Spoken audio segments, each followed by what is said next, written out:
Well, here we are. Let's finish this pile of dog shit. Here we are with our clueless potato, Big Medic. Just look at him. He doesn't know what's going on. He doesn't know what's going on. Let's go rescue some kids. Oh my god, FOB. Who the fuck plays FOBs? Oh god, this was a mistake. Now I'm being forced to go into the menu. Can we please not? Like, I really don't give a shit. I have to lag through each tab until finally. No, the game won't let me out. No, you motherfucker. See that little red arrow there? Means that we can't escape this until the very last bit where we pick the LZ. Fuck that. I don't give a shit. God, that was a huge mistake. So... Shit, I picked the wrong menu. So I wanted to take a minute to thank everybody for all the gifted subs we got there towards the end of Dog's segment. Damn, that was a crazy sub train, everybody. Thank you. All started by that one dude who wanted to gift 5 subs to have Dog fail or something. Cheers, everyone. What do we have here? Boss, we found weapons in the children's section of the living quarters. As you know, weapons are strictly off limits. We've got some rule breakers. The weapons we found were handmade. Wow, gun-free zones. Blades ground out of knives and forks, a couple of bow guns built out of scrap, and explosives made using detergents. And get this, the explosives were tightly ultimate packed with detergent. nails. The kids put the blame on, you guessed it, Eli. I guess that's what he meant by consequences. I questioned him about it, but this time he claimed they want to be put out on missions. Send us to the battlefield, he says. Miller, enough is enough. You've protected him too much already. It's my turn to question him. Protected? What Eli's doing is issuing a threat. Comply with my demands or I'll respond with force. But it'll be war at this rate. Forks and soap aren't gonna kill us, but some of them will end up dead. Is that what you want? Now, I hate to say it, but they want to be on the battlefield. It's time you gave up this fantasy. Eli, he said they'd rise up against us if we bring the last kid back. There, you see? Ignore his demands. Don't let him return to quarters. That attitude is contagious. We'd lose control over them for good. For the time being, we've confiscated those handmade weapons. We're bumping up security and the number of psychiatric counselors. As for Eli... He needs some very special care. You mean solitary? Well, we can't leave him in contact with the other kids. If you won't do it, I will. Boss, keep working on extracting those kids. I need some psychiatric counselors after this. And some very special care. Sure, I'm glad that we get to see all these people and quarters and areas and facilities and events that they talk about. This sure is a well fleshed out game, you know? Wait, there's 2 kids, not 1. Oh well.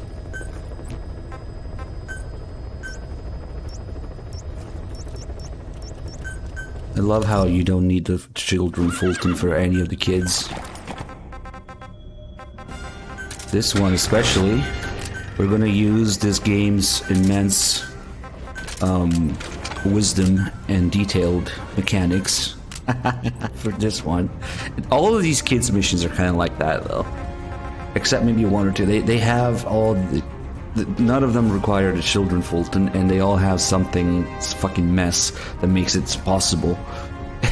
This is so there's quite a few nonsensical details to point out in each of these as well.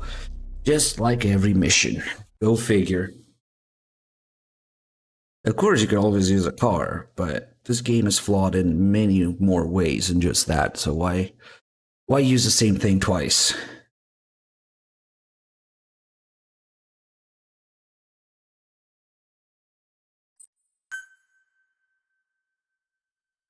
Kaz was feeding Code Talker children burgers. Ralph burgers. I like that.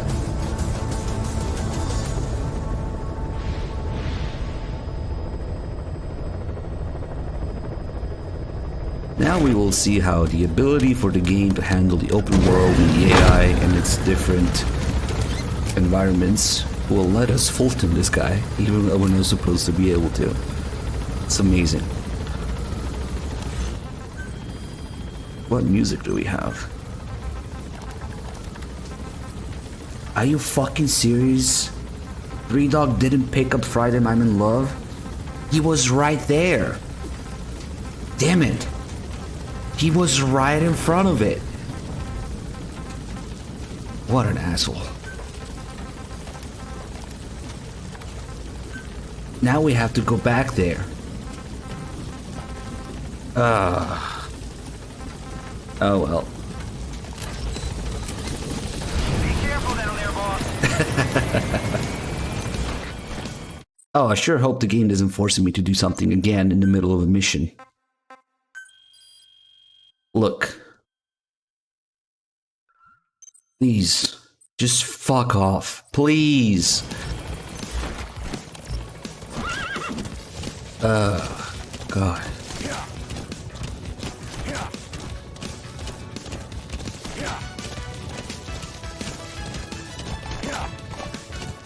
Let's pay attention to what they're saying here. We don't have the children of Fulton. Oh, we're gonna Fulton this kid. Remember, we don't have the children of Fulton. We should take a look at the development list too. Find those kids who escaped. Fighting's still the only way of life they know. If we don't bring them back, they'll just end up getting killed. Boss, if we develop a child-sized Fulton recovery device, you'll be able to extract those kids. Send the development order from your iDroid if you need it.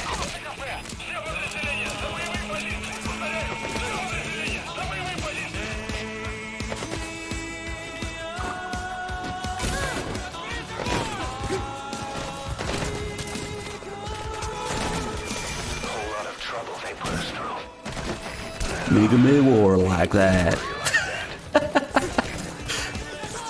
Don't make Mama Ocelot worry. Alright, well now... fuck this kid. We will have to Fulton him somehow. The horse is stuck there, look at him. But then he teleports.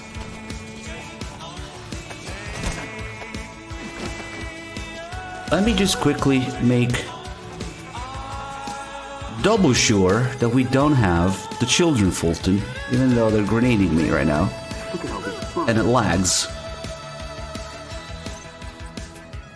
So, children Fulton not developed. Okay, keep that in mind. What's gonna happen now? I wonder.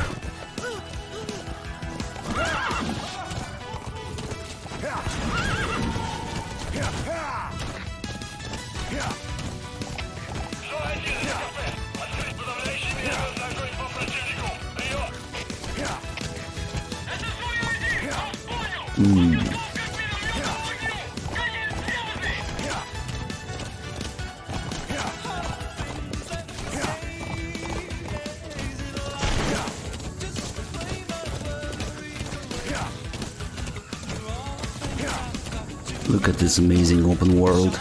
I sure hope the game knows how to handle the AI leaving their assigned area in this immense open world.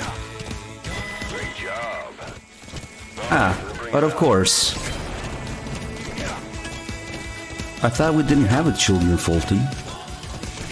Oh wait, the game doesn't know how to handle NPCs leaving their assigned area because the AI is a piece of shit. So what do when they leave their area? They get Fulton anyway.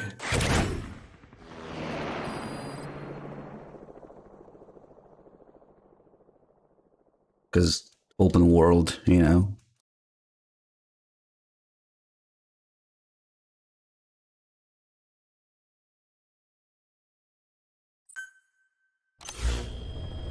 Holy shit. Every fucking time, dude. I don't give a fuck about security settings. Oh god. Oh god. Oh fuck. It's just. Ugh. Okay.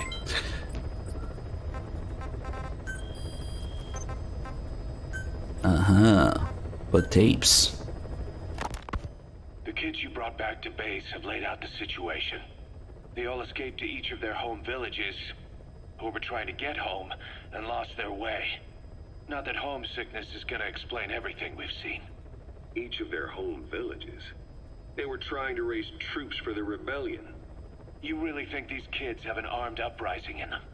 You read the report of the security team member who had a rock thrown at him. There'll be a riot if we don't do something. And Miller, this is because you didn't act fast enough. Fine. I'll admit you were right this time. Seal off the kids' quarters from outside contact before it's too late. All right.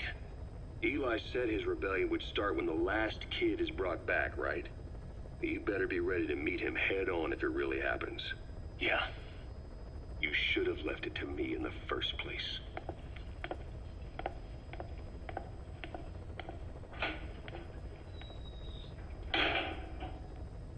Boss, they're just kids. We have a responsibility to see that those kids make it. It's not about feeling protective or the pros and cons. I hate kids. That's exactly what I heard from the people who raised me. People who abandoned me, more like. That's the spark that kept me going, you know? I wanted to show those adults what I was made of. Wanted to get back at them one day. But before I knew it, I was all grown up. Never saw it coming. All of a sudden, people treated me as an adult. Some adult I turned out to be. But I feel like if my life had been different, if the adults I knew had been different, I could have grown up better. Yeah, that's it, all right. I wanted to use those kids to test that theory. That's all this was. From their point of view, I'm no different from the assholes who gave me a hard time. When this is all blown over, I'll talk it out with them. If that's still possible. Boss, there are still kids out there. Bring them back safe. Boss, it's me. Eli's revealed what he wants. He wants to speak with you. With Big Boss. He just said, bring my father here. Eli's too smart for his own good. No way to tell what he's thinking. All we know for sure is his men are important to him. That means we can use the escaped kids as leverage in any negotiation. Once you've brought the last one back, I'll interrogate him. If the kids do rise up, we'll meet them full force. End of story. I didn't want things to turn out like this. We could have prevented it, but it's too late now. If Eli means to take this all the way, he's gonna force us to do the same. Boss, go get that last kid. Yeah, that thing Kaz talks about completely contradicts his background in Peace Walker, of course. Oh, the assholes who raised me and gave me a hard time. Okay. What are we doing? Now, see, we have to go to... back to Chode Talker's mansion to get Friday I'm in Love. Damn it. I 3-dog completely wasted that run there. That's not even the point of the run. It's not to get the kid, but to get the tape. Well, incidentally, we can get 2 tapes here. So, that's okay. Chode Talker.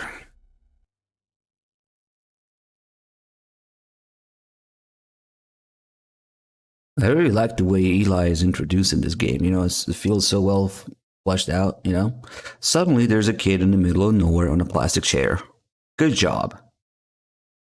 Imagine all the shit that he went through. Escaped from whatever facility they were cloning and raising him in, finding out the truth about his origin at only 12 years old.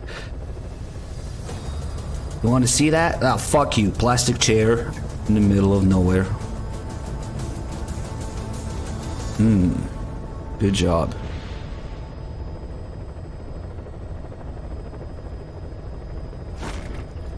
Maybe he was cloned from a plastic chair.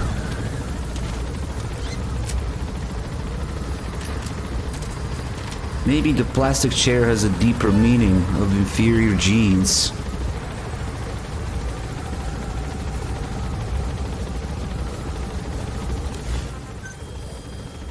The tape about him also literally says that he shows up out of nowhere. I don't want to play it again. Fuck it. Be careful down there, boss. Are you fucking serious? Okay. We're forced to do something again. Fuck off. Okay, at least this one was quick. And we gotta go here. And whatever the fuck. Here.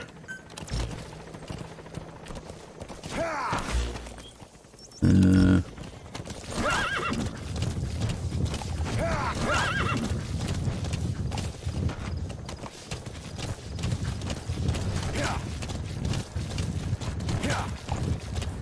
this is a self-imposed quest, but believe me, it's worth it. The only good thing about this is just driving and riding around like a madman while listening to music that has nothing to do with the game of the series. That's what it turns into, pretty much. Ah, well.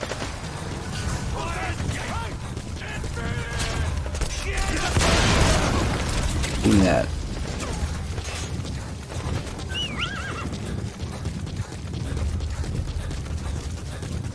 Stay back.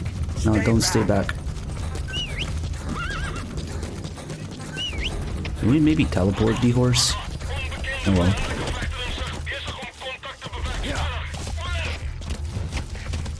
Yes, because you know there's so much to care about in Mother Base.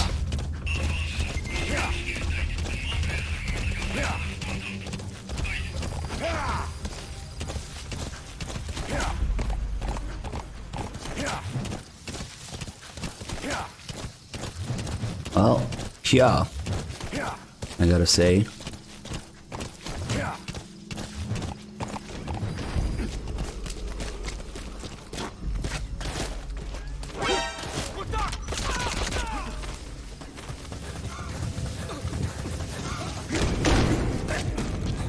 Get the fuck out of the way. I need my music.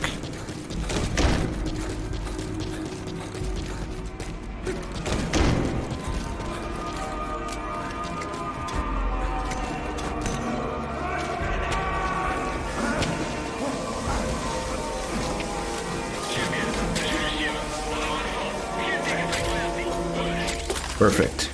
Get the fuck out of here.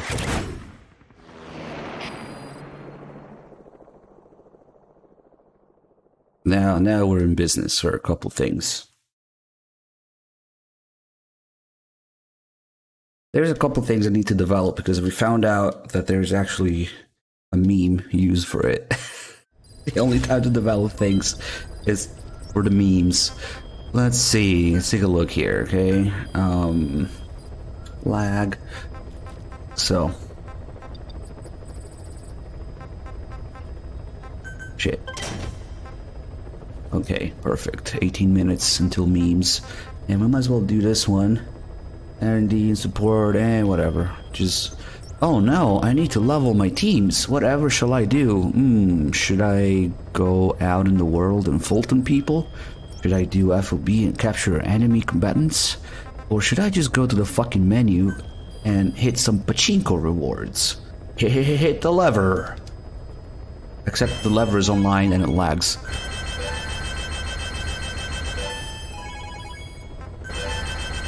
You... WinRAR is you.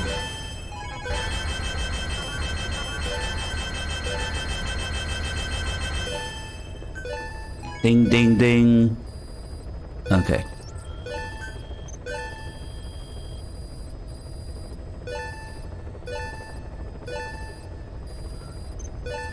So... this will make life slightly less miserable later. It's not necessary, but like I said, for the memes. Alright. Now we're in business. That text is still going, dude. Okay. My stealth camel PP is developable now. I don't really give a shit, actually. Bad idea, bad idea. Lag, lag, lag. Oh, God. Oh, we don't have the Afrikaans interpreter. How did Three Dog do all those important conversations without the interpreter? Maybe we should go rescue him.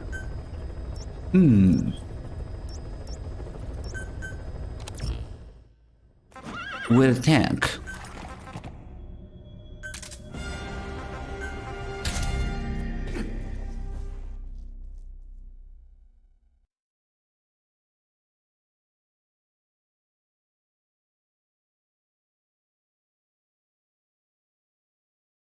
Yeah. It is time for what is probably the most offensive thing in this game, the most offensive feature to human intellect. And that's saying a lot, because this game is full of things like that.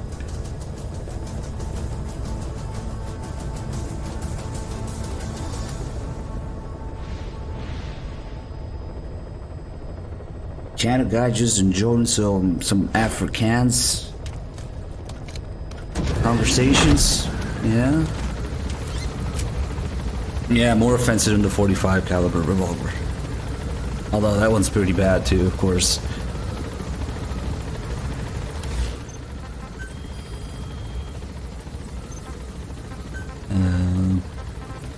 Can't really put music on for this yet.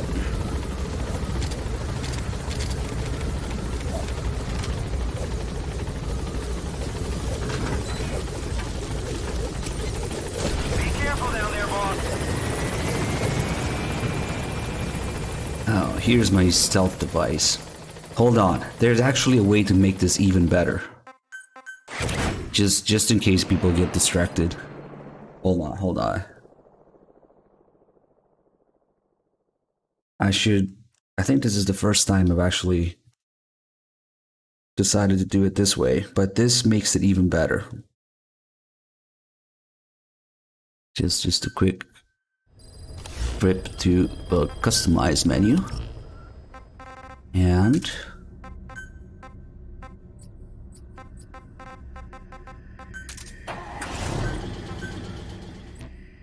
perfect.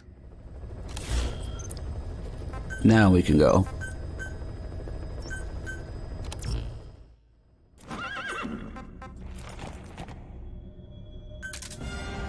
Come on, load. You fucking... Oh god, it takes like an hour. Okay. Perfect. There's my new stealth tank.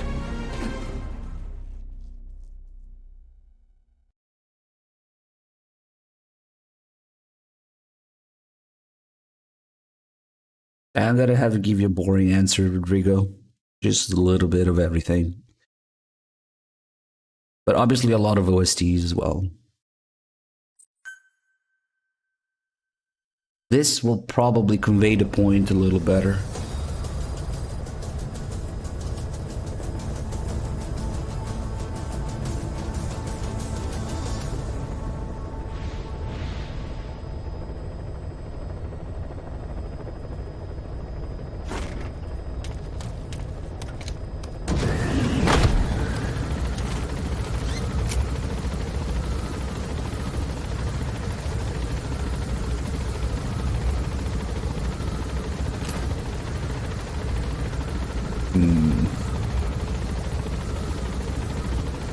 God. So sad to look at this world from the helicopter. Yeah, I mean, that's old news.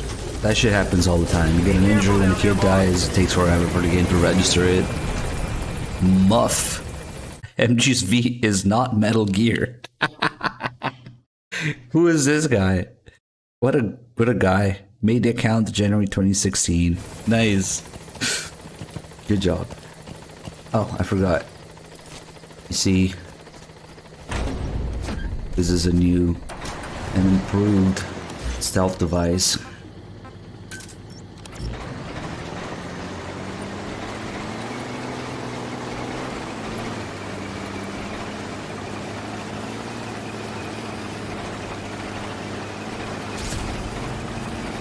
We've heard there's an Afrikaan Afrikaans English interpreter operating somewhere in that area. There he is, our hero. He could be plenty useful for us. But first, we're gonna get rid of these structures here. Of that structure. And also this table right here. This little structure here. Okay.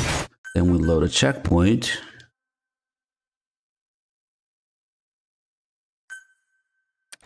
Now we're here and everything's clean because that's just how checkpoints work. Those things that I destroyed earlier, they're still gone, even though that never happened. And now we have this amazing AI. Excuse me, sir, I'm looking for an Afrikaans interpreter. You seen anybody around here?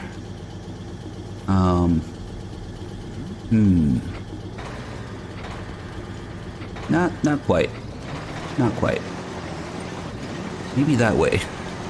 Or maybe this guy knows. Huh? I think something just hit me. But I'm not quite sure. They must be hiding. Ah, well. Take them back here.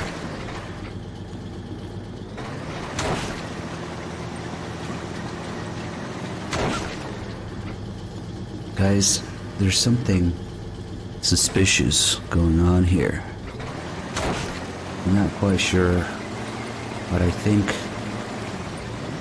know this sounds crazy, but I think the enemy might be nearby. Oh fuck, it fucking clipped through.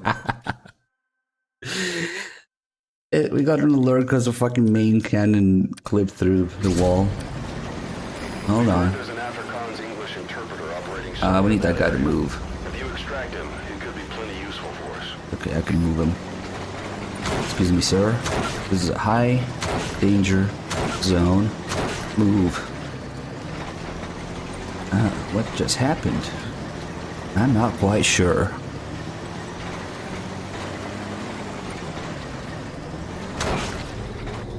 Huh? No, but this game is finished, guys. Don't worry. It's all in your head. This is... What is that? Seems to be something in front of me, but...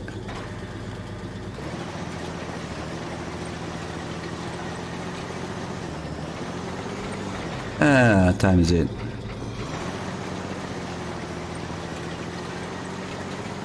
Well, I sure hope nobody attacks us, because that would suck.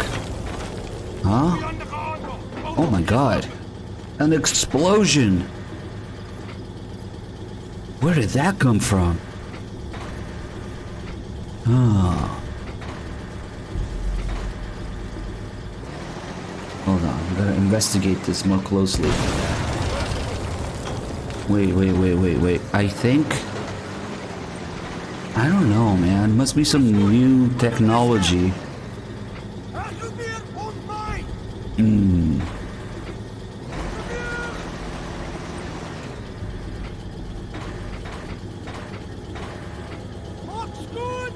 Sweep the area. Stay sharp.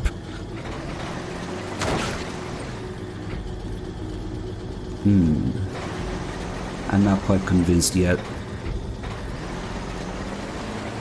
I think there's more to this.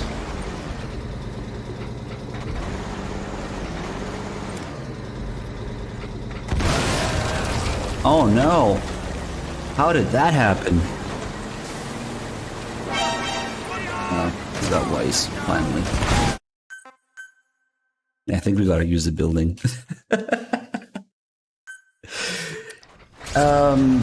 Yes. I'd like to invite any MGS5 apologists to defend this. Tell me that your game isn't a fucking mess. Well. Hold on, there's definitely a way to, oh, I know what, maybe. It's the building. Maybe you gotta hit the building. Or maybe clip through the building. Because of course, fucking main cannon has to. If you extract him, See, the building is like a suppressor for the main cannon.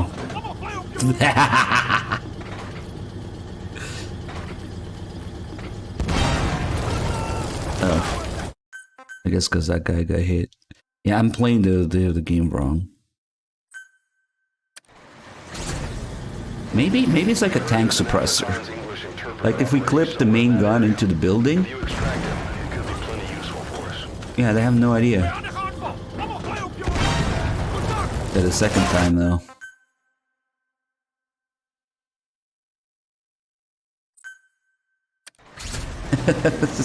Of course, the best part is not even this. Oh, oops. Honest mistake, I swear. I'm sorry. Shit happens. Indeed, into the building. Because, as you know, the fucking radio button. You okay there, dude? Of all... Shakes fist. Damn it, I can't get through here. Never mind. For some fucking reason, I can't get through here. So, the radio button becomes the fire button, of all things. When you're in a vehicle with a gun, your fucking radio button becomes the shoot button. So you can honestly make a mistake.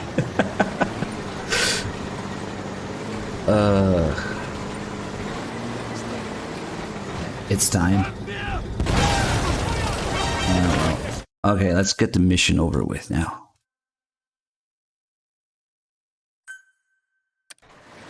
Now the best feature about all this, it's not even the tank, it's the guy.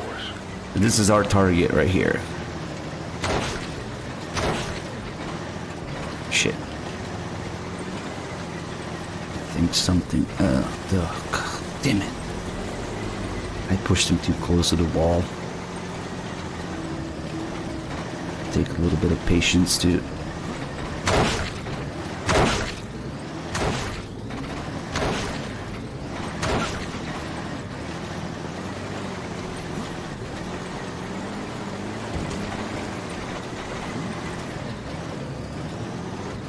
Can't ram into the wall, unfortunately.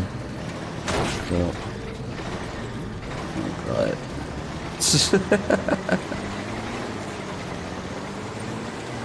Oh god. Yes, yes. Let's go. Damn it.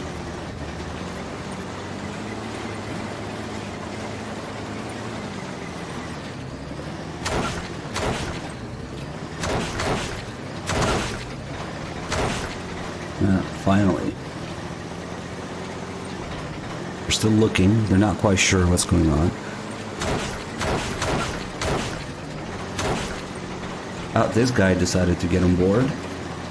He's coming through. Roger that. Okay.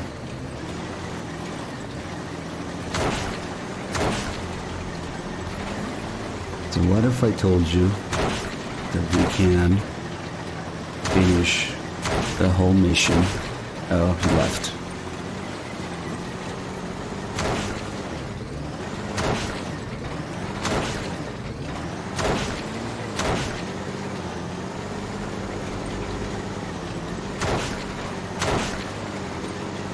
Great job. Mission complete. We'll bring him out. And how?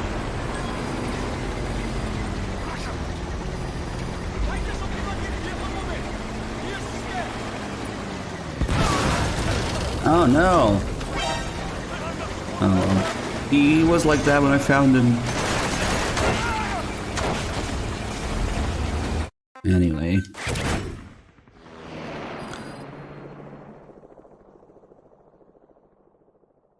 Remember how we fooled on that kid by taking him outside of the mission area?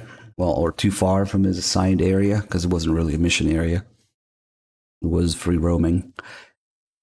Same thing here, except this guy's assigned area is extremely tiny. It's so tiny that you could just bump into him a little bit with the tank. And yeah, take him out of his assigned area and he gets Fulton. It was a distance from his assigned area that Fulton him, not the tank. The tank was simply the means to push him there. Because of course it's a stealth tank. Ah, this game is a fucking mess. Let's see. Oh, zombies.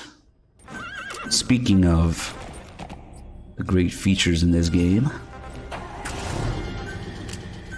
Oh, we get a second feature also of the amazing sniping mechanics in here. Let's bring the sniper rifle.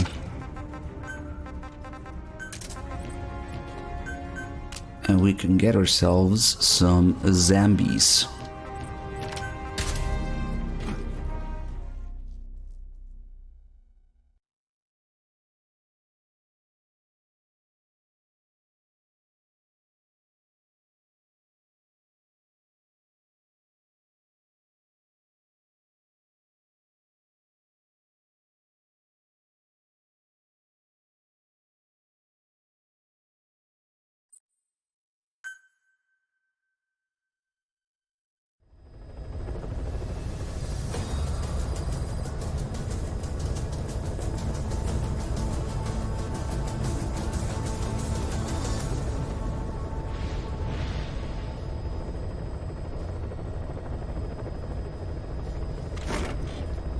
The sound direction?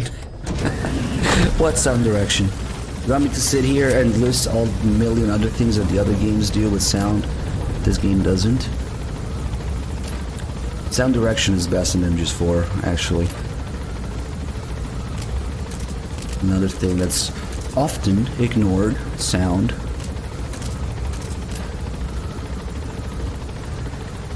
But MGS4 has that technical aspect going for it. Gunplay, the gun details, and also the sound direction.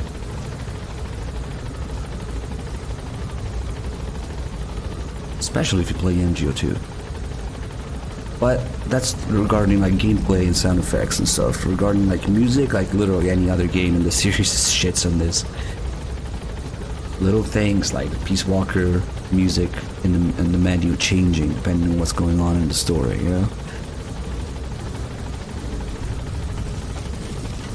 Meanwhile, here we gotta put on our license tracks that somehow won this game soundtrack of the year 2015.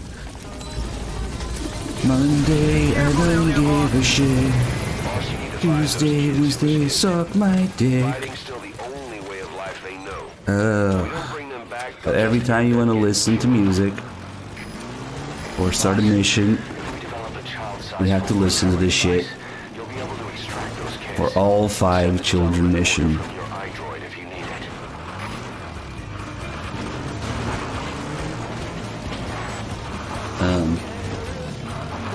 We'll get there with this car. That's intended.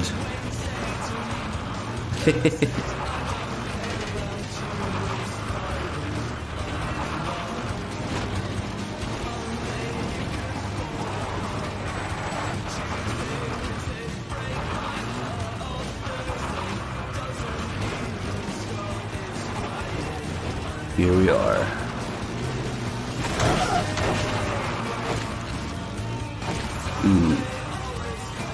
My plan seems to have hit a little snag.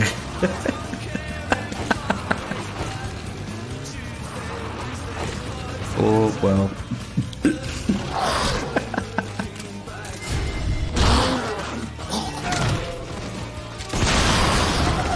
Not zombies, by the way. Now stay still, I'm trying to shoot you.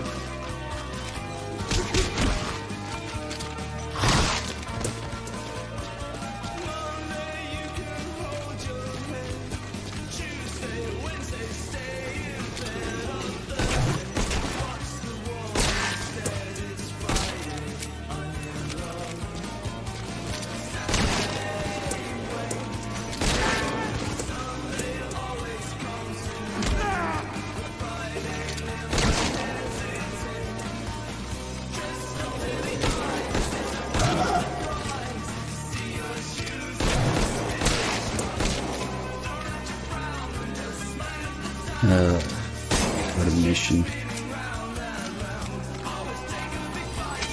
Whole lot of trouble they put us through. Yes, yes. At least I won't be hearing that shit again.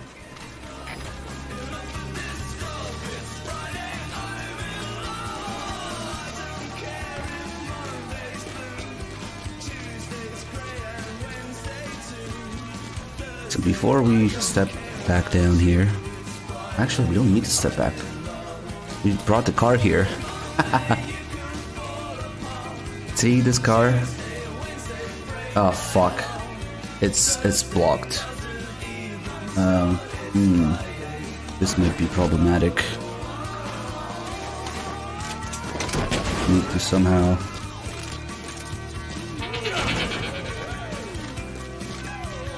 Shit. This is legitimately a problem now. Well, maybe we do have the thing now. It was 36 minutes to develop though. No, it's okay. We can get this car out of here. I'm sure. Damn it.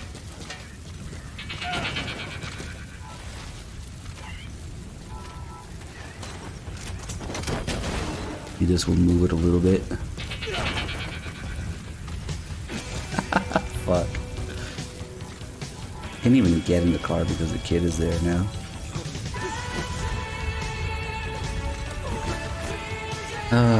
Fuck you. Seriously? Put him in the fucking back. See what we can do now. This is very promising. It's not moving an inch. We'll just get another one, fuck it.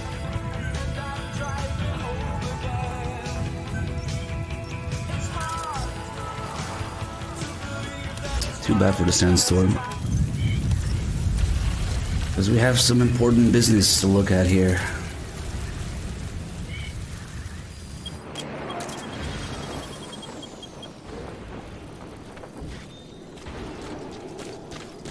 So we're back here.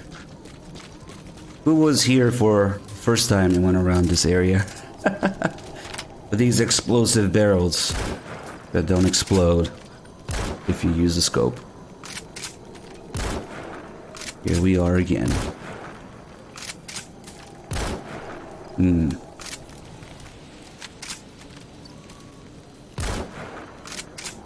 See, none of these explode because you can clearly see the bullet hitting it. But then, you no-scope it, and... now it blows up.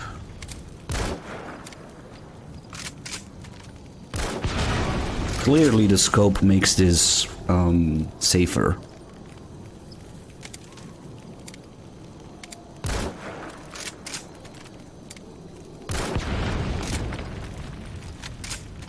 Just, you know, and just 5 things, just...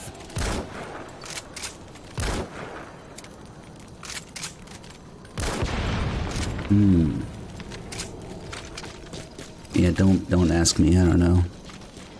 Why is this game like this? Why can't you just be normal? It's somebody, I asked somebody to make a meme like that with like the other Metal Gear games in the front of the car, and this game in the back. Why can't you just be normal? This game cannot.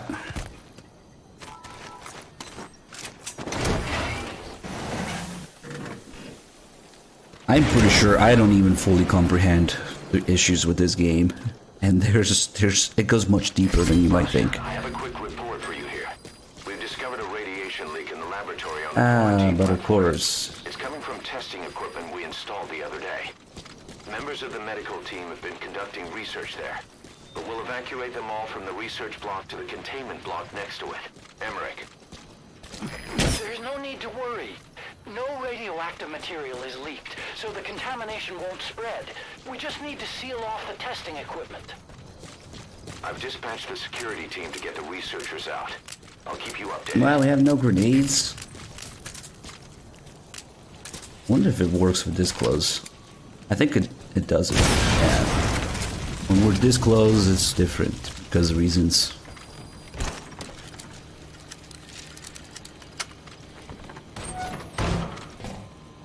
Oh well.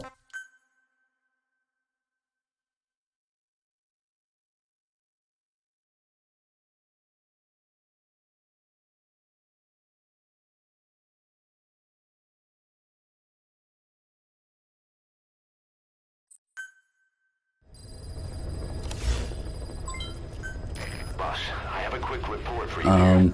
We've discovered a radiation leak in the laboratory on the quarantine. Another platform. one, Kaz? It's coming from testing. Because I could swear you already told me about a radiation leak. Members of the medical team have been conducting research there, but we'll evacuate them all from the research. Ah, but of course. There's no need to worry. No radioactive There's a lot of need to worry in this game. Contamination won't spread. We just need to seal off the testing equipment. I've dispatched the security team to get the research. Jesus. I'll keep you updated. Kaz is senile, I guess. But hey, let's randomly explain Mantis's powers wrongly and retcon the fuck out of it. Boss, we need you to get back a film canister one of our informants hid in the field. He was working under my orders to investigate the extraordinaries that showed up in Cyprus. The man on fire and the floating boy that keeps showing up where they're not welcome. Apparently they were the subjects of some top-secret research conducted by the Kremlin. Unfortunately, that meant our informant drew the attention of the KGB's Directorate S, and they took him out before we could make contact. The good news is he placed a report in a film canister and hid it somewhere in Spookmake Keep.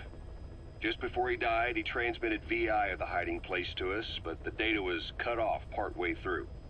The image is far from clear, but it might provide the clue you need. We'll be analyzing the data further to try to clear it up, but for now, get to Spookmake Keep. The KGB have already dispatched a Spetsnaz squad to retrieve that film canister and cover the whole thing up. Boss, there's no time to waste. Head to Spookmake Keep and use the VI as a clue to find and retrieve that target. Why was Sahelanthropus mobile? How are the man on fire and that kid connected to Skullface's plan? If we can just get that report, we can blow it all wide open. Then we can shake off the last remnants of Skullface and the phantoms he left behind. God. Now, can't you see that this is a main mission, dude? Of course, we have to explain everything in tapes, but how are we gonna get the tapes? Go on a filler mission for tapes.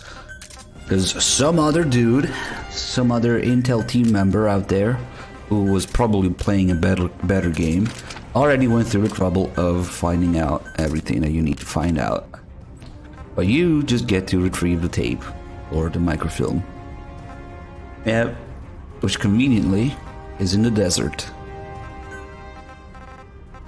Let me bring one of these.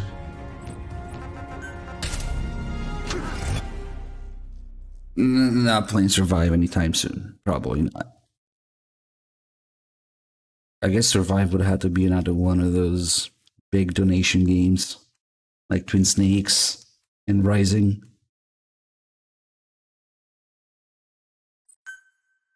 So we have a couple of cars coming in this mission. And as you know, every time there's cars involved or vehicles, I'm sure that it was programmed properly. Nothing could go wrong. Boss, retrieve the film canister our informant hid in Spookmake Keep before he died. Holy shit, Twin Snakes, Rising, and Survive Marathon. For now, our only clue is the garbled photograph the informant tried to send us before the end. We're working on analyzing the data. There's no time to wait. I think I would die, yeah. KGB Spetsnaz squad is after the target as well. Boss, go to Spookmake Keep and use the VI to lead you to where the film canister is hidden. It is paramount you retrieve the target before the enemy does.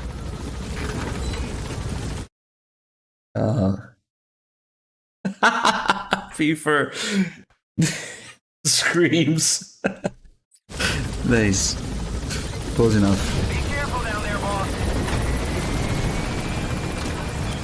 Let's see, where are these guys coming from? This little road here.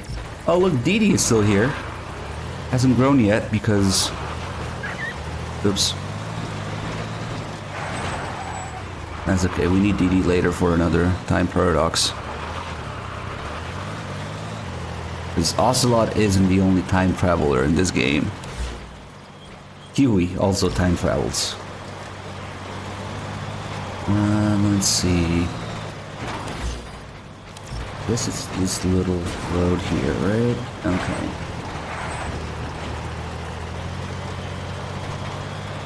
We're just gonna park here and wait for the enemy. You know? Strategic freedom, open world gameplay, an ambush, if you will. What could go wrong? Just park here. There they are in the distance, you can see them. Block off the road, and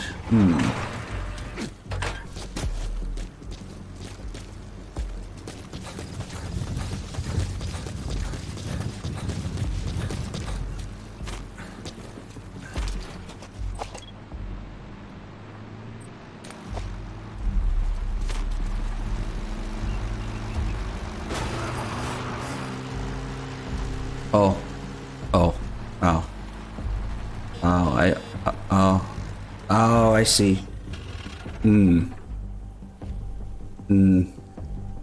Well.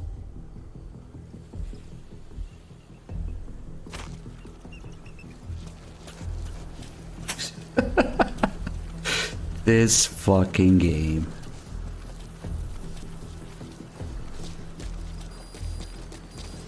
Let's just fucking go there. I don't even... How can you take this game seriously, man?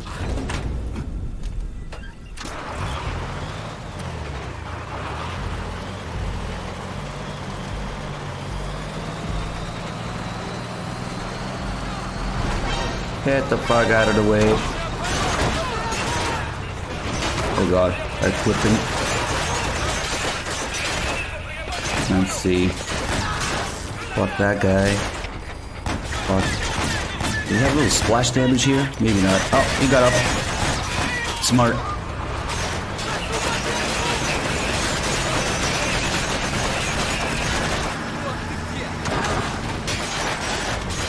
Not the most maneuverable vehicle. But anyway.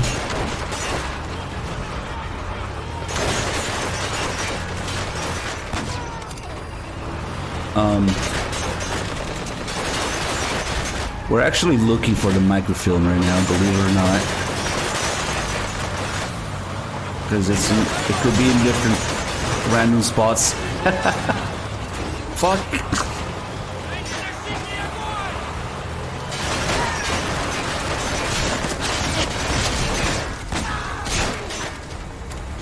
These people with shotguns. Now let's see if it's here. It does not seem to be here. Nope. Let's check another one. Oh, that grenade might do something. Never mind. Maybe it's in the easy spot. That's like at the beginning here. Major Dome. We're doing New Briga South. I know. Oh, it is here. I see it. Mission task complete. You've completed your objective. Now get out of the hot zone.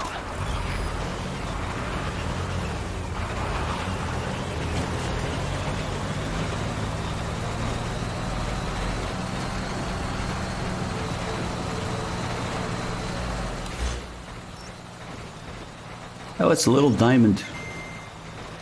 Wow, details in this game, man. I mean, they forgot to fucking program the game, but at least there's diamond. You're out of the hot zone. No enemy forces in pursuit. What? You're going back? Right. That's it. You've made it out of the hot zone. No sign of the enemy. Mission complete, boss. That's a pretty good indication of this game's condition. Yes. Mission complete. And well, now we got ourselves some tapes with retcons and nonsense. But at least you know, the story. Oh fuck! Please don't. Okay. Boss, we have an emergency. Come back to Mother Base ASAP. Oh shit! It's damn it! The birthday. Did I put the wrong day? I must have put the wrong day. So now, unfortunately, we got the birthday scene with Huey still in Mother Base. So I can't point out how even when Huey isn't there, he's still singing in the background. This time, he'll actually be there. Wait, no, this isn't the birthday scene. This is a fucking FOB damage scene. Never mind. I don't know what I did for the date. I thought I put it, but we never got the scene. Unless 3Dog got it, maybe? Nah, this is just... If I didn't know what the scene was, you can't fucking tell what they're talking about. Apparently, the FOB took damage, and somehow people are running around on the main base as if something happened.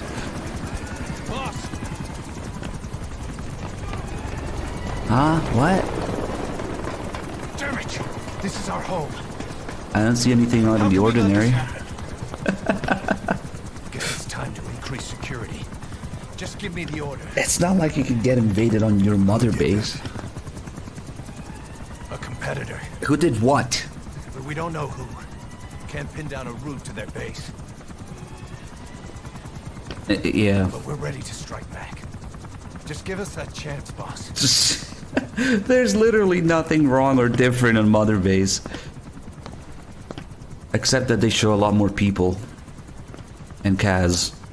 But don't worry, they're gone. As soon as we take control. Boss, I've updated the mission list. We received a new job offer. The details are on your iDroid. That was quick, Kaz. You could have just told me in person, you know? Roger. Anyway, this is the scene you get when your FOB takes damage. Except nothing changes here, but okay. Oh, look at Shalalanthropus. On station at LC.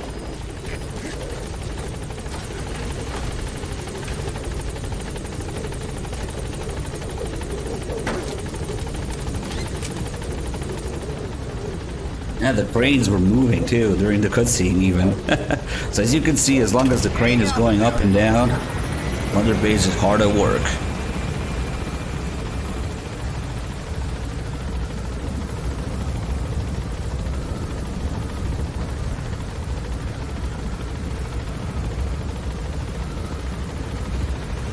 We don't get Eli or Code Talker trolling here. Oh well.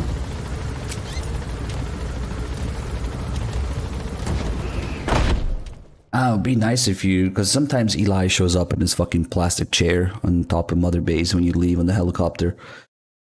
I gotta check if he shows up when he's supposed to be in confinement, in solitary, you know?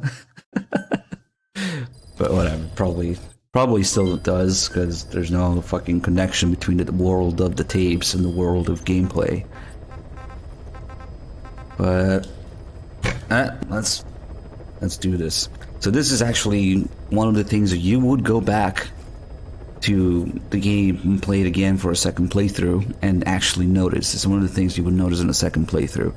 How Mantis takes, different people take control of Mantis, and depending on who it is, you'll have different things on his body, like Big Medic's horn, Eli's beret, Skullface's mask, and the fire for Volgin.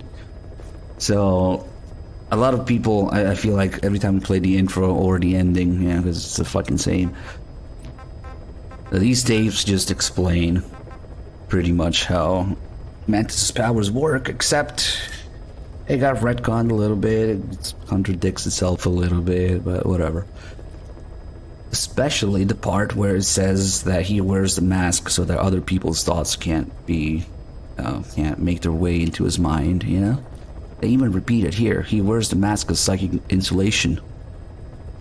Except the entirety of the fucking game, that every time that Mantis shows up, he's being influenced by someone. Even with the mask on. But whatever. I guess the mask was too iconic not to have it. But yeah, Mantis doesn't have a will of his own in this game at all, ever. Each time he shows up. Even fucking Chobani controls him at one point for a split second. And you can see his necklace around Mantis. So, and Chobani uses Mantis to fucking kill himself instantly. He offs himself with Mantis's powers instantly. Good old Chobani. He knew what was coming and he just took the way out of this game. Anyway, let's do this. We finished. Someone at the Intel team members, or the Intel team, I'm losing it, guys. Just be patient with me.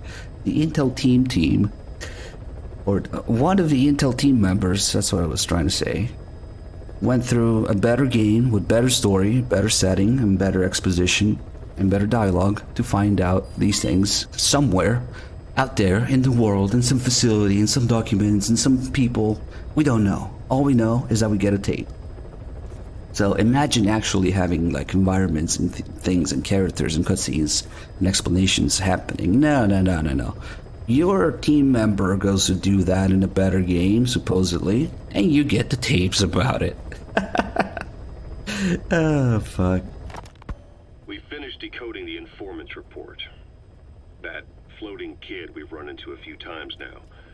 Looks like he was a test subject in clinical experiments. The Soviets called him the Third Boy. The Third Boy was brought to a lab on the outskirts of Moscow from Czechoslovakia, after which he was due to be sent to a research center in Leningrad, then Siberia, and finally an academic town in Novosibirsk. It doesn't appear that the researchers witnessed the talents we've seen from him, but nevertheless he was quite the popular subject. His latent cognitive abilities suddenly awoke en route to Moscow. According to the report, the Third Boy was easily influenced by other individuals' biofields. Evil thoughts, in particular. They affected his mind like a virus. Extreme anger or resentment, motives for revenge, in other words. Now, during the transport flight to Moscow, the boy was exposed to a powerful mental energy field coming from a certain individual. Ever since, being conscious of his powers, he's become a sort of energy generator. What's unique about him is the way his acute telepathic abilities get taken over by another person's will. The boy began to physically parasitize individuals experiencing extreme anger and codify the host's desires. This includes amplifying the host's natural strengths. Or, in accordance with the host's desires, he can also implant program code in another individual, making them a puppet, essentially. Human neural synapses transmit weak electrical currents between neurons. These electrical currents, though at a level difficult to observe, warp the magnetic field outside the body. The Third Boy is able to pick up these weak fluctuations. Contrary to psychotronics, which involves controlling the human mind, his abilities as a receptor are too high. The emotions he picks up from another individual are amplified and unleashed into his body as they recur in his brain. They turn into microwaves, which then affect the physical world, triggering paranormal phenomena like the spontaneous combustion of organic matter or psychokinesis, moving an object without touching it. There's one other thing. While he's parasitizing a host, the boy's ego gets shut away, allowing the will of the host to take control of his powers, like some annoying static drowning out your own voice. That means he isn't responsible for what's been happening.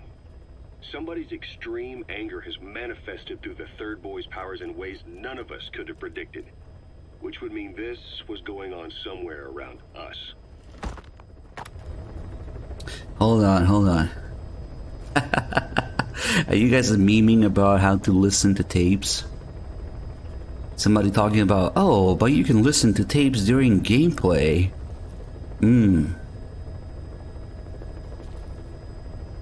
Even if you sit in the middle of the desert, you have shit happening around you. Time passes, you get random calls, the weather changes. No. Well, as you can see, they have to explain it down to the magnetic field around your body, you know? Mantis's powers, all explained by science. So what kickstarted the Third Boy's powers? If we look at the location and time that his plane went down, we can make a pretty good guess. When the plane experienced the first anomaly, it gave an accurate report of its position to a control tower, due north of the Black Sea, 125 miles east of Kiev. Dead south on the Black Sea is Cyprus's Green Line. So the plane's position was directly north of the hospital where you'd been asleep for 9 years. And this anomaly was reported at exactly the same time that you woke up. The plane was enveloped in flame from the inside out. The fuselage burnt to ashes. There were no survivors, at least not publicly admitted. Your thoughts formed a synchronicity with the boy's psyche and were amplified inside his brain. That would have been more than enough to trigger his abilities. Your rage was like a big bang in his head, blowing the lid off his powers. The boy was then secretly moved to the lab outside of Moscow where Volgin was comatose. There, Volgin's thoughts resonated with the boy and he was awakened. Volgin became the man on fire, hell-bent on getting revenge on you. His instincts led him straight to you. Skullface knew Volgin from Operation Snake Eater, or perhaps from even before. Monitoring this pair of extraordinaries, he discovered the hospital and sent his assassin and XOF.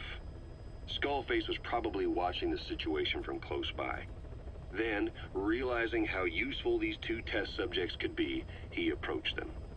Reacting to Skullface's thirst for revenge, this time the boy let Skullface's will control Volgin. Volgin, at times driven by personal revenge, at times through Skullface's will, kept on moving, though his body was little more than dead meat. Perhaps there were moments where even your thoughts affected him as well. But without the boy's power, it was like the plug had been pulled from the socket. Everything was powered by anger, malice, revenge. This is how the end of the report sums things up. Both the third boy and the man on fire were originally test subjects of paranormal research for military applications, like telekinetically controlling the leader of an enemy nation and making him launch a nuke, or stopping the heart of someone on the wrong side of the Berlin Wall, experimenting with latent human abilities. They were used as tools of the Cold War. The boy's only crime was being born with unique gifts. But he was sacrificed on the altar of war. His life reduced to slavery under other people's wills. Turned into a living weapon with no will of his own. And eventually the only emotion he could feel must have been the desire to get revenge for the hand he'd been dealt. Boss, it's you that awakened the boy's powers. But there's more to it than that. I guess the anger emanating from you. The what now? Relate to. The what now? Name one time the Big Medic actually expresses any anger, any desire for vengeance, anything like that. What fucking anger? He's a fucking potato. He doesn't know what's going on. He's confused and clueless. But apparently, you know, when does Big Medic ever give any shit whatsoever about revenge or getting angry about anything? He's a fucking potato. But okay. Mata, thank you for the 4 mods resub. This is Kojima doing another food analogy here. If you listen carefully, in this burger tape, the burger is the game, and Code Talker is the audience, expecting another Metal Gear game. Just listen to it. I think it's this one. Listen to it in those terms, and it will all make sense. Kaz is Kojima trying to repackage the game, and Code Talker is the audience not taking it. Feeling hungry? It's either this one or the next one. Old timer. I do not get hungry. No. But you have a new hamburger? You guessed it. And this time we used lamb. Lamb? You're not a lamb kind of guy? A hamburger is made of beef. Whoever heard of a hamburger without beef? Yeah, but we gotta stay fresh, stand out from our competition. You're what? Just give it a try. If you say so.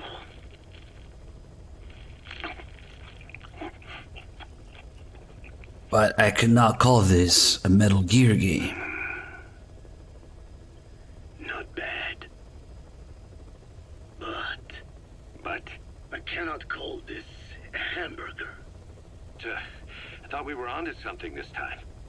Maybe the problem is that it looks like a regular hamburger. Gotta think outside the box. Too much baggage if they come in expecting just another burger. Let's see, cotton candy? To make it look like a sheep? Yeah. Just a minute. You really think people would eat that? What is it you are planning? Are you using me? A taste tester? A one-man focus group? Well, actually, I've already started. I got a place called, Miller's Maxi Buns.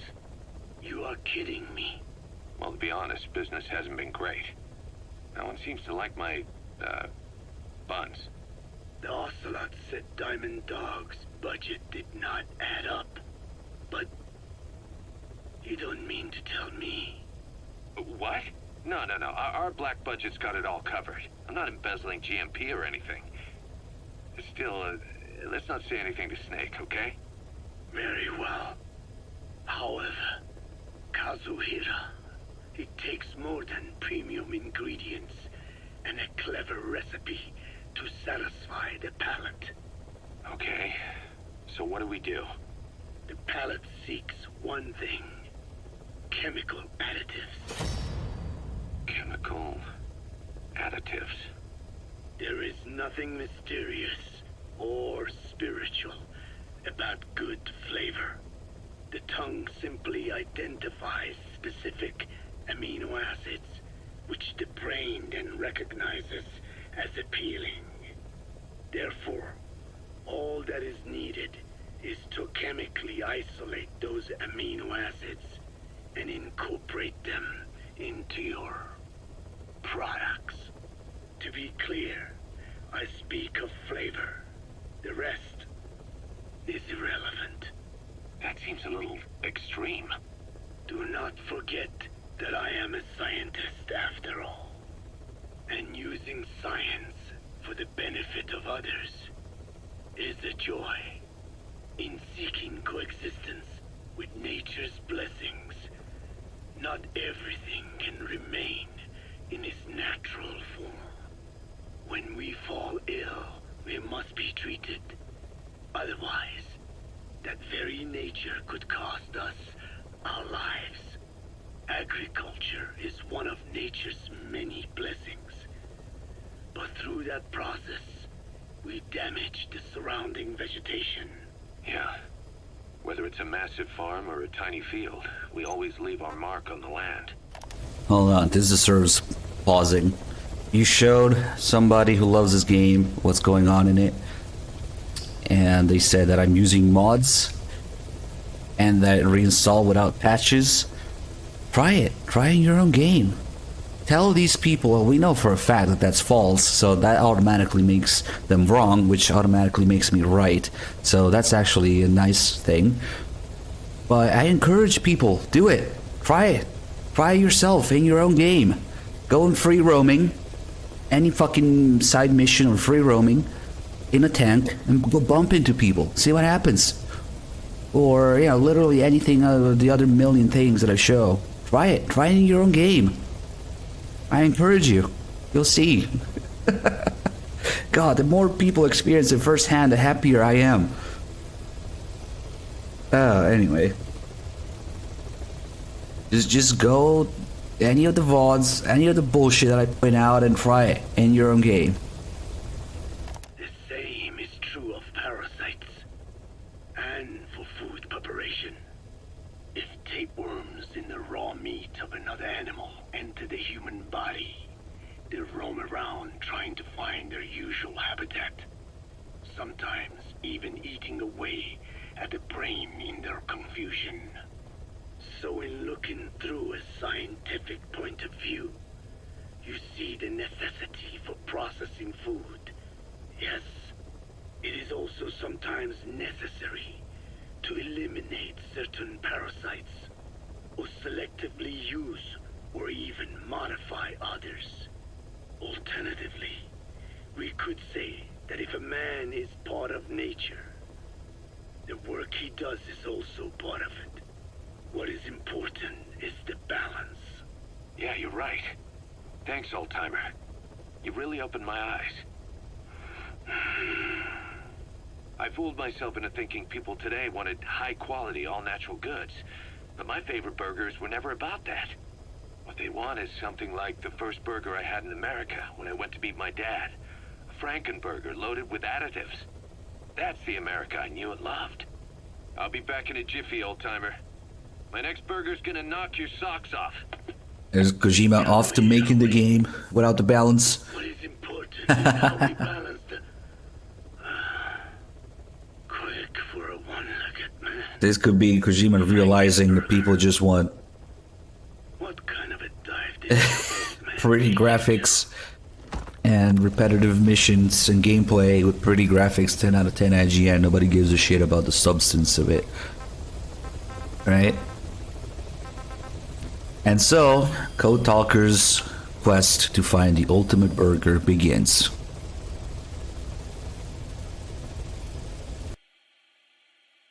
Hamburgers. Hamburgers have changed. In seeking coexistence with nature's blessings, not everything can remain in its natural form. Chemically modified customers eating chemically modified beef and chemically modified lettuce and between chemically modified buns. There is nothing mysterious or spiritual about good flavor.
We have suffered more than you can know.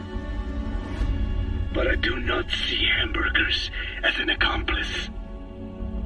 A single dish, providing a balanced helping of nature's blessings. Meat, grain, and vegetable. How could anyone hate such a magnificent thing?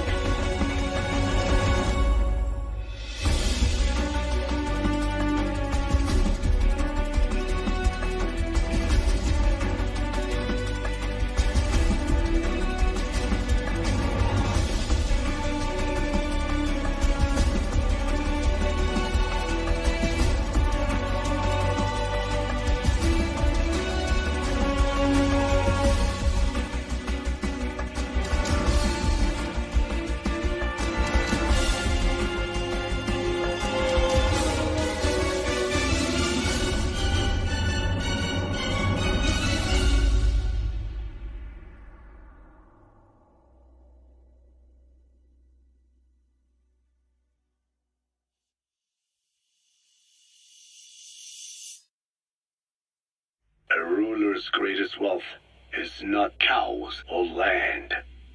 It is the number of customers under his control. Subjects who work, consume, are there to be used as pawns in the fast food wars. For a capitalist ruler, his people's money becomes his money. And what do rulers use to bring people together? Hamburgers.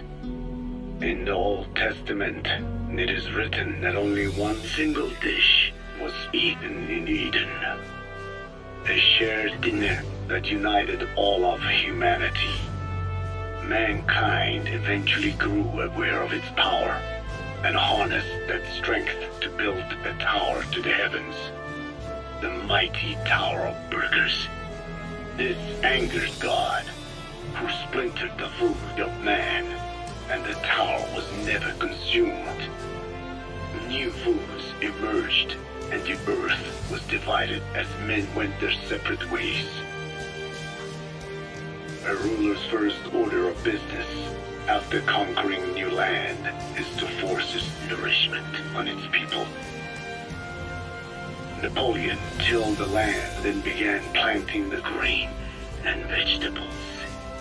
Eventually, American capitalism became the new instrument. To play its game of wealth, you only had to abide by one rule.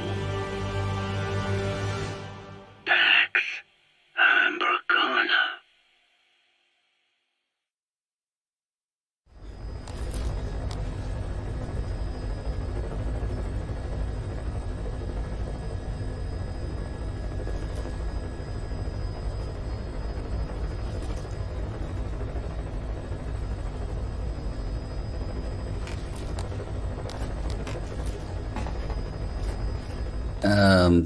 All right.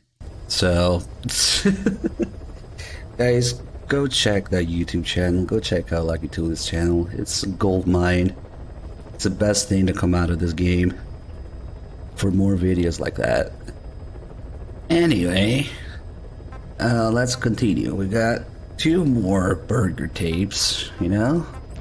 Number 4, and more importantly, number 5 later. Let's see, what's next?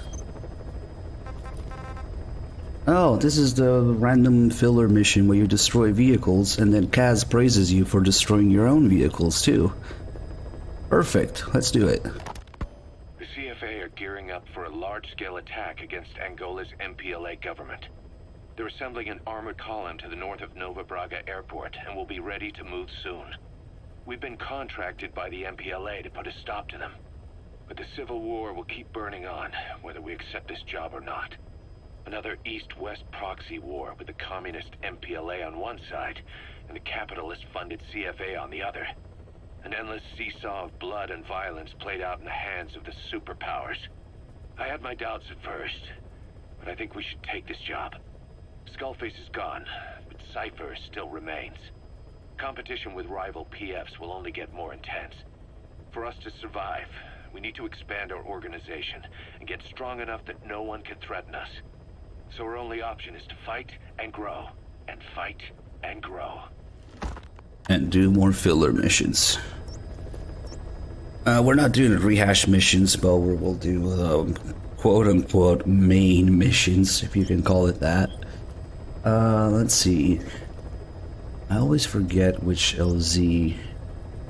Oh yeah, probably this one. But yeah, at one point in this mission, Kaz will praise me for destroying my own vehicle as well. Because this game is so well programmed, you know? The mission is to destroy enemy vehicles, but if you bring your own and destroy too, Kaz is like, good job, boss. Oh, fuck. Let's see, do we have... Before, maybe bring some grenades. Bookkeepers here.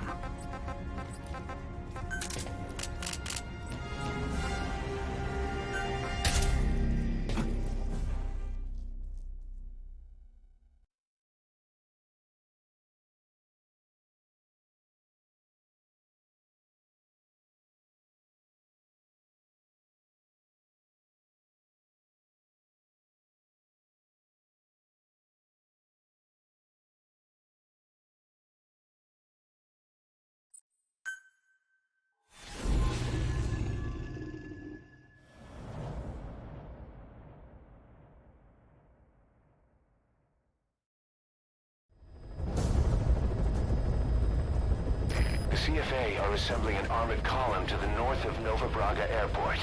Your job is to wipe them out. Listen to the tape for the contract details. Just be aware that the column's commander served with 5 Commando and later made a name for himself in South Africa's 32 Battalion. He's a hardened veteran. No, it's not a challenge. It's that you don't fucking need any upgrades, any serious upgrades. Let's see. So we got this intersection here.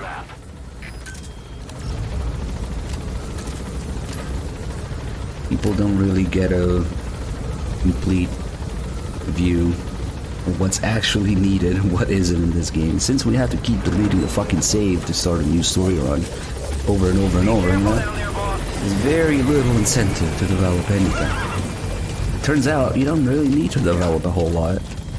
The game gives you plenty of free shit. There's no need to Fulton or develop shit.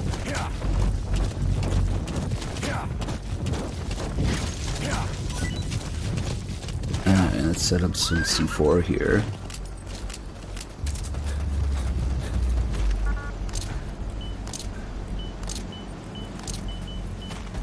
Get behind this hill, maybe. A little bit of the old slope engine boss fight.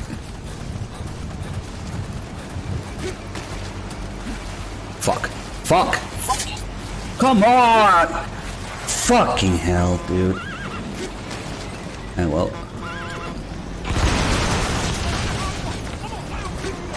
Boss, we have new targets. Check your iDroid for the details. You get an alert. Look at me, I'm here. Fucking Fulton you. Okay, bye. Fucking slope engine, man. Alright, let's go for the next one. Subject on board. Leave the rest to us.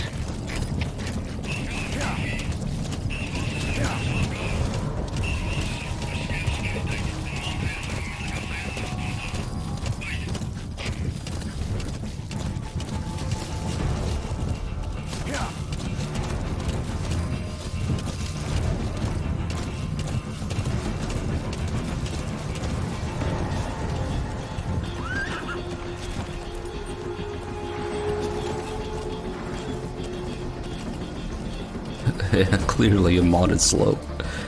And alright. I think it's after we get this vehicle here that we'll hear the magic words.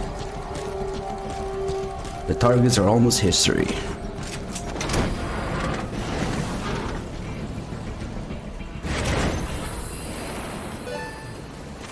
Nice work, boss. The targets are almost history. There you go. So once he says that, Kaz will now start praising me for destroying my own vehicles. So, let's order something. I don't know, Jeep, whatever. And let's see what happens.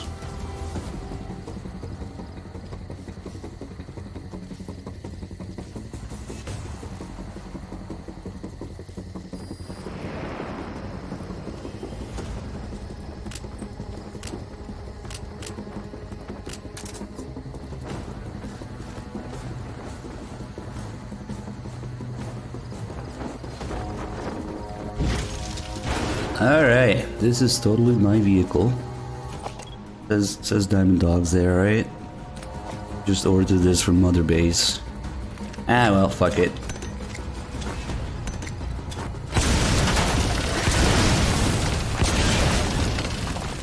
Nice work, boss. The targets are almost history. Yeah. Thanks, Kaz.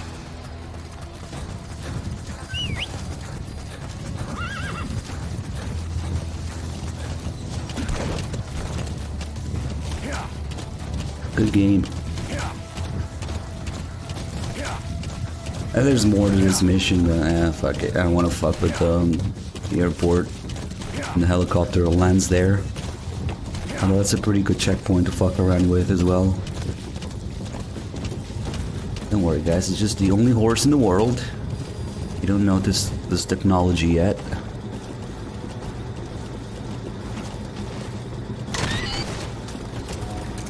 Maybe just full tonight, whatever. And the helicopter lands here-ish, I think. Target left. If you can call it landing, as much as helicopters actually land in this game. He's coming too. Roger that.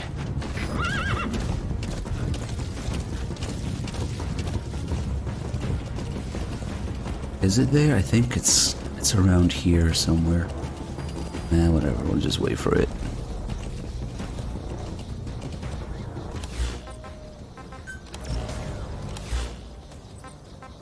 While we wait, why don't we check out the new technology?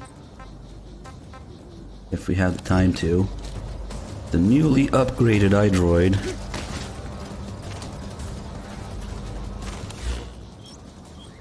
Oh, I hope it's not here. No, it should be here. That's an enemy gunship. Yes, yes. Don't try to take down a gunship from the front. You won't win in a head-to-head shootout. Try to get behind it and take it down with missiles.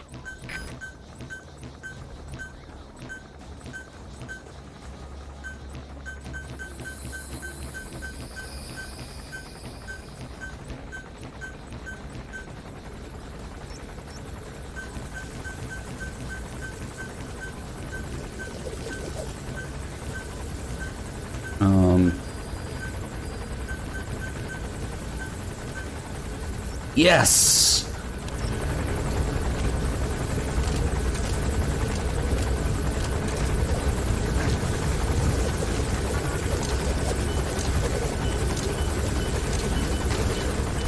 Oh, okay.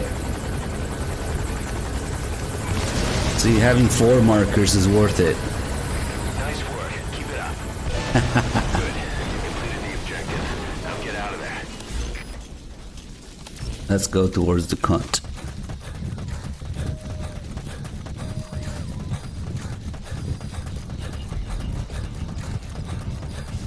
That's it. You've made it out of the hot zone. No sign of the enemy. Mission complete, boss.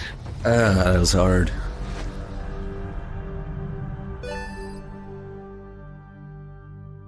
Mission complete, and how? And how? Ooh, more tapes. Burger tapes, even. Boss, as we suspected, the mastermind behind the kid's escape was Eli. It's hard to believe, but apparently he'd been plotting an armed uprising against us. He could be hiding something else, too. Ocelot's gonna press him for answers. Get back here as quick as you can.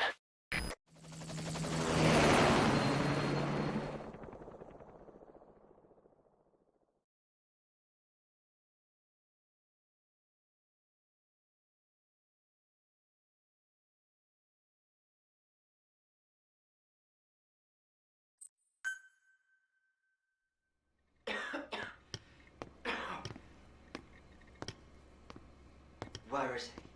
I told you, your father's not here. They're back. Yes, they're back. But don't get any bright ideas. Your quarters are under full surveillance. Your weapons privileges have been suspended. No more uprisings for you. Did you really think it would be that easy, Commander?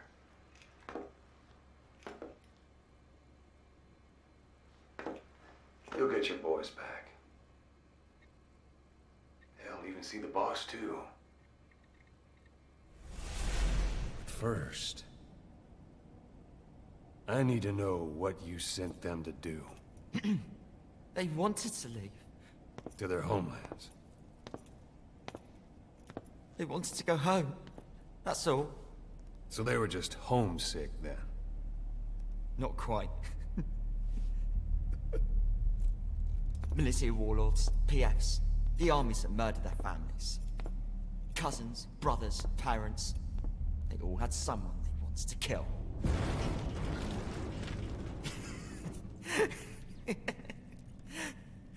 I told them, last chance to face the world with no regrets.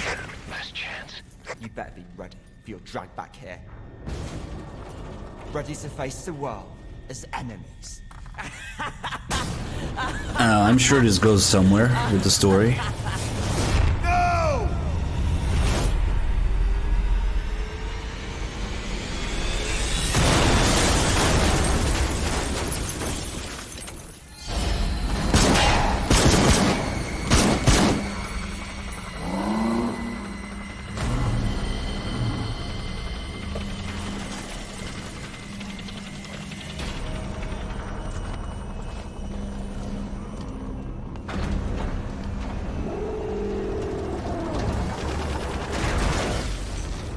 Not like you! Goodbye, Father. I don't need you anymore.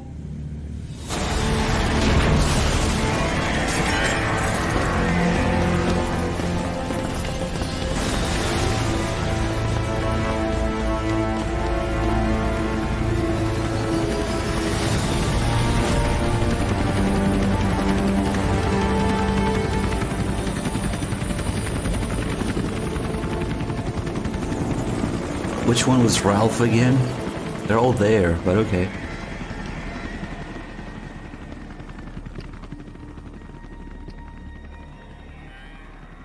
Was Ralph really an accident?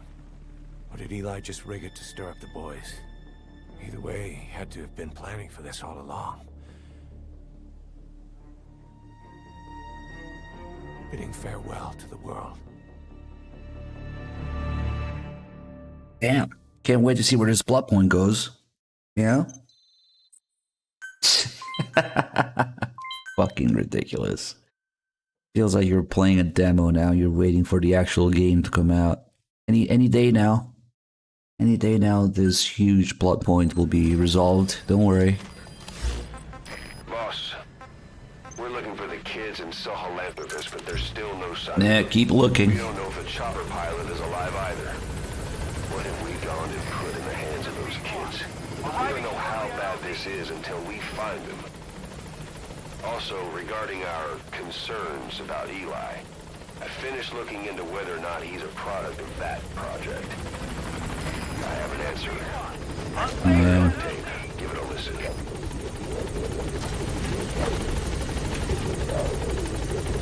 Boss, I've updated the mission list. We've received some new job offers. The details are on your iDroid. How convenient is that? Every time we need more filler missions, we receive some new job offers. New. By new, I mean rehashed Chapter 1 missions. Yep.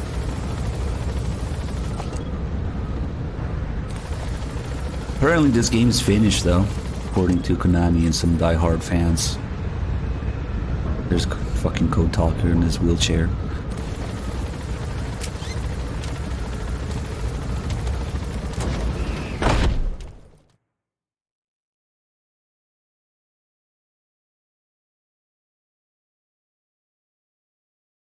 It's okay, we got a bucket of tapes to listen to instead.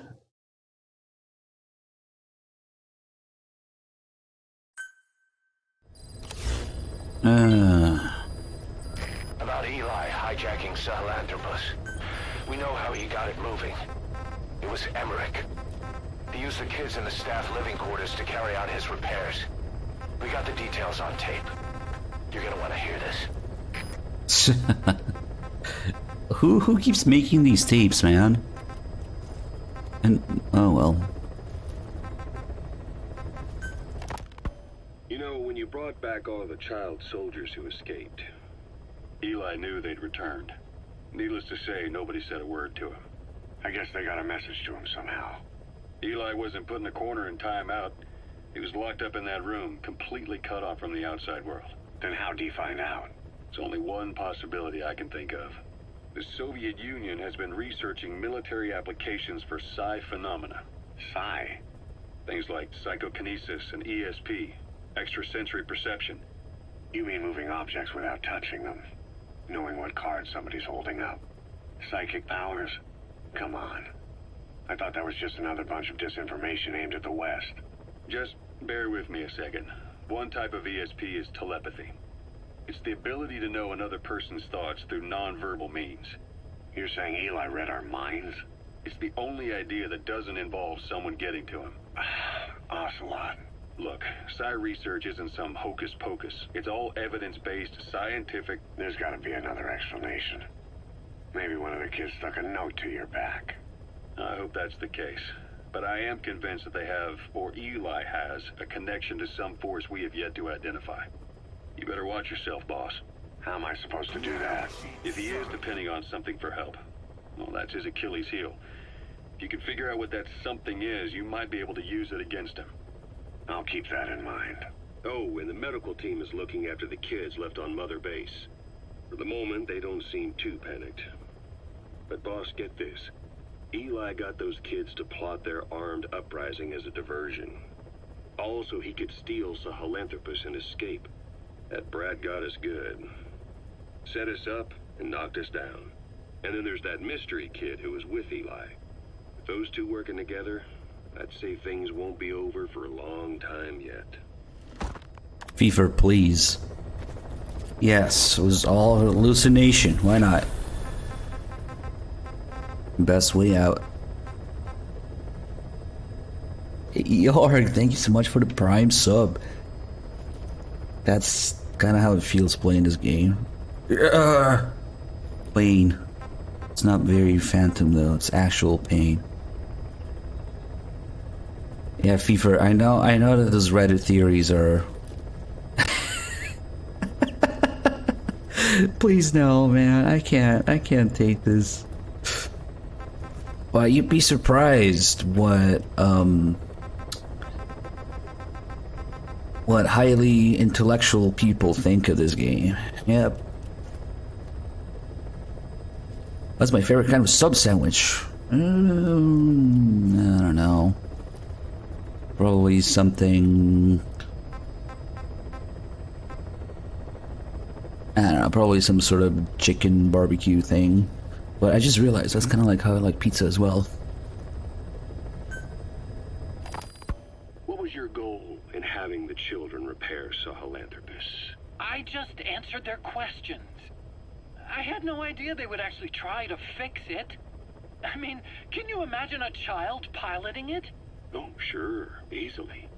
It wouldn't work. Well, I bet it's just like riding a bike. I said it didn't work. Who did you try? I didn't. Did you put your son in it? We never did that. His name was, Hal, wasn't it?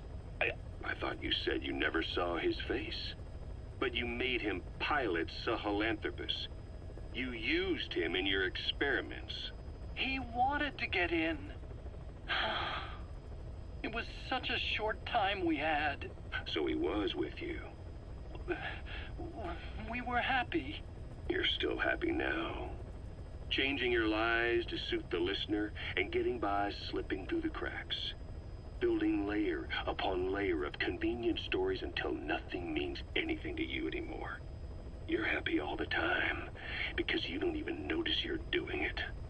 Think hard. Who are you really? You're not a victim and you're not the silent majority. You're a perpetrator and a petty hypocrite. The real world doesn't make you suffer. It's the other way around. I feel like I should get that video of Huey leaving Mother Base for this tape. But it's a little bit of work. I need to find it, I need to download it, I need to add it to OBS. Let me see, maybe... or science.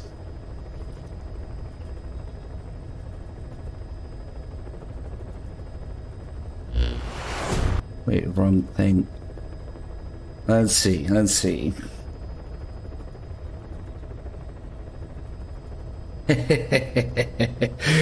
There's so many fucking Huey meme videos in this channel, man. It's hard to pick one. Maybe this one. Let me see. Hold on.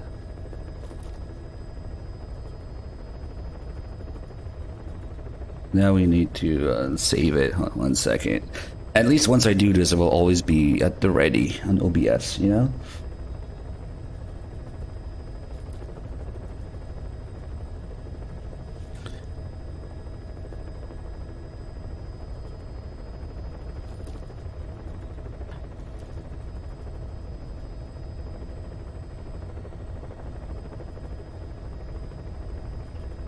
Yeah, I should. That's a pretty short video.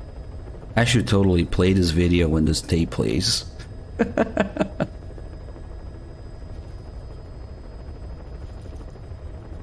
Adding some memes to the meme library.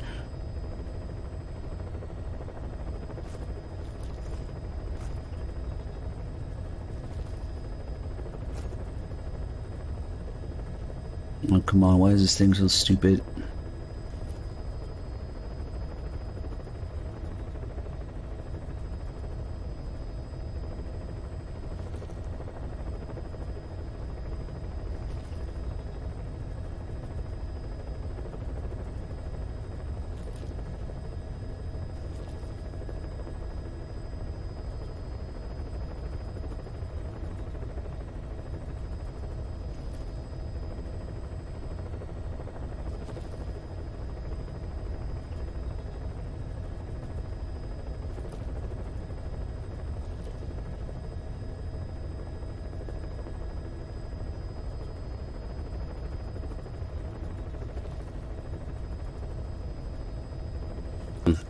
Alright, alright, alright.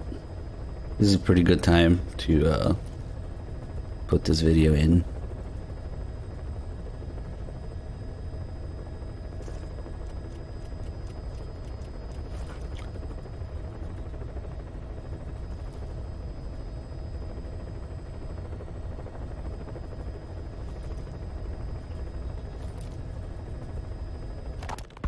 What was your goal in having the children repair Sahelanthropus? I just answered their questions. I had no idea they would actually try to fix it. I mean, can you imagine a child piloting it? Oh, sure, easily. It wouldn't work. Well, I bet it's just like riding a bike. I said it didn't work. Who did you try? I didn't. Did you put your son in it? We never did that.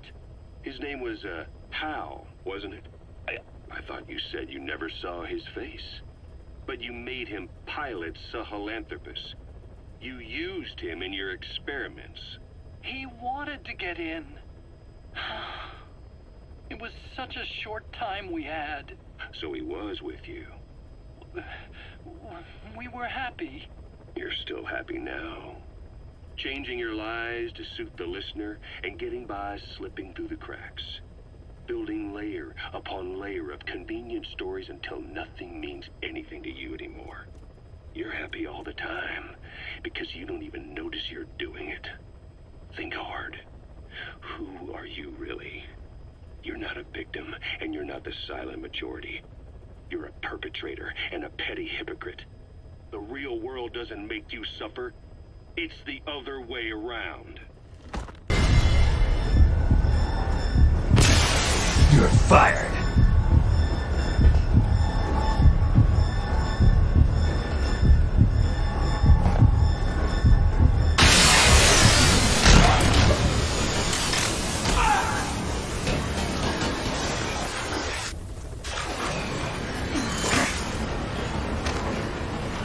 Wait, he survived that?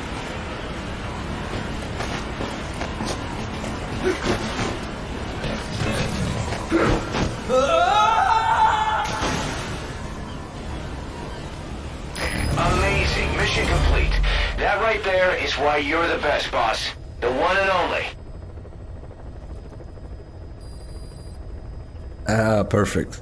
It should really be Ocelot doing that, like use Ocelot's model to do that. Fuck. Boss, we've got the results of Eli's genetic tests. We can finally put this worry behind us. We used the PCR technique and conducted DNA fingerprinting of the copied DNA sequences. Neither is mainstream science yet, but the concepts and procedures are sound. Both tests say there is 0% chance that the two of you are blood relatives, meaning the results are negative.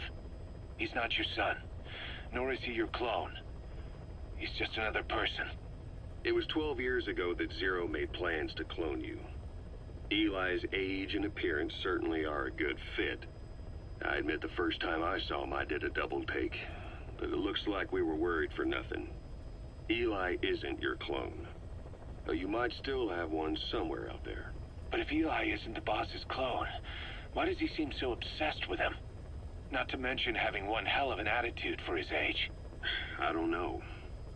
Learning the truth about himself, cursing the fact he's a clone, bearing a grudge against selfish adults, and coming to hate who he was cloned from.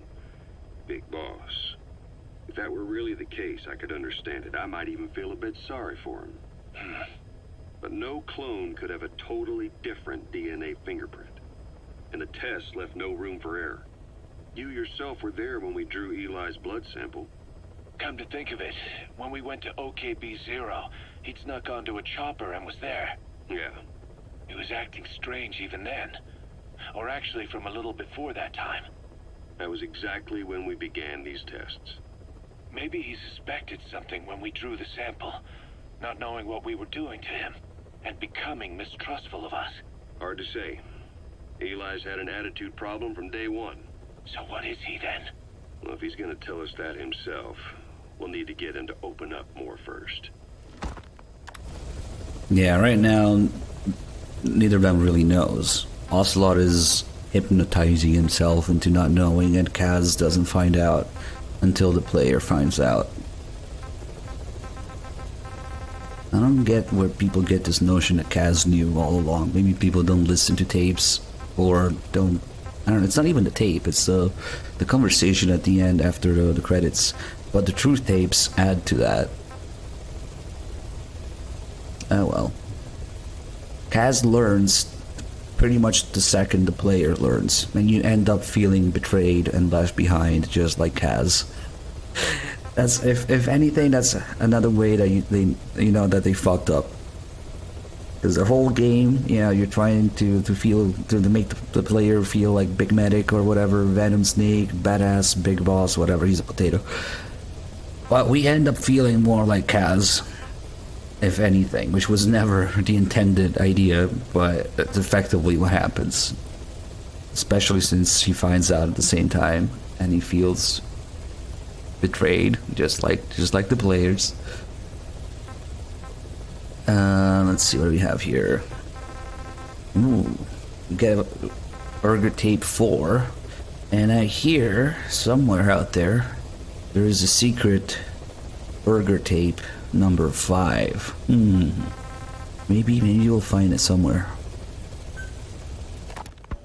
Skullface, real name unknown. Sure. Born in Hungary, more specifically northern Transylvania, after it reverted to Hungary from Romania. While he was young, the country allied with Germany as part of the Axis powers, but later during the war, it came under Soviet occupation. The Hungarians struggled for independence, but the Soviets came down. Hard.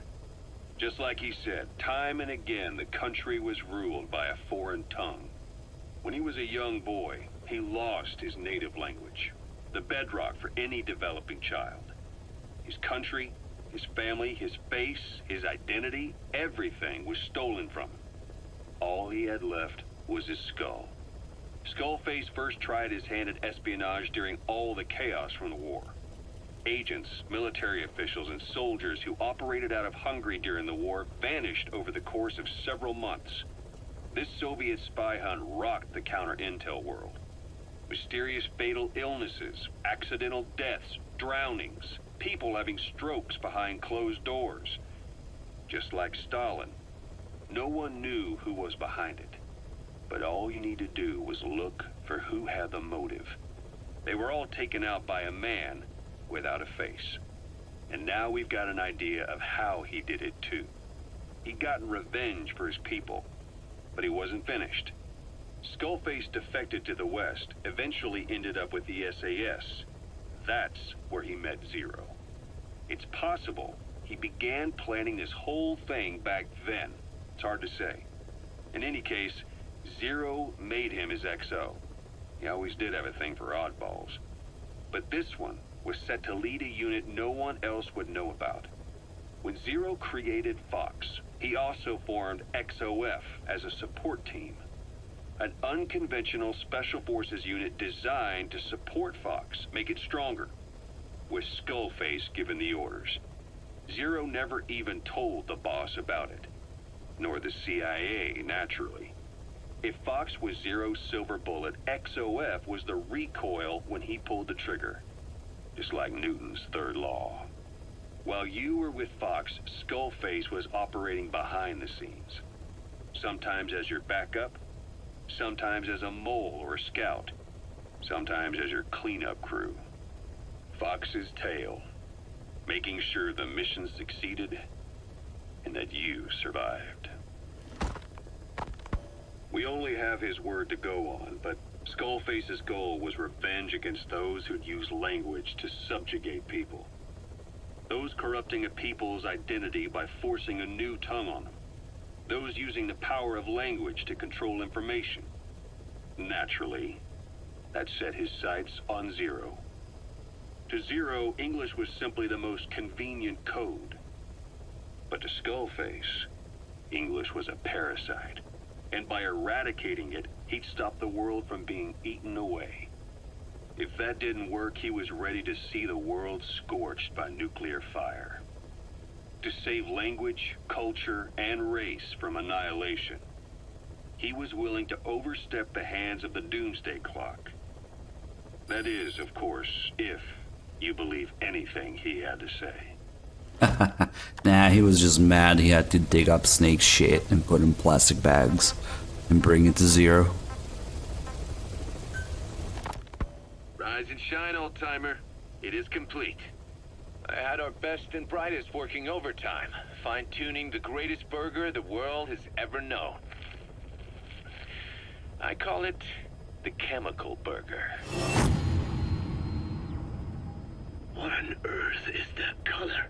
Now, don't judge a burger by its color. Go on, try it. I am not very hungry. What? Oh, I get it. Now, sure, it's loaded with additives, but each one's been approved by the WHO for human consumption. Come on, one little bite's not gonna kill you. Are you sure of that? Fine.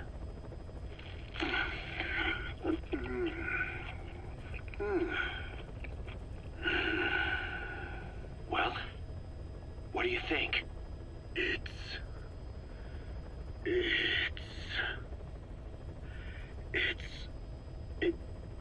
is perfect. Right? This takes me back to the taste of my youth. The neon signs on the Mother Road. Oh, I can see them now. So, what do you think of our signs now? And it doesn't just taste great. You won't believe how cheap it is to make. And because it's pumped up with preservatives, it won't spoil easily in regions lacking refrigerated storage or transportation infrastructure. This bad boy could even solve Africa's hunger problem. Excuse me? People will no longer fight over food or find reason to hate one another. Mankind will come together, reunited between these fluffy buns. Forget Pax Americana. Say hello to Pax Hamburgana. Pax Hamburgana. Skullface thought that destruction was the way to free the peoples of the world from American imperialism. But this is different. Tackling something head-on just makes for more conflict. Only by uniting the world can its various inhabitants truly become free. Having lived as an American parasite as long as I have, I know what I'm talking about. The Chemical Burger is poised to be the greatest liberating force the world has ever known. An ethnic liberator. Burger. Now all I need is a better brand image, starting with a name. I gotta run, old-timer. I'll catch you later.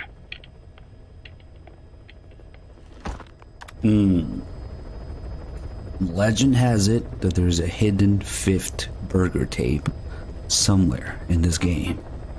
If you look carefully, you might just find it. I think it is time you knew. Hamburgers. Yes. I became obsessed with them. I wanted exposure to them. I was used by the beef. And that is not all. I copulated them often back home. It is terrible. Unforgivable. And yet, it is what I have done.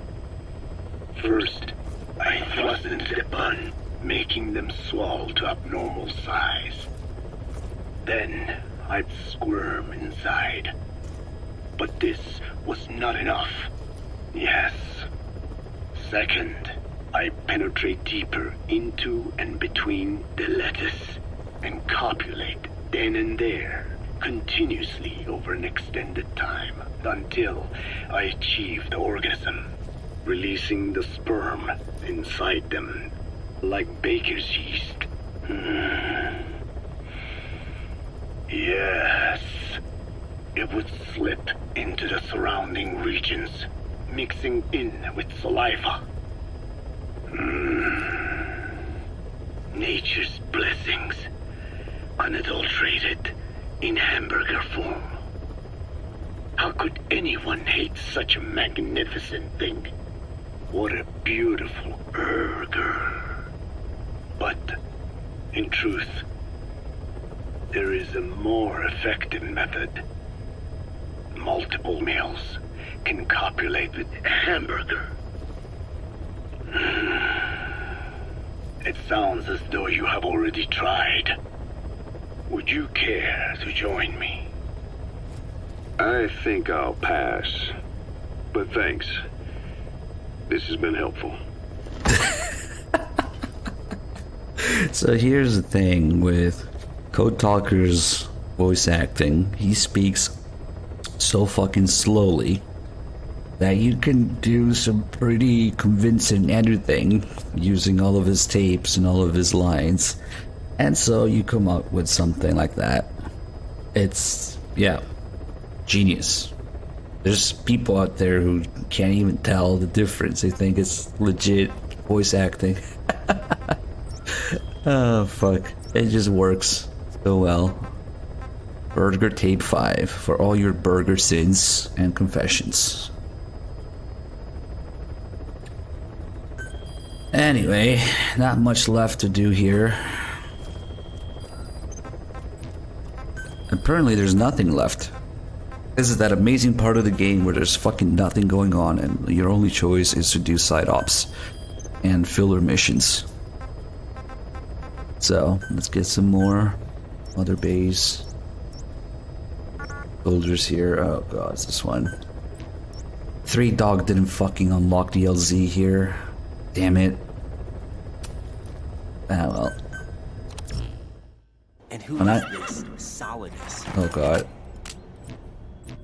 My predecessor, Donald Trump. That was the name the public came to know him by. Thanks for the bits, bag of crabs. So when I play that mission in this area, I always unlock the LZ, but I guess 3 Dog wants to put on some sort of fiction that the game isn't fucking disaster, so he pretends that LZ doesn't exist.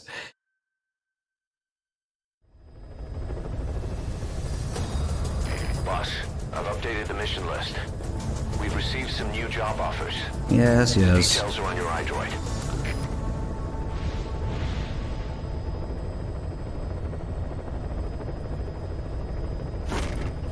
I think I'll pass.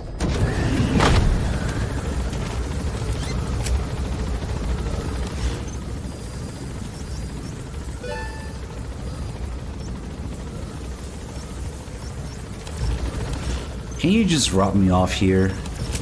No, huh?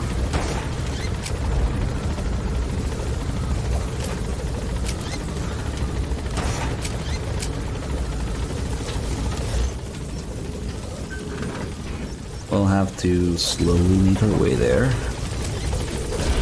Tapes are done. Tapes are never done. This game ends in tapes.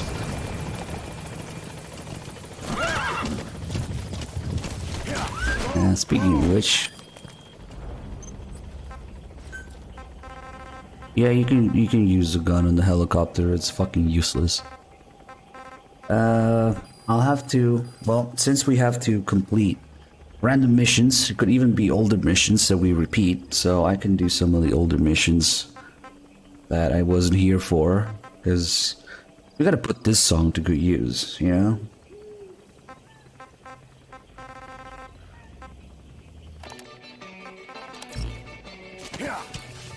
Time for some here.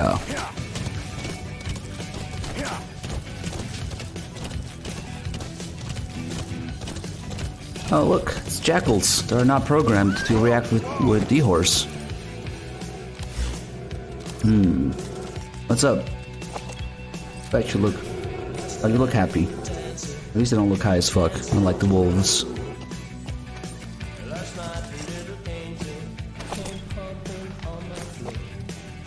Maybe.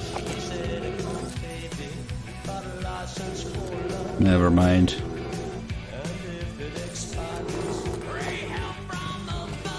Good game.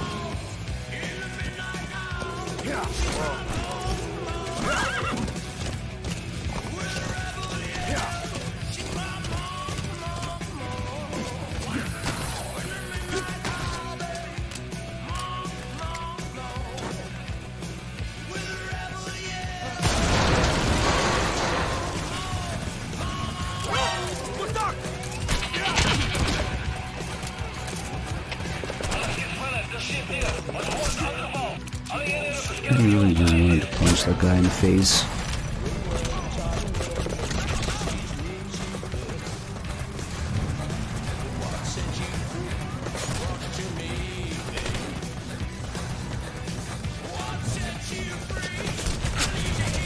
Oh shit.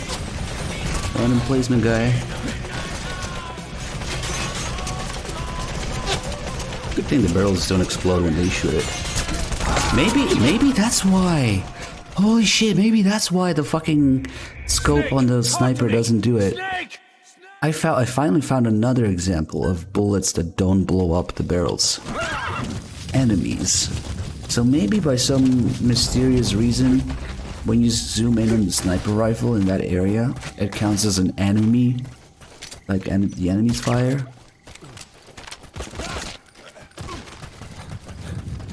Yeah, I don't know. But that was interesting, seeing how their bullets don't blow up the barrels. Ah, there goes the music. Worst part of getting a checkpoint, the music goes away.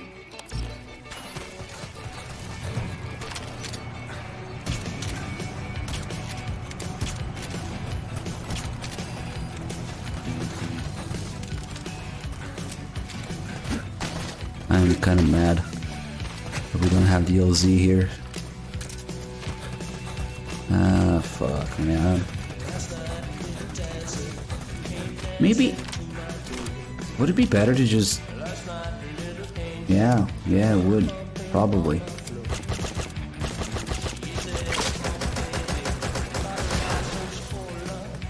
Now imagine if only you could take the helicopter in between LZs. You could only do that on Mother Base, as far as I know. Get in on one LZ, tell Pequod to drop you off at a different LZ. Nope, you can't do that.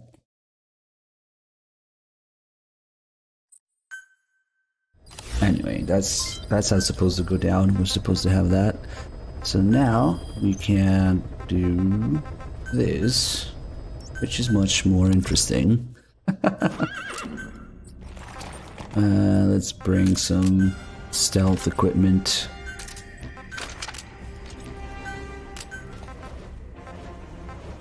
Let's bring the .45 caliber revolver. Yes.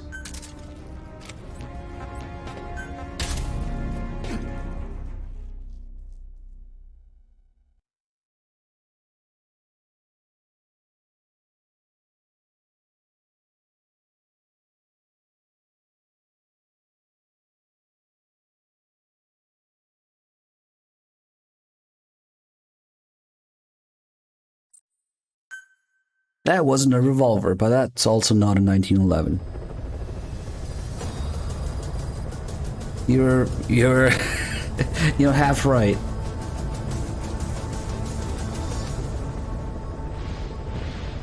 We don't get into gun models in this game. But naturally, that's not a revolver. But of course, that's the joke. This game's gun details. .45 caliber revolver. Must be one of those new automatic magazine-fed revolvers. Sure looks like a revolver to me.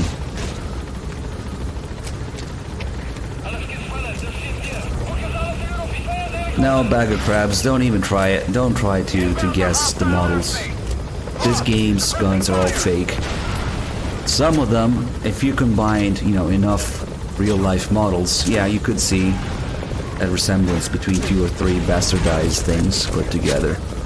But they're not supposed to be anything.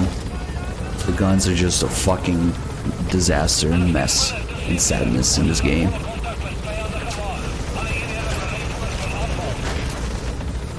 Of course, Pequod has to take the longest and slowest fucking route possible.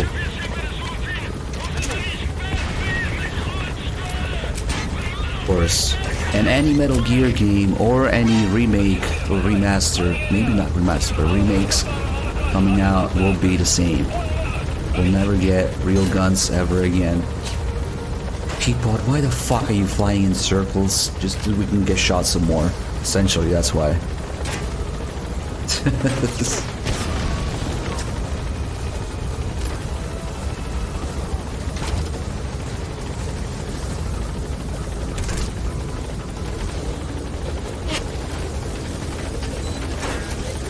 Thank you. Holy shit.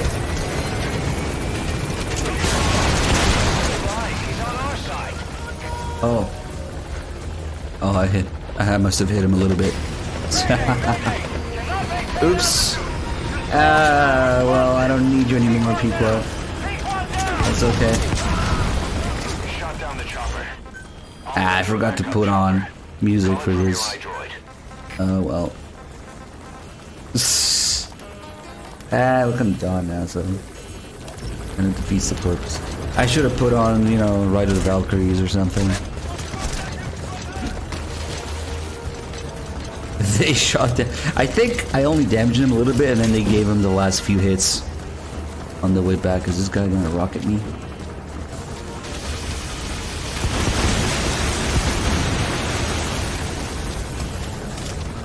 I'm a little busy right now.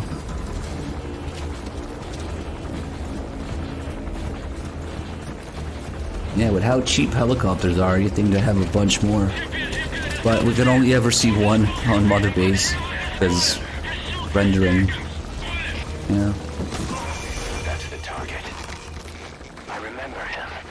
He was off base during the attack 9 years ago. Bring him home, boss.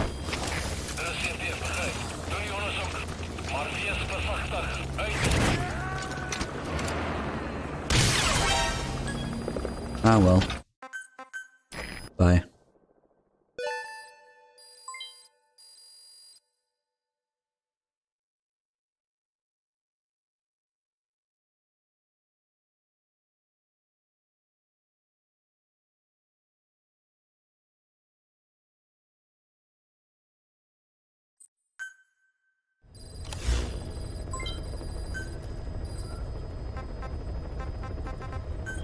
Alright, we got the next guy to extract. Which one is this one?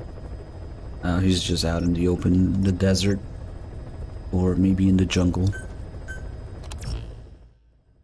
Nothing too terribly interesting about this one.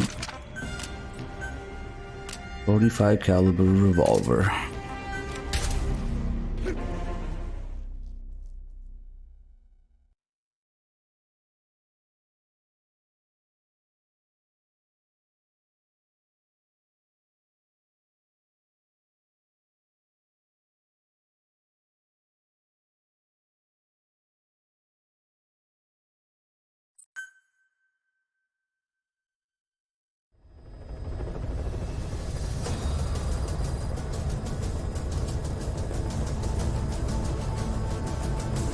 Yeah, we're at that point in the game where you have to do random deployments, random filler, rehashed filler, or side ops, you know?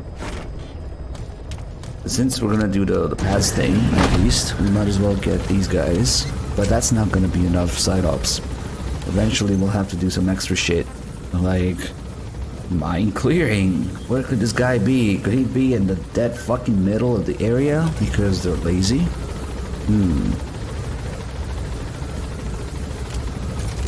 Yeah, don't worry about the time it would actually take to travel back and forth from Mother Base. Be careful down there, boss.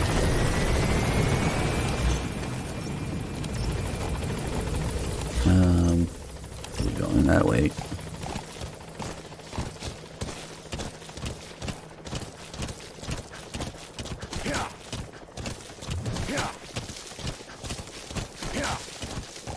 Surely they wouldn't put him dead in the middle every single time, right?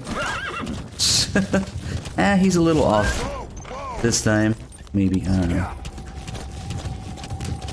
Ah, fuck, he saw me. And he has stealth cam.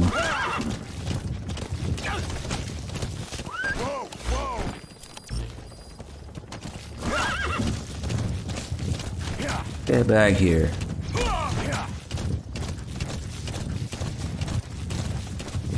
can take getting trampled multiple times. These guys have a lot of stamina.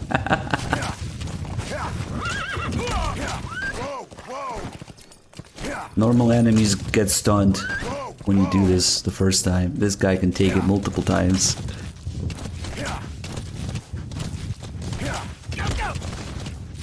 There you go, 4 times, damn.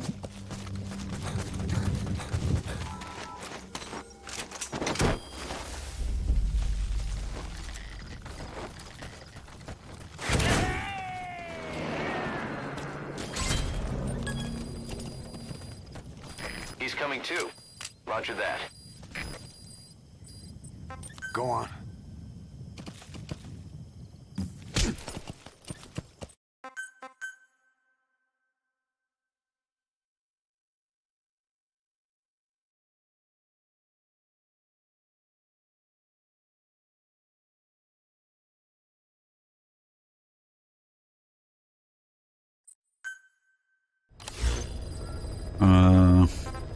Couple more of these. There's 10 of them. Number 7 at Ooga Booga Supply Outpost. Oh no, this is the guy just below the bridge. We can get a headshot on him, and then we have to get him out before he fucking drowns himself in the puddle of water there.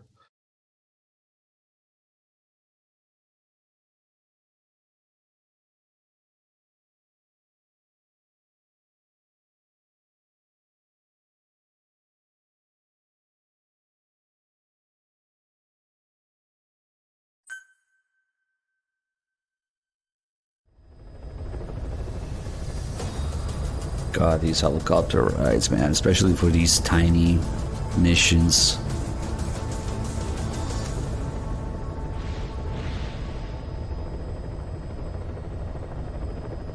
Hey, cheers upgrade.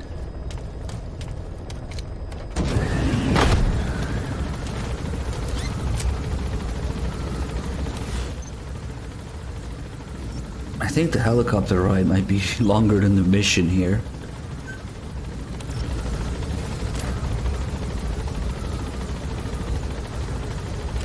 Yeah, there he is. I don't even need this.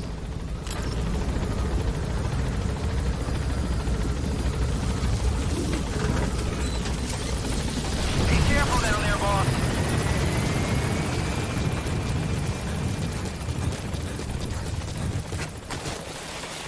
Slope engined. Oh fuck. Okay, got him. Slide your ass down. Hit the guy. Ah, fuck. That's the target. I remember him. He was off base during the attack 9 years ago. Bring him home, boss.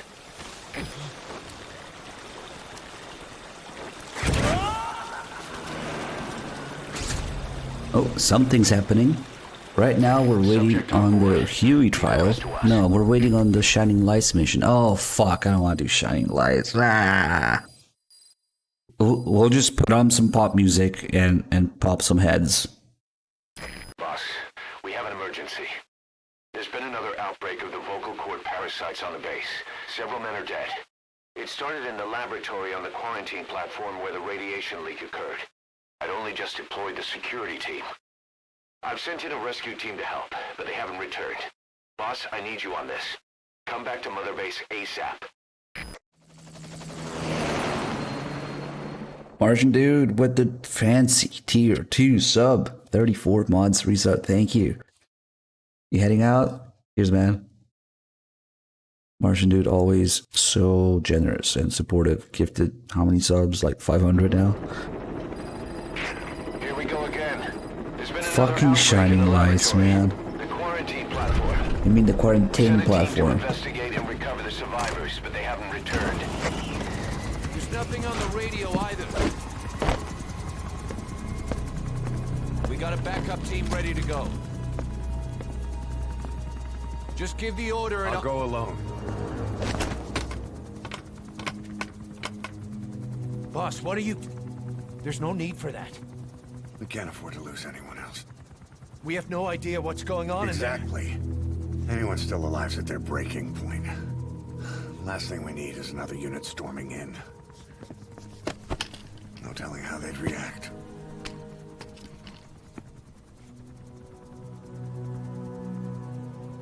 Fine. First off, check how much the infection has spread. Rescue comes next, after we know the situation. When you're ready to move, just use the iDroid.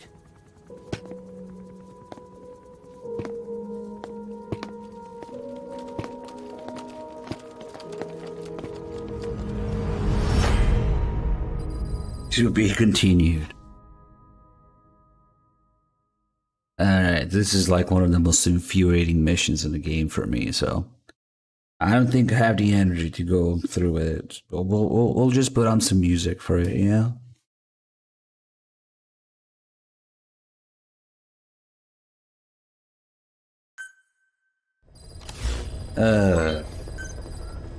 We have no idea why the parasite has showed up again. I thought we took care of it. We need more information. Find out what's going on, boss. Select a mission on your iDroid. Boss, we have another outbreak of the vocal cord parasite inside the quarantine platform's laboratory. Several men are dead. It began after we discovered that radiation leak in the facility's research block. I dispatched the security team to seal off the source and move the researchers to the containment block next to it. That's when they discovered the outbreak. I immediately sealed the laboratory and sent a MOP-3 rescue team, but they haven't returned and comms are dead. We have no idea why the parasite has showed up again. I thought we took care of it. I'd like to get any asymptomatic personnel out of there, but we can't tell who's infectious and who's not. We need more information, like how to tell the two apart. Find out what's going on, boss.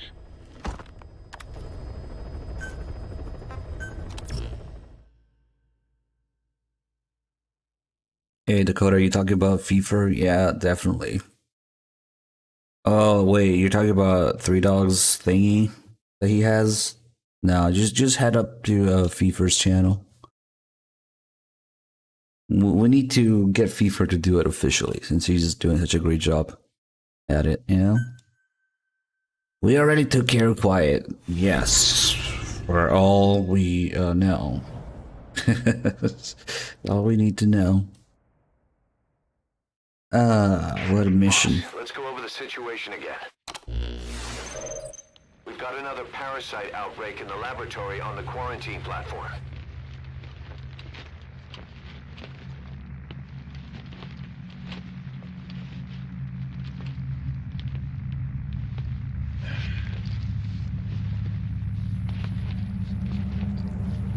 What is this? No idea.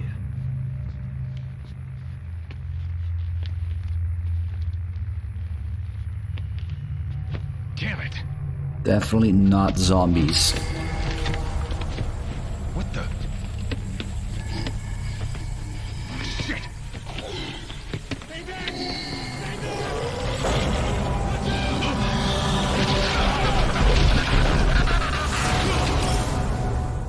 We've sealed all the exits to keep it from spreading. No one's getting out. One of the researchers inside managed to isolate the parasite behind the outbreak. He faxed over his findings. Code Talker's analyzing them now. Why this new outbreak, despite our inoculation? But the Wolbachia, there's the male, the female. Introducing the Wolbachia to the infected prevented symptoms during the last epidemic. The parasites lodge in the victim's throat, forming a mating pair. But the Wolbachia turns the male to female. Two females can neither copulate nor lay eggs. That's why the rescue team went in with more Wolbachia. But the outbreak still isn't under control. They should not be capable of laying eggs. Yet, we have a new outbreak. And the Wolbachia have no effect. I pray this is not some new strain.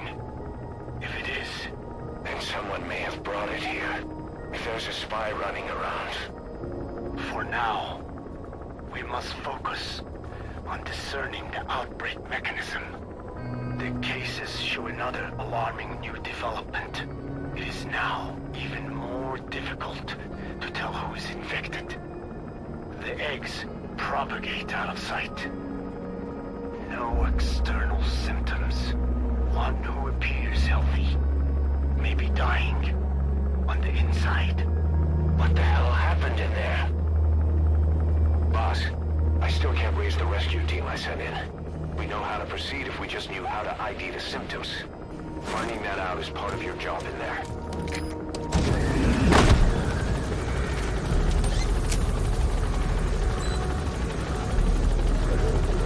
Welcome to the Diamond Dogs quarantine facility. Because we weren't paid enough to spell it right.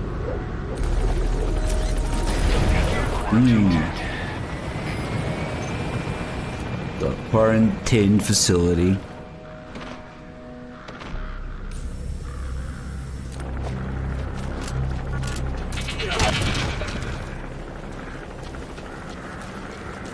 Let's go do this nonsense.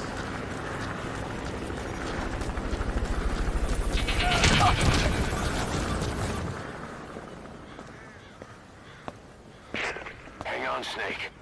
We've just had a transmission from inside. Here's the audio. It all makes sense now. I win.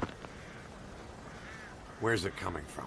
Unknown. It cut off before we could get a fix. It all makes sense. Think he means the parasite? No way to know. But right now, that's all we've got. Hopefully he can tell us something. We'll have to close the tent behind you, boss. Don't think the infection's airborne, but... Gotta make it dramatic. Even though this is the most generic zombie flick shit you could possibly Find a source think of that of. transmission, boss. Find our man. You never know. Like, oh, finally something other than fucking filler missions is happening. Content, story, things happening around the player in real time, in a mission. And it's a fucking Unreal zombie thing. Bullshit. Okay. In facilities that we've never seen before. With people that we don't care about. Yeah. I'm the boss, but I've literally never been here. New base. Who this? What is it?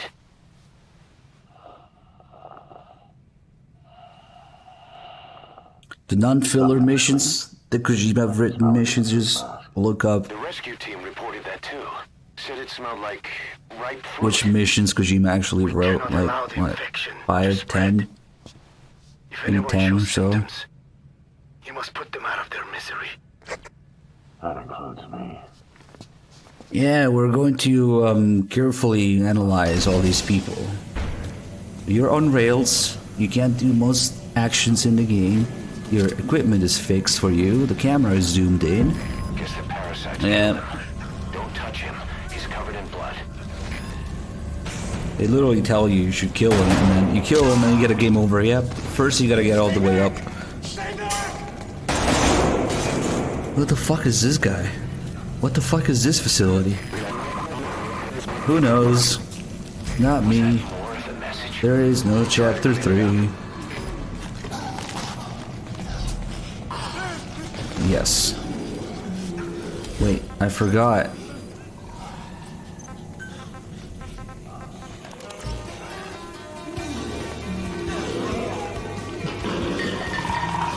Feels like we can go faster if I crouch.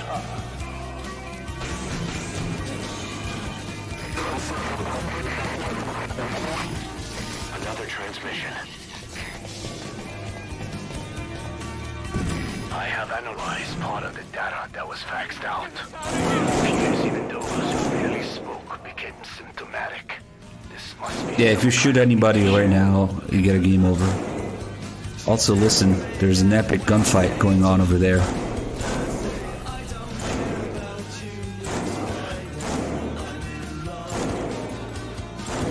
I wonder if we can...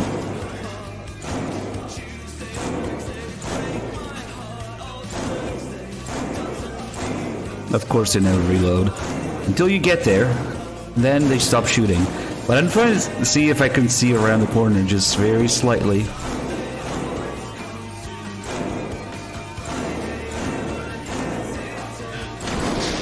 Ah, fuck no. The guy finally gets a headshot just as you get there. You hear the headshot. Oh, give me the gun. I'll take the regular gun.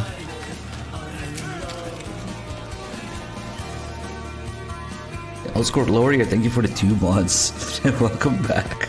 We also got a new sub from Florida Bro, who's hopefully not Florida Man. Thank you. How many Florida Man memes do you get a day? Hatman, you really think the game will let you bring your own gear and switch weapons? No, they have to force this bullshit on rails things. With the only time that things ever actually happen around the player, you are on rails, no freedom, no gear, no gadgets, no experimentation. All the gear is forced on you in this mission, and you can't use most in-game controls.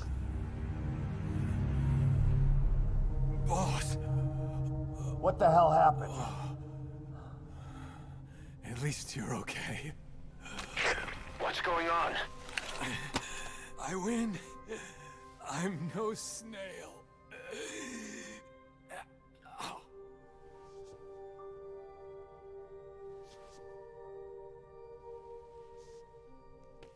Damn it.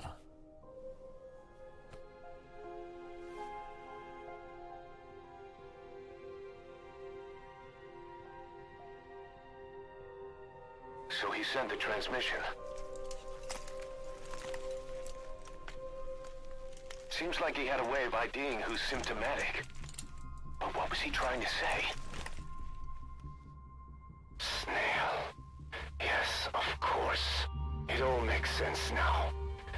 Do not let anyone showing symptoms get outside. As infection progresses, it triggers an overwhelming urge to get out in the open. That's the parasite controlling them. Once outside, the birds will feed on infected bodies, spreading the parasite on land.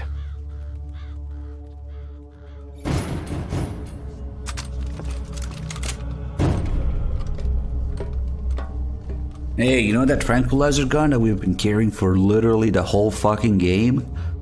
The whole world will be infested. Nah, let's try to shoot people in the leg because... Oh no, my friends are infected. I gotta put them out of their misery. Nice plot. No! Very original, Kojima. Good job.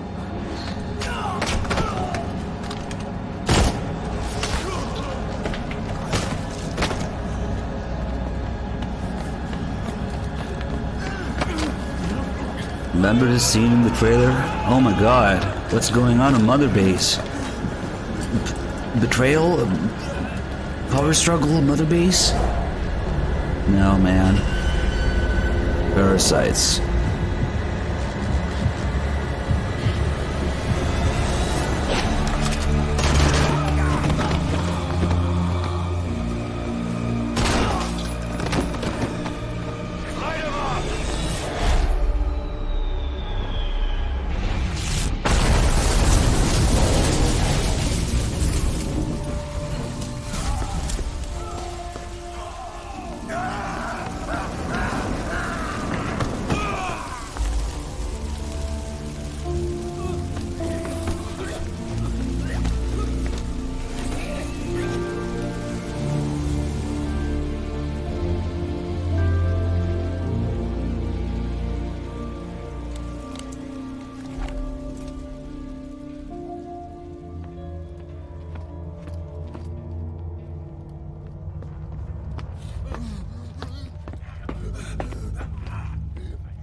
You have to shoot, boss.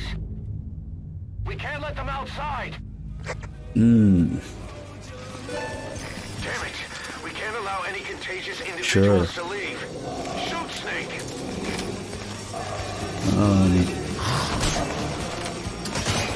God damn it. Wanted to give it a second, but fuck it. That's it. That's good. What's this? Betrayal? Cypher spies? Maybe Kaz and Big Boss having a falling out? Power struggle in Mother Base? What could this be? Parasite's son. Ah, well. Use those goggles if he's infected. If they're infected, they have to die. Yes, yes, yes. Snake! You just killed your own... For good measure. Nobody asked for your opinion. Wow, this guy dodging all the headshots.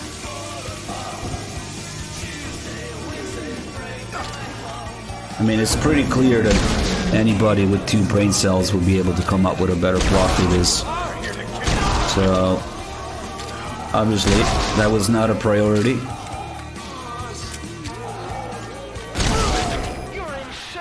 These guys just realize they're in this game. Put them out of their misery. That's the real misery. Being a character written into the Phantom Pain.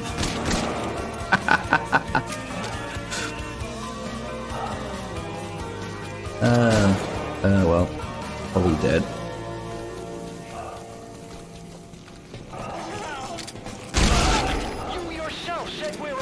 I don't know why Huey has a radio, but whatever. Oh, guess he was already dead. But the worst offense is the Peace Walker room. God, that shit drives me insane.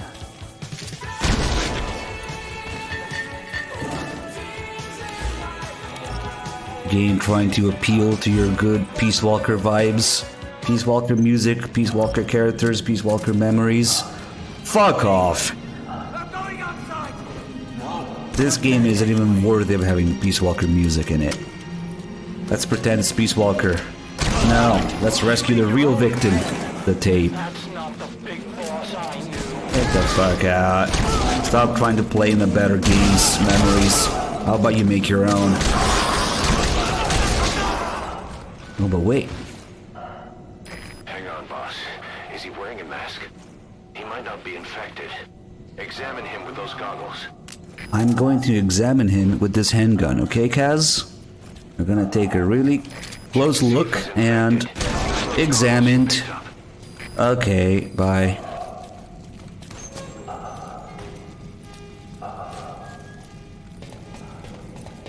I think that guy had a severe case of lead poisoning to the head.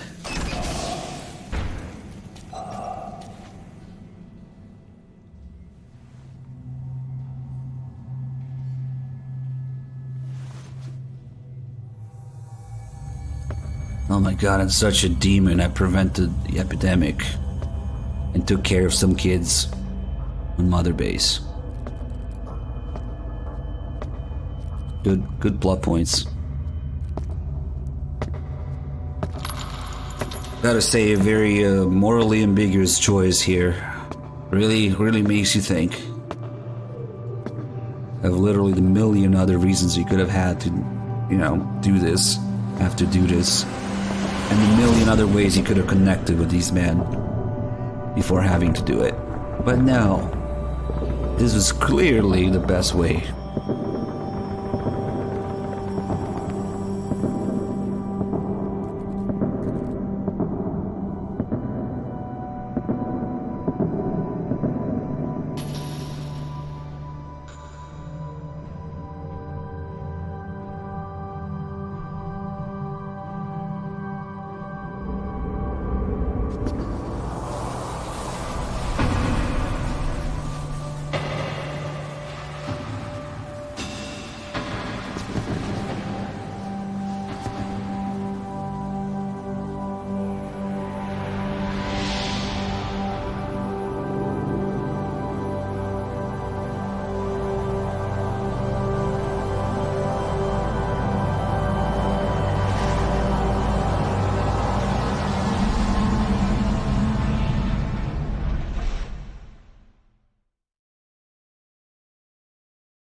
Well, back to filler missions after the cutscene.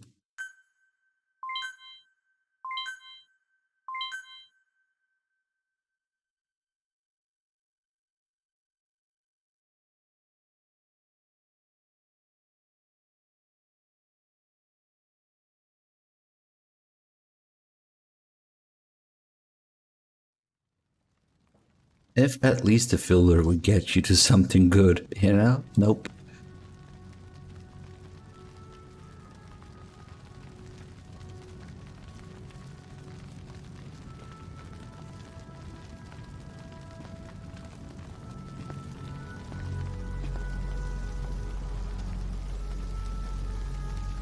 There's nothing we could have done for them. We're all grateful, boss.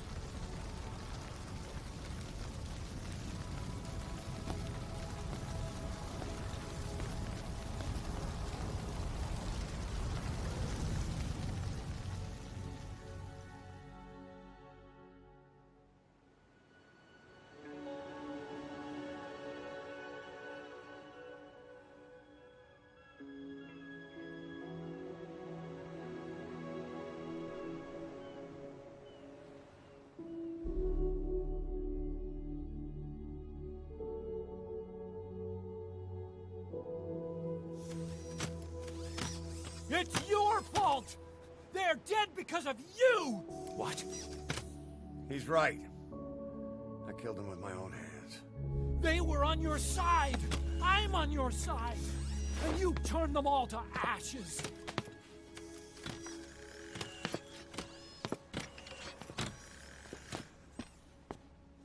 They wanted you to shoot. It was that or be burned alive. Come on. Let's get this over with.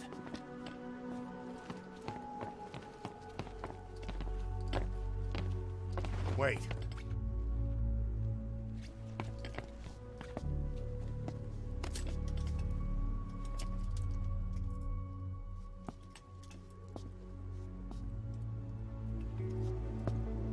This is reminding me of a better version of this cutscene. I might have to go look for it now.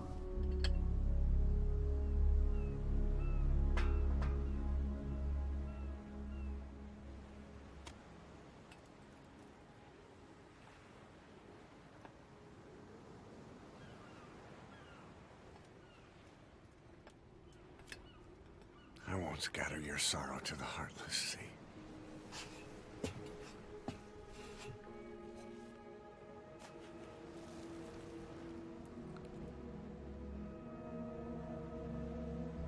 I will always be with you. Plant your roots in me.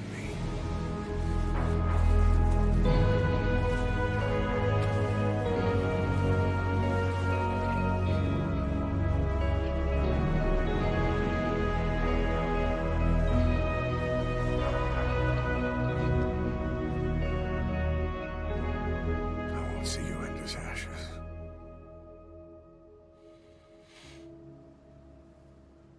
You're all diamonds.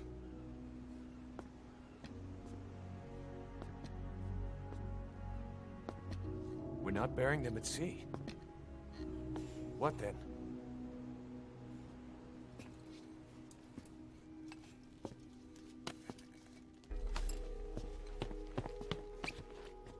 We'll make diamonds from their ashes.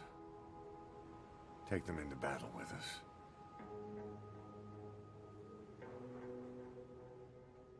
A shining light to our brothers in arms, even in death.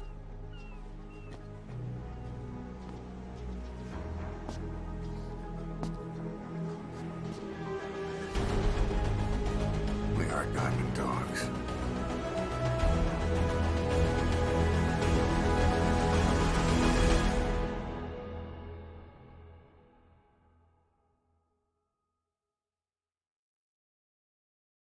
Yeah, well. All right. I found what I was talking about. Really just a short clip that I need to take from it. Something to do another time, I guess. Bit of work involved.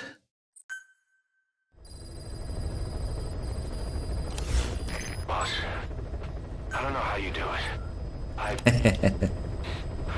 All I could do was obsess over revenge, doubting my comrades along the way.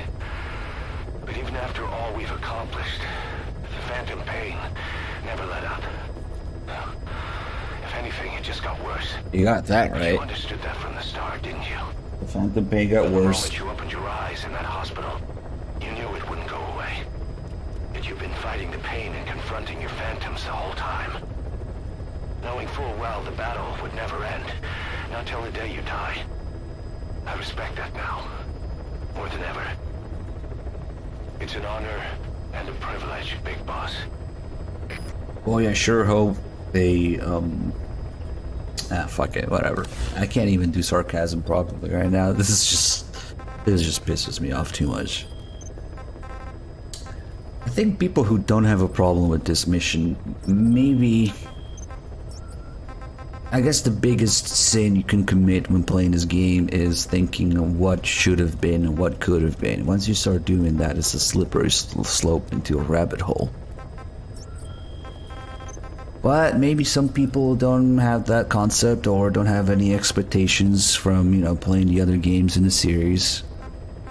So maybe some people are immune to that. Maybe some people can't think of the million of things that would have made this actually relevant or better.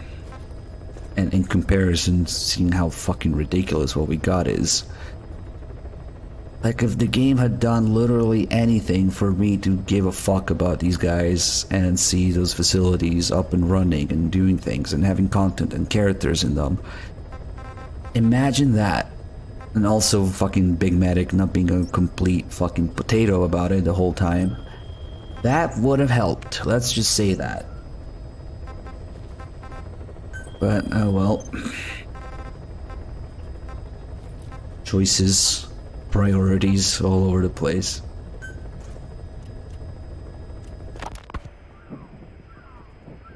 Hours after exposure to the blood of a symptomatic colleague, I found myself making my way up the stairs to this room.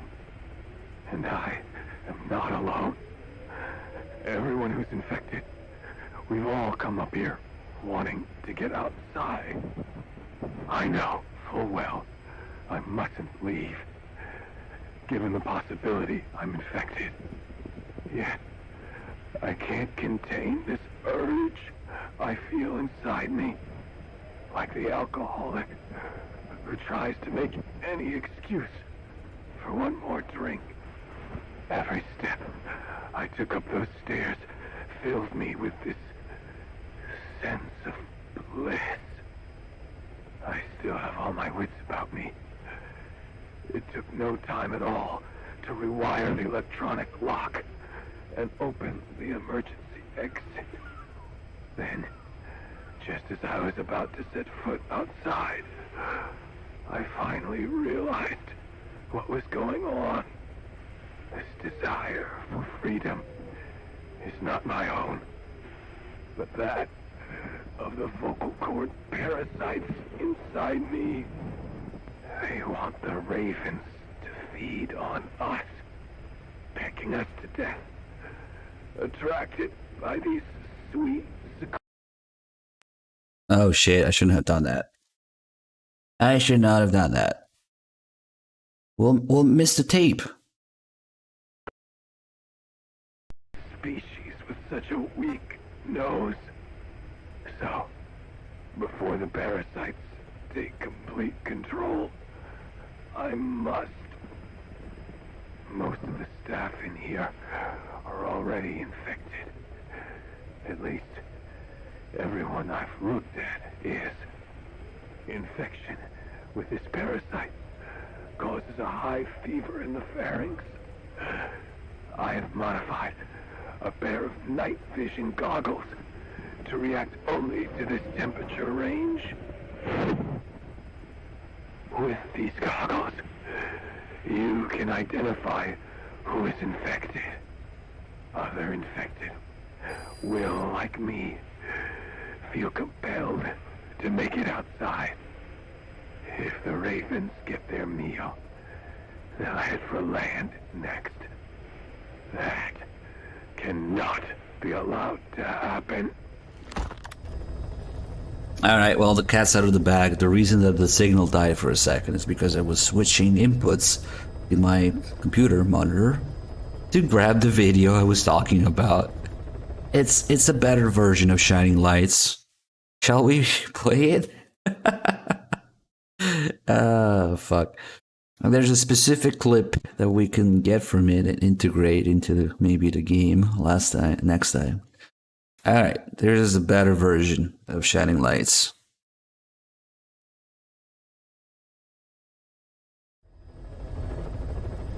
One of the researchers inside managed to isolate the parasite behind the outbreak. He faxed over his findings. Code Talker's analyzing them now. Why this new outbreak, despite our inoculation? This is still unclear. Think he means the parasite? No way to know. But right now, that's all we've got. Hopefully he can tell us something. We'll have to close the tent behind you, boss. Don't think the infection's airborne, but...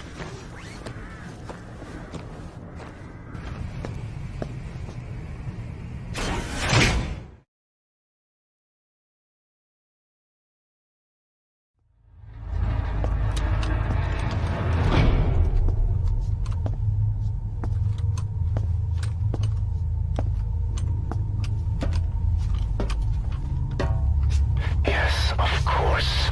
It all makes sense now. Do not let anyone showing symptoms get outside. As infection progresses, it triggers an overwhelming urge to get out in the open. That's the parasite controlling them. Once outside, the birds will feed on infected bodies, spreading the parasite on land.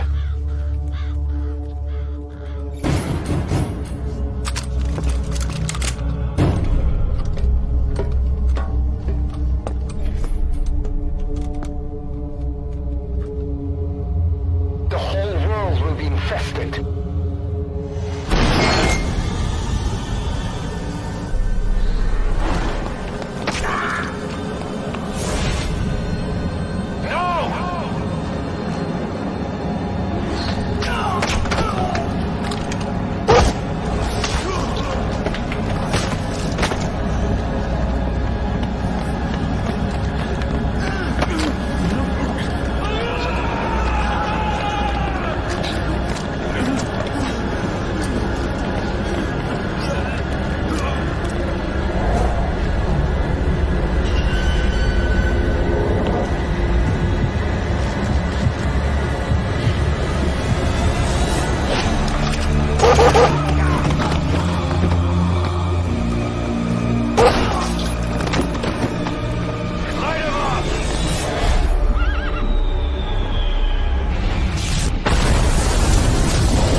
You have to shoot, boss.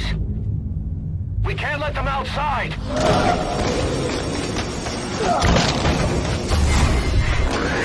That's it. That's good.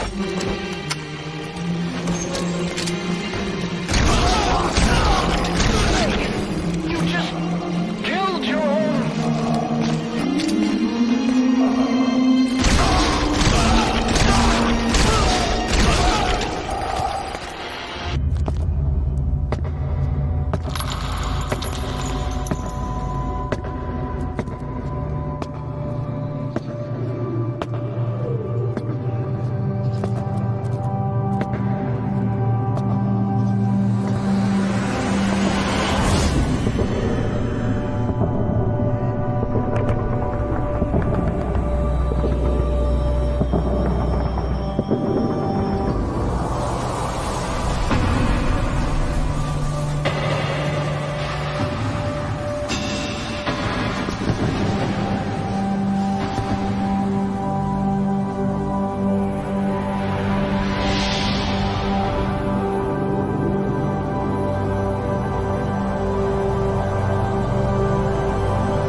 It's your fault!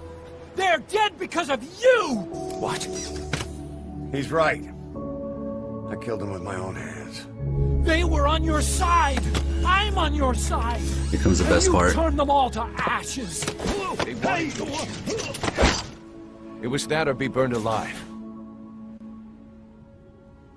Come on. Let's get this over with.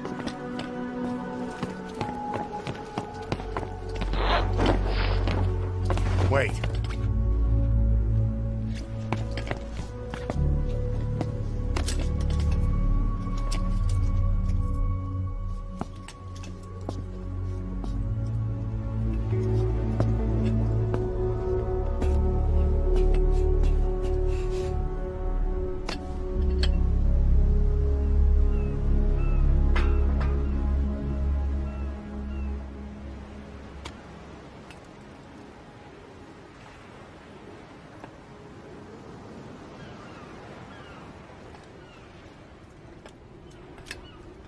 I won't scatter your sorrow to the heartless sea. I won't see you end as ashes.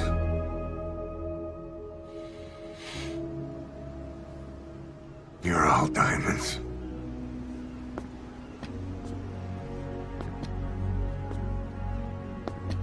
We're not burying them at sea. What then?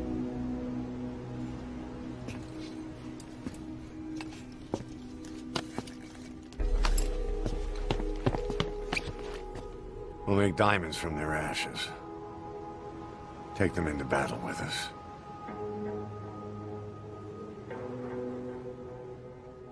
A shining light to our brothers in arms, even in death.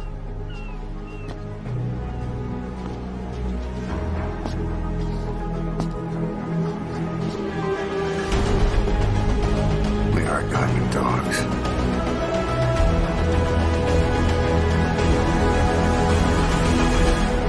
So I'm thinking to integrate the best part to this video. So just a little clip, you know? And you turned them all to ashes! It was that or be burned alive. The splash off screen. That's fucking He's right. genius. I killed him with my own hands. They were on your side! I'm on your side! And you turned them all to ashes! It was that or be burned alive. Splash. Come on. Alright. Let's get this over with. Oh, God. The whole idea of the vocal cord parasites was that they'd only copulate once exposed to a specific language over time. But the parasites infecting our men in the laboratory laid their eggs straight away. The larvae were eating their lung tissue almost immediately. What kind of mutation was it? Those who were infected and cured still carried the vocal cord parasites in their throats. They were still there, but the males had been rendered female by the Volbachia, and copulation could not occur, so we thought. But it is the Volbachia that mutated. Not the parasites? You remember I told you the Volbachia attempts to maximize its number of female infected hosts? Yes, hence the male-to-female transformation. Precisely. But other Volbachia strains use different methods. Cytoplasmic incompatibility, killing the males, and parthenogenesis. Parthenogenesis? Aphids? Aphids use that to reproduce via females only. Very good. The females lay their eggs without a male present, creating clones of themselves in explosive numbers. Parthenogenesis was originally a means for an organism to take maximum advantage of abundant resources by increasing its numbers. Certain strains of Volbachia force this to occur, to create more and more infected females. And that's why our men develop symptoms in the blink of an eye. Wolbachia, causing parthenogenesis, is common in parasitic wasps.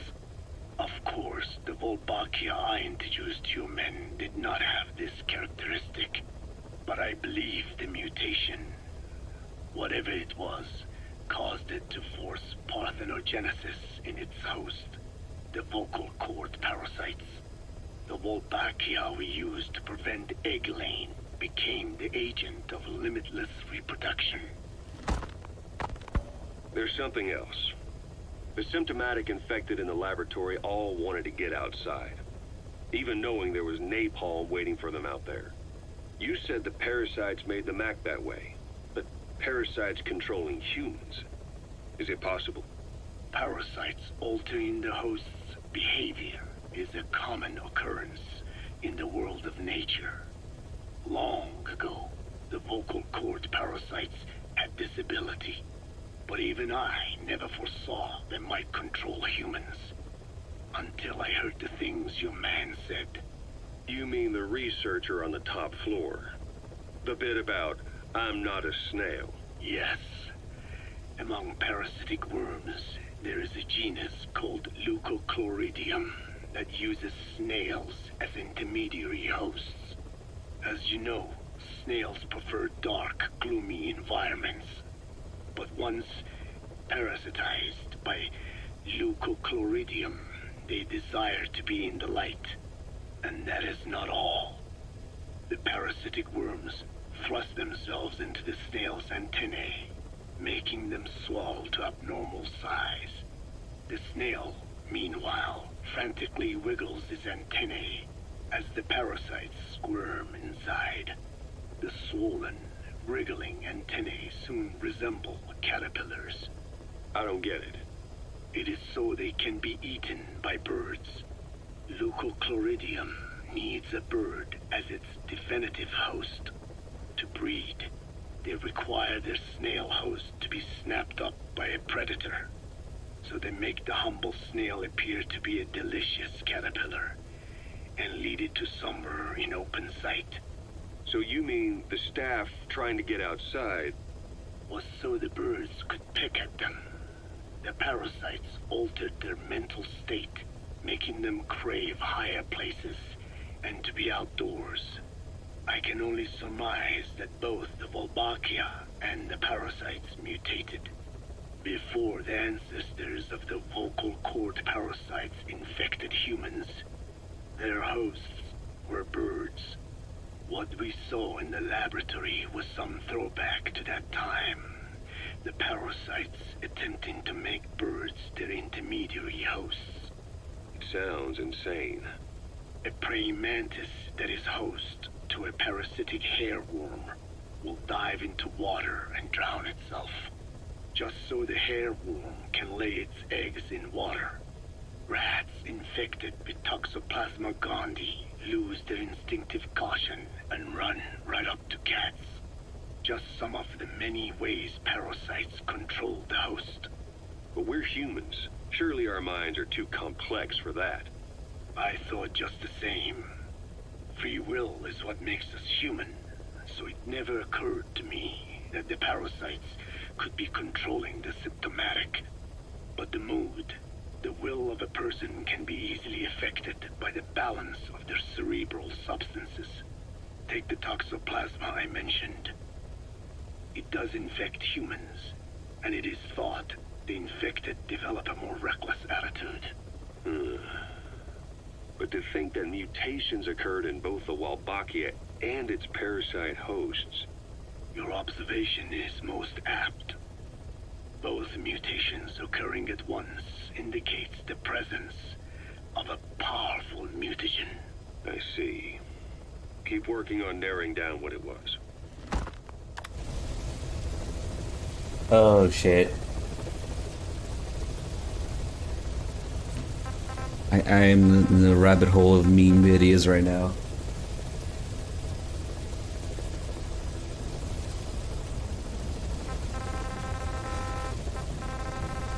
There's another one, there's a couple for Huey's trial as well. Lots of Huey related content on that channel. Well, Doctor, I have the report on the incident at the quarantine facility.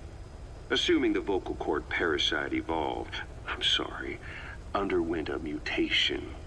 The only plausible explanations are exposure to some high-concentration mutagen or radiation. As you know, some of the staff at the quarantine facility were infected with the parasites. The Wolbachia prevented them from copulating, but the parasites themselves can't be removed from their host's vocal cords. Once you're infected with Skullface's parting gift, you're stuck with it. The researchers regularly used X-ray equipment to monitor the parasites in their throats. No problem there, they kept a close eye on the radiation doses. But that equipment didn't just give off X-rays. It was also emitting beta rays. Even though that's unnecessary for the scans. See, beta rays have far worse effects on DNA than X-rays. Meaning the only logical conclusion is that someone added in a beta ray emitter to trigger a mutation. Those beta rays leaked out from inside the equipment. Because the emitter was retrofitted, the shielding was inadequate. And the person who ordered and inspected the equipment was you, Doctor. That makes you the only person with the opportunity to install that emitter. So now you're saying I sabotaged medical equipment for some wild plan to make the vocal cord parasite kill everyone? Or maybe you thought it'd reveal a way to treat the parasite without using the Wolbachia. With that much to barter, I suppose some people would welcome even a pathetic cur like you. Just stop it! You'd have no shortage of buyers, but most would be happy with just the parasite. You wouldn't need to offer anything else. However, if that buyer already knew about the parasite, they'd also know that by itself, it's no longer the ultimate bargaining chip it once was. To sell to that buyer, you need to throw in a bonus. A way to one-up it. There's only one buyer who'd be after that. Emmerich, we record all communications on Mother Base. That includes radio transmissions to and from homemade devices. You've been in frequent contact with people in America. A private biotech company. A client of which is DARPA. And they are connected to Cypher. You made a deal with Cypher. You offered them a new parasite in exchange for your safety. This is the only place in the world where the vocal cord parasite still exists. And you used it as a testing ground. Tried to resurrect their bioweapon. But your plan to obtain the parasite has failed. Your bullshit ends now. And don't think you're leaving here alive. I sacrificed myself for my companions just as much as any of you! Why won't you believe me?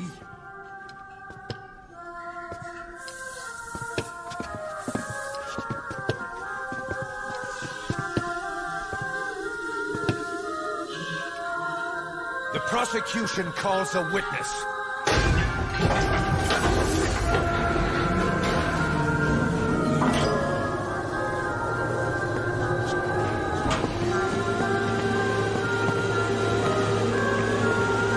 Out of my way.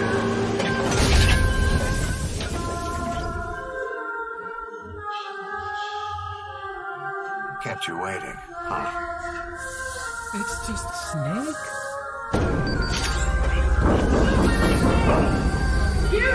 Please. Guilty! All counts.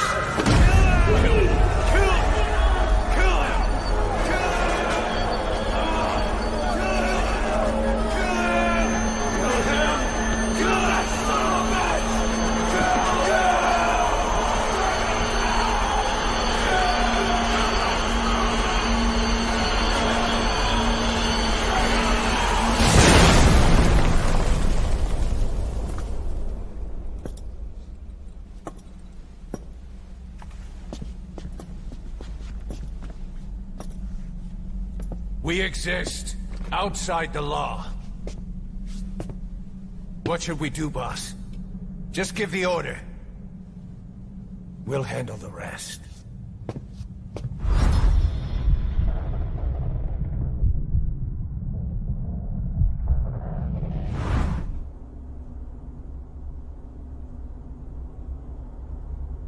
Prepare a life raft.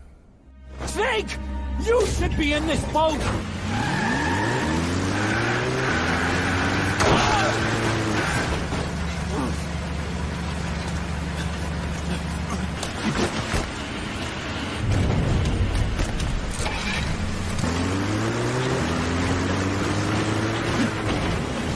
see you around. Look, you can't discard your phantoms forever, Doctor. Son of a bitch will make it, you know. I can see it now. In no time, he'll be telling tales about the black-hearted Diamond Dogs. The Shining White Knight, blabbering on about our injustice, hiding behind his fool's idea of morality. And all the other fools will stand around, nodding with every word he says. No. One day he'll see through the lies he's built up. Realize what kind of man he really is. What goes around comes around. Well, now we gotta get the boring version of that scene. Of course, the best part being the part with Snake getting in the boat. Fuck. Maybe you could use a few clips for that as well. So yeah, now we're waiting for the Huey trial. And as always, the writing and the build-up to the ending and the important scenes in this game is amazing. Because there's absolutely fucking nothing going on except side missions. We do side missions and then randomly that happens eventually when the game feels like it. So let's go get some more Wandering Mother Base soldiers. Why not?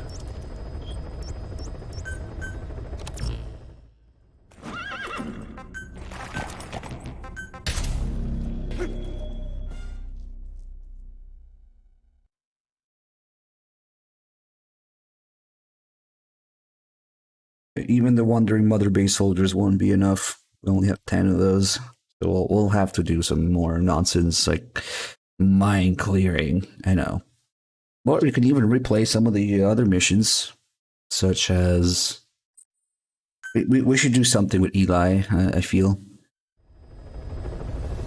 Nah, I never had MGSV dreams. Luckily.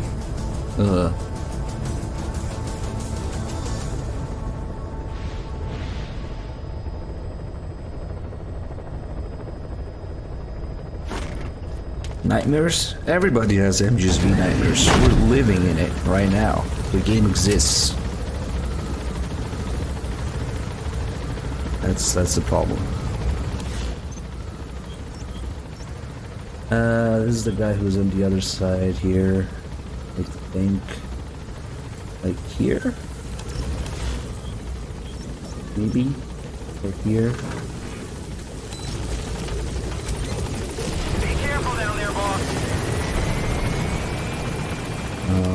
Let's see.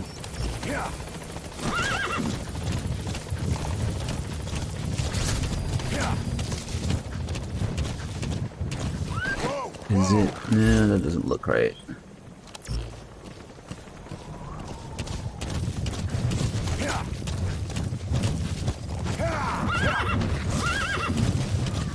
D-Horse, go make us a D-Mule with some wild asses. Rescued. Wild ass.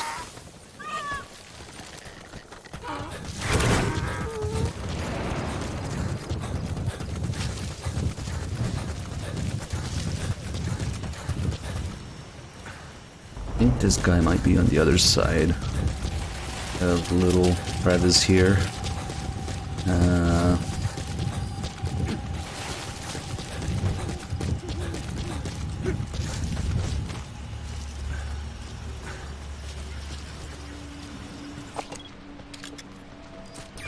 That's the target. I remember him. He was off base during the attack 9 years ago. Bring him home, boss.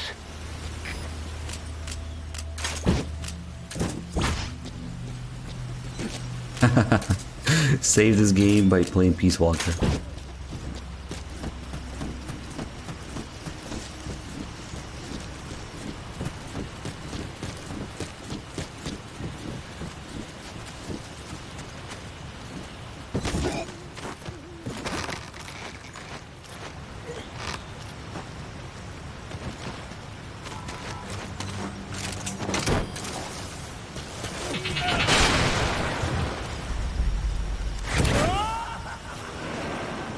Big Medic has to let off some steam, otherwise he's a potato. Subject on board. Leave the rest to us. Okay.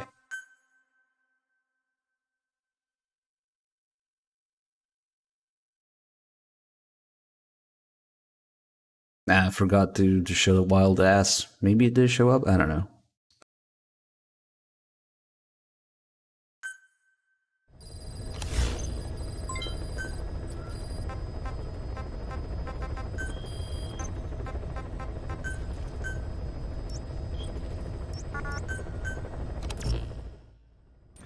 Did I know it would be shit when I first played this game? I had a feeling. Especially thanks to one of the trailers that they released like a week before, like a release trailer. Maybe even less than that. A trailer where they show Sahelanthropus standing up. The animation was off. It reminded me of how Rex walks in Twin Snakes. And like, something is gonna be off about this game. I feel it. Lily is free. Thank you for the 73 months. And what do you know? I was right.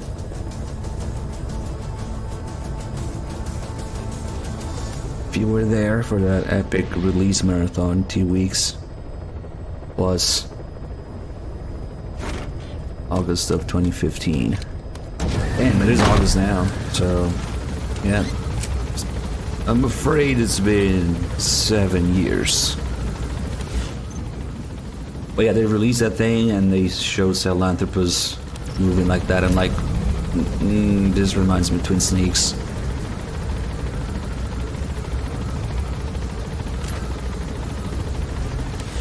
I was in a fucking hotel room. They have internet to stream. Be careful down there, boss. Where is this guy?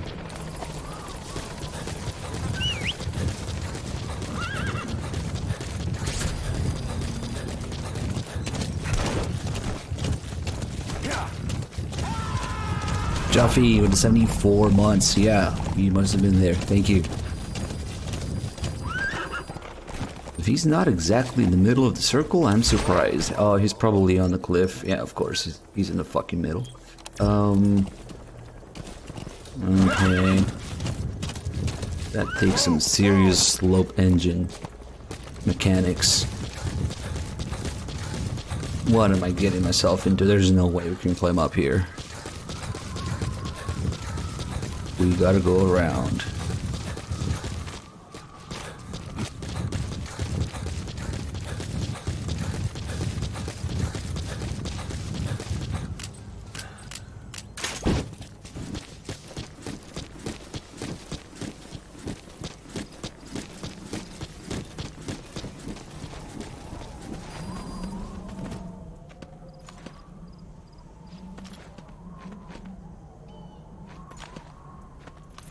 Boss? Is that you? 9 years. 9 years. One of the guys out on a mission at the time. He's fallen a long way from the glory days. But will he come back to us? Bring him home, boss.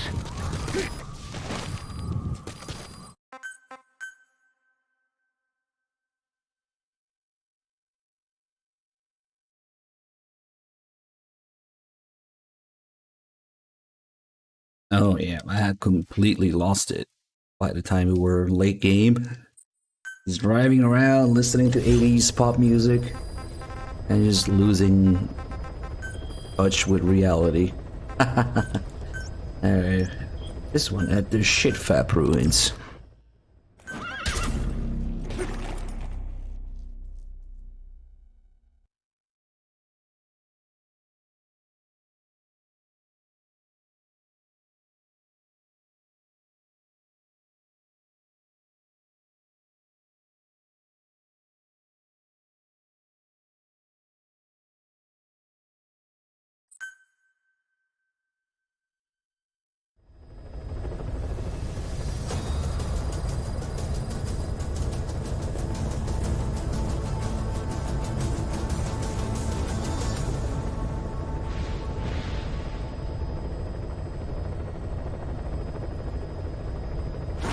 Hey, these guys have been through Metal Gear Survive.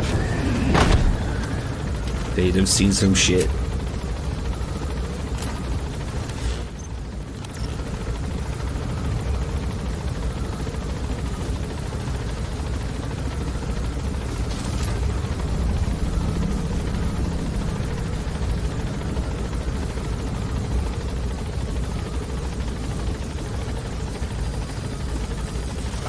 Oh fuck, I'm so tired. It's such a fucking slog, the end of this marathon, at the end of this game. Such a bad note to end it on. It's fucking tapes and grind of nonsense. But that's what we got.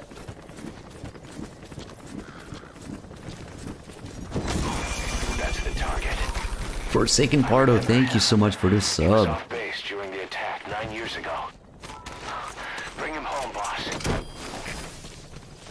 Okay, so that's the last guy. Now we can bring past all the photos, but that's still not enough. Got a minute? It's about the quarantine facility. We've more or less figured out what caused the mutation in the vocal cord parasites. It was the radiation from that scanner. And the one who installed it was Emmerich. I've added a tape recording of the interrogation.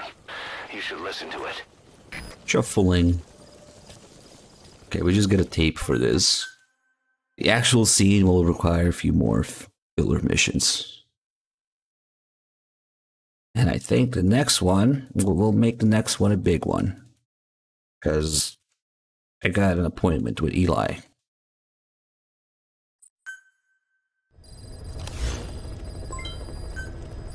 You got a minute? It's about the quarantine facility. But of course he's gonna repeat it, Kaz. In the vocal cord parasite. Fucking asshole. It was the radiation from that scanner. And the one who installed We it already got the tape. We already listened to it. tape recording of the interrogation.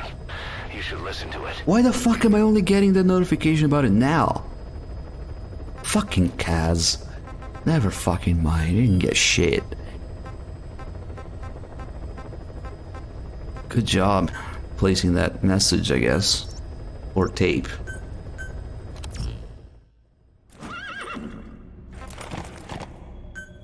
Now, doing chronological order is just...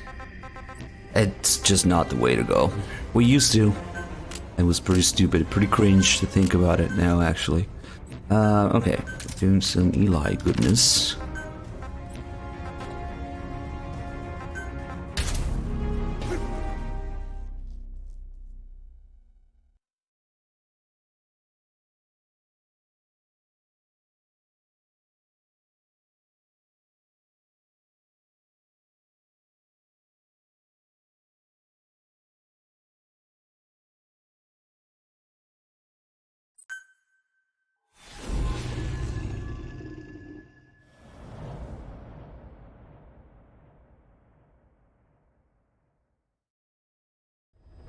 Too bad you can just get another copy of Eli, like you can get another copy of Quiet.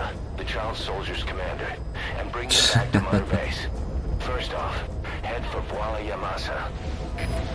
Voila Yamasa. This takes a little bit of time to prep, but it will be worth it.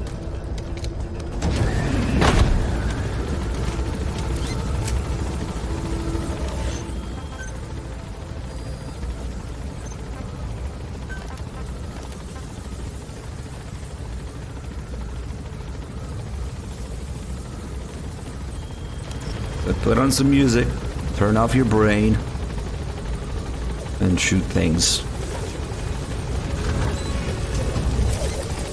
Be careful down there, boss.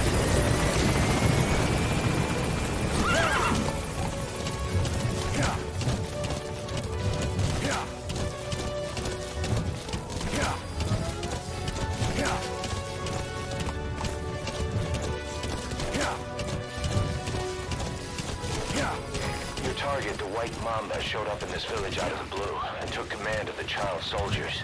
The surrounding villages have been victims of their raids and brutality ever since.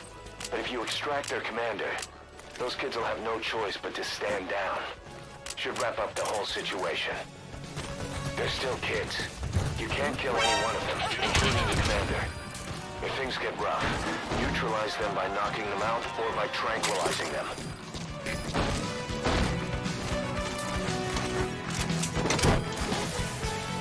At least we have a Children Fulton for this.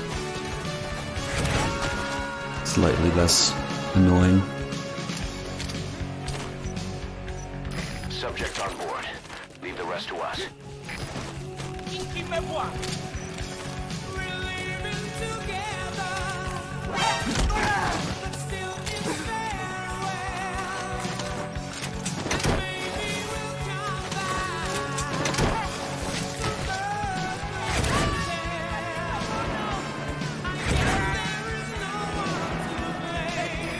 incoming too. Roger that.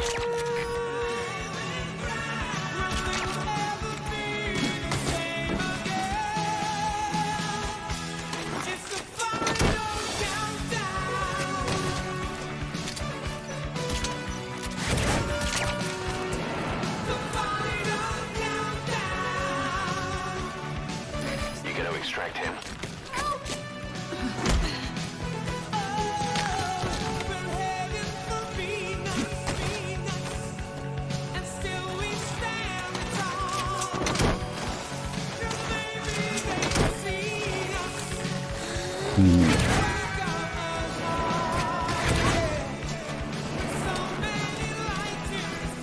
Subject on board.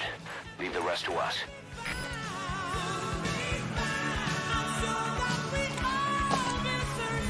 Where the fuck are the rest of these little shits?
Nah, we just need any non-lethal rifle, SMG. The shotgun would work too, but you don't need it.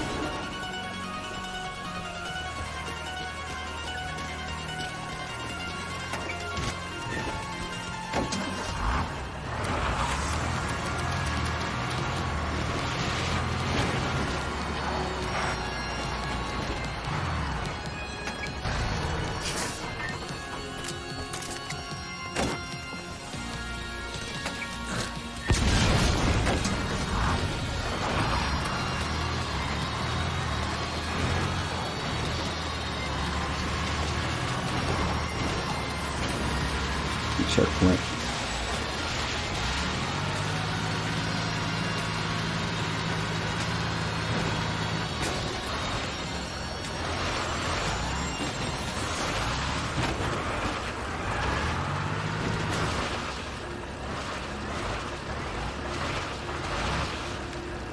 Should be good.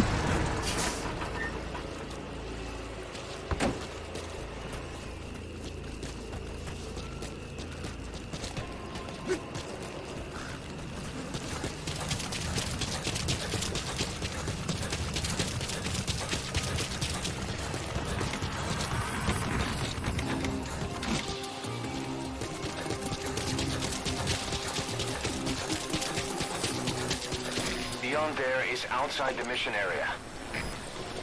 There he is. That's the target. Looks like Never be game finished.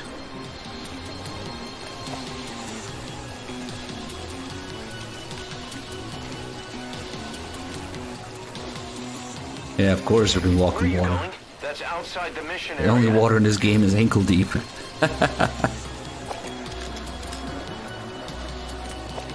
Yeah, you could snipe him from here, but that's not what we're doing.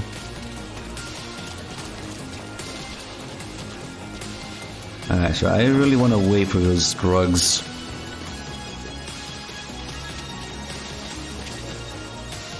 Maybe because both Dog and I logged on it. Maybe.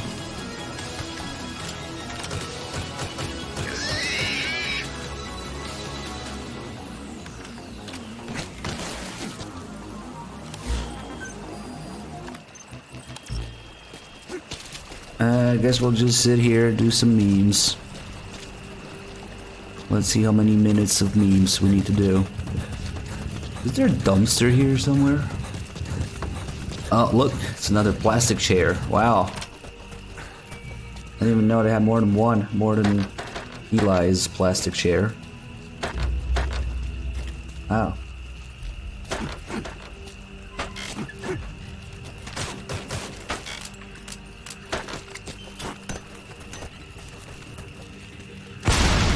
What the fuck is this chair made of?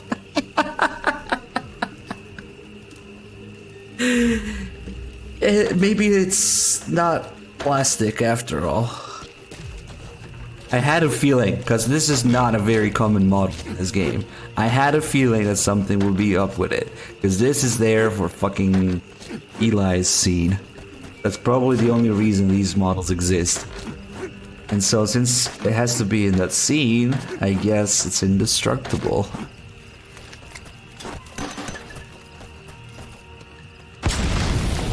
Yep, try doing that with a plastic chair, see what happens. Maybe my 45 caliber revolver can destroy it.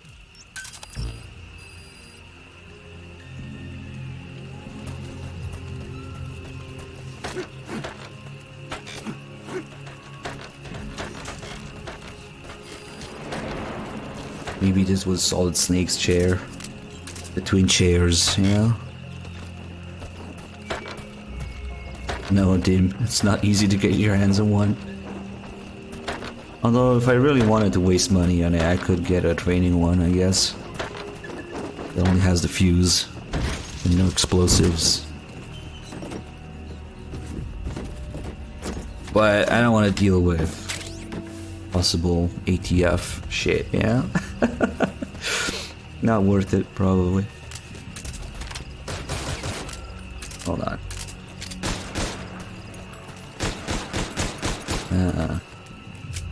Yeah, Battlefield Vegas is a lot of shit, but it's expensive, man. I can't bring myself to just make a dedicated trip, and you're gonna spend at least $1,000 plus there just shooting shit. Because what are you gonna do? Go there and not shoot all the things you want to shoot? Probably more than $1,000, actually. Maybe we can make a donation goal for it. Then we can make a Battlefield Vegas stream. Of course, H60. 1911s are like fucking everywhere. These plastic chairs, though. I don't know. Must be some new technology. Let's see how much time left on my drugs.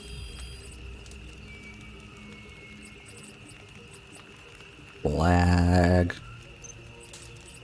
Oh shit, we don't have the water pistol? I mean, we don't need it right now, but it's good to get started on it. Because of course, that's another glitched gun. Where was it? Oh. But the drugs,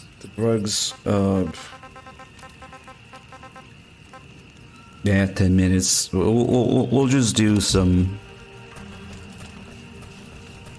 We'll just do some memes for 10 minutes or so. I don't think I should do this. If I do this, time probably doesn't count. So, let's see, what memes do we have?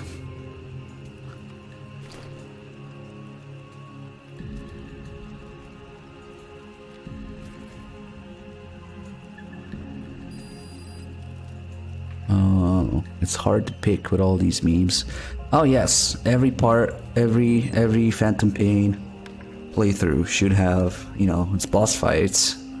So we should always include the Skullface boss fight, naturally. Fuck.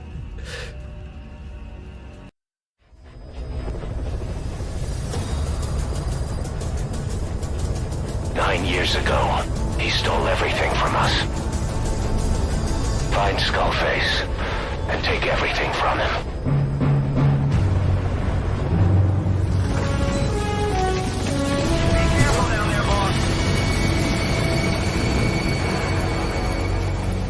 What a thrill. The darkness and silence through the night. What a thrill. I'm searching and I'm melting tonight. What a fear in my heart. But you're so supreme. I give my life, not for honor, but for you. In my time, there'll be no one else. Crime, it's the way I fly to you. I'm still in a dream, snake eater. Someday you go through the rain. Someday you'll feed on a tree frog. It's ordeal, the trial to survive. For the day we see new light. I give my life, not for honor, but for you.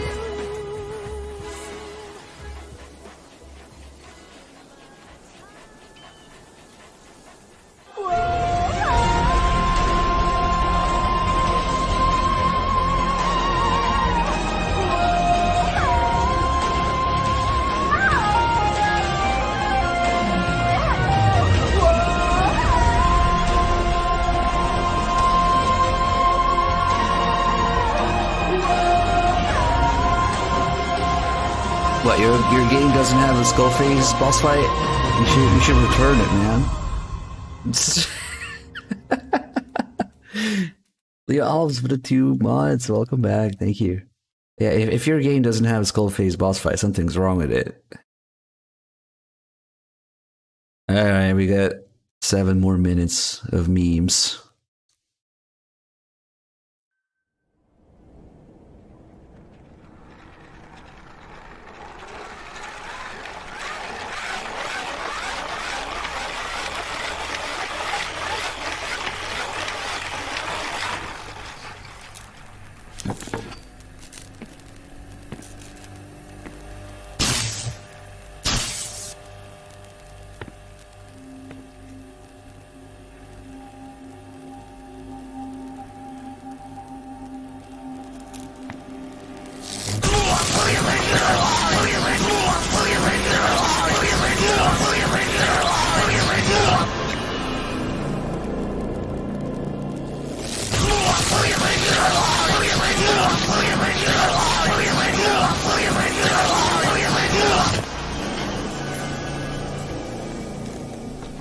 Give up! I can read your mind.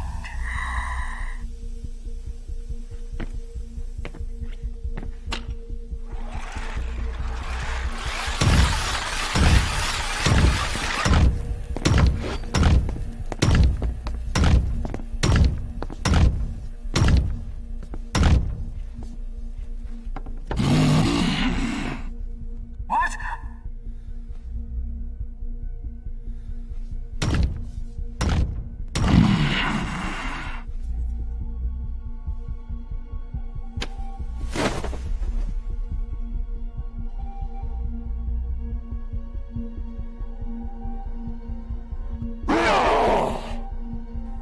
No!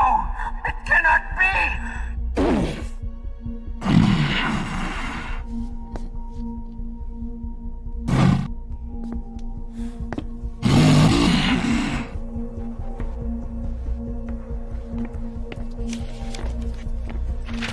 I see that you enjoy Konami games.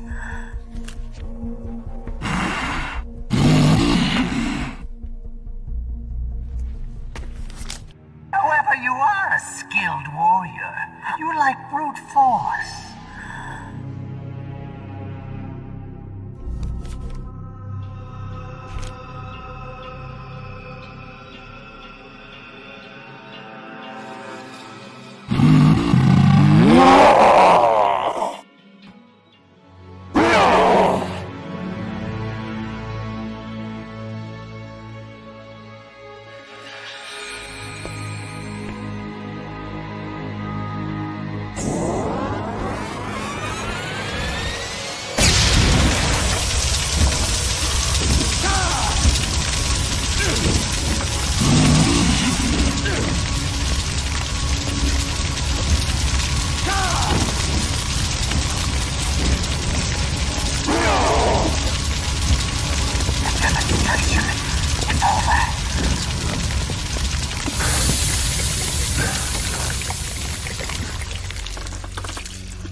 This is the first time I've ever used my power to help someone.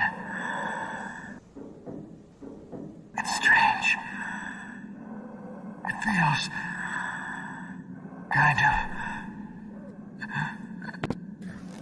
nice.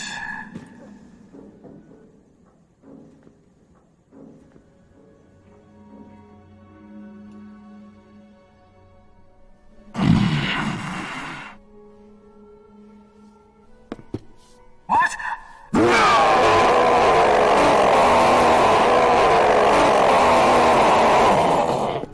What?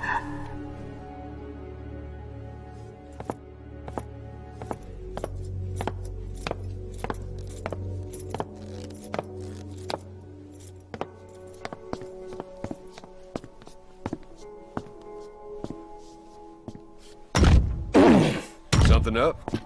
We need more staff on the team. Go extract it.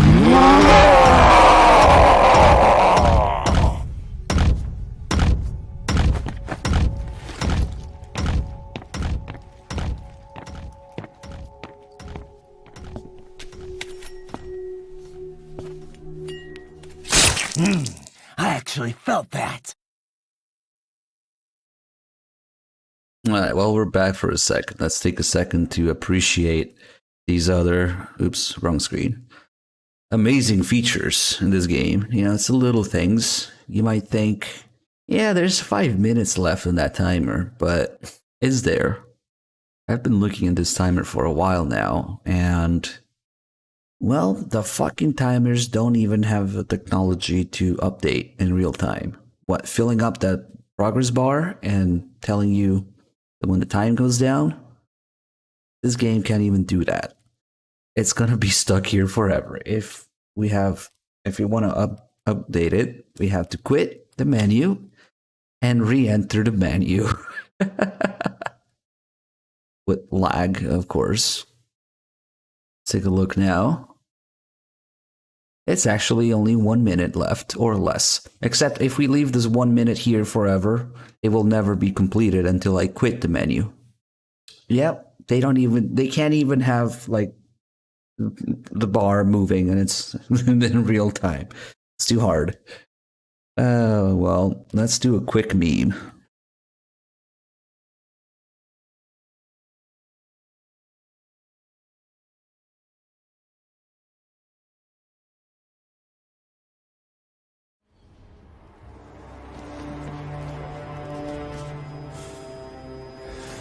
The inspection was nothing but a smokescreen. He's okay. I heard explosions, then... They played us like a damn fiddle! Give it back! This isn't right, that was ours! We built it, damn it! You spying fiddle! Come on, start talking, fiddle! Come on, get up and start talking!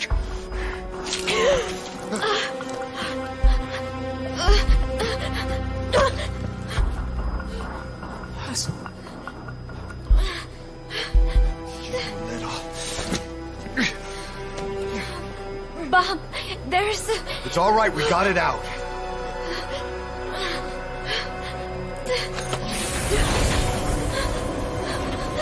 There's another in my...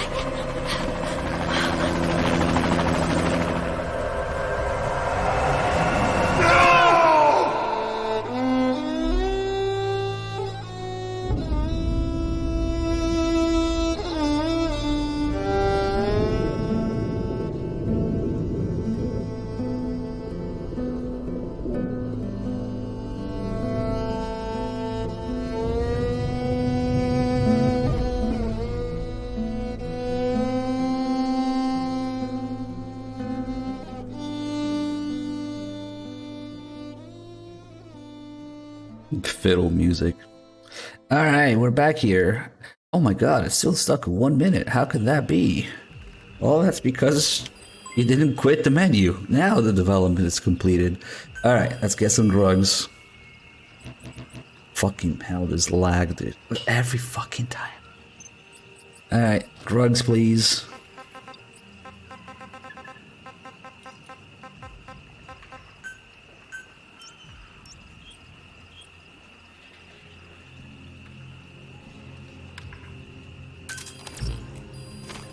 Alright, now we can do this.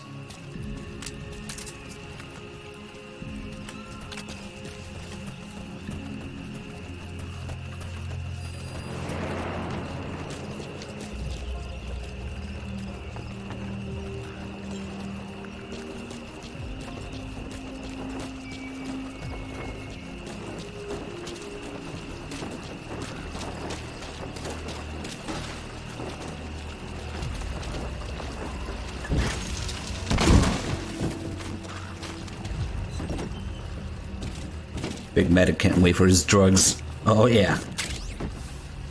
Everything is set. Let's go. Maybe I should even equip it now. Nah, doesn't matter.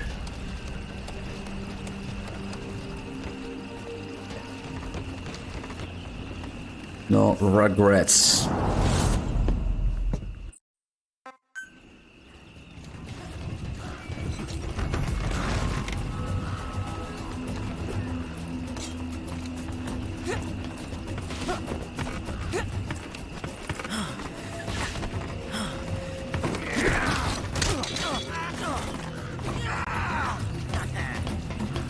Nah.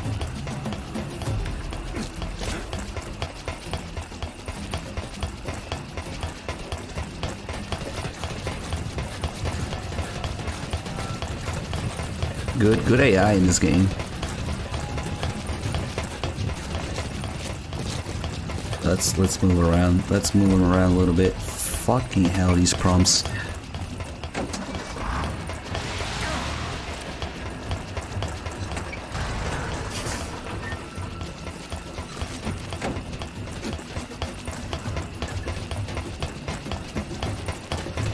Little bit of bonding time.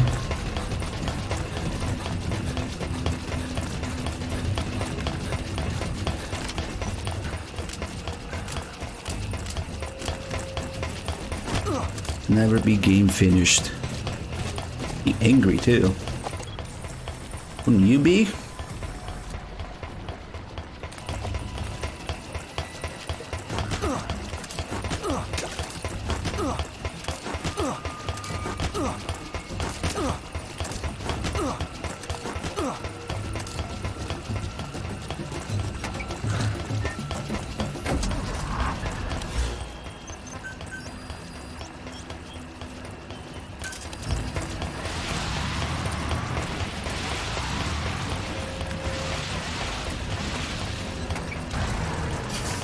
This is why Liquid hates Big Boss. We gotta make it canon.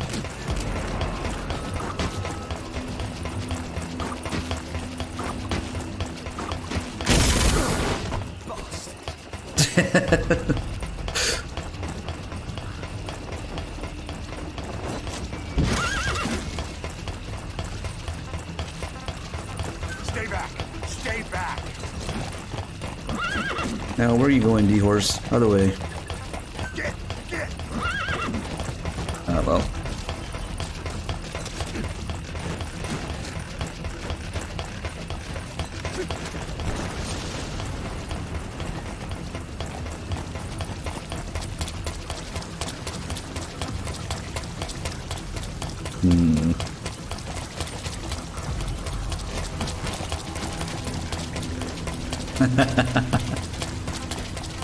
Stay back! Stay back!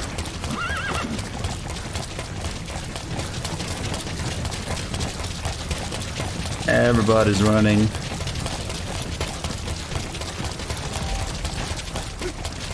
Okay, maybe we'll get rid of the Keepers. Only if you get rid of all Keepers, yeah? Alright, the horse.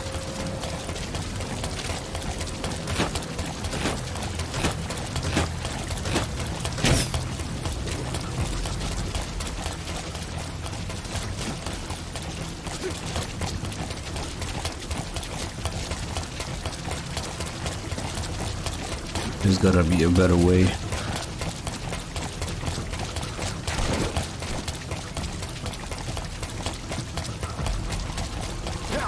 Oh shit, no!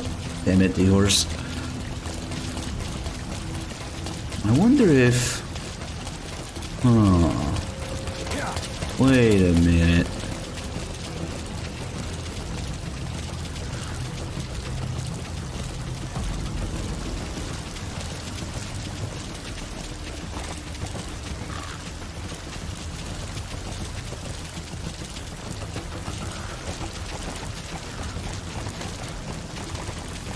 Ah, it's an invisible wall for D-Horse? Fucking lame.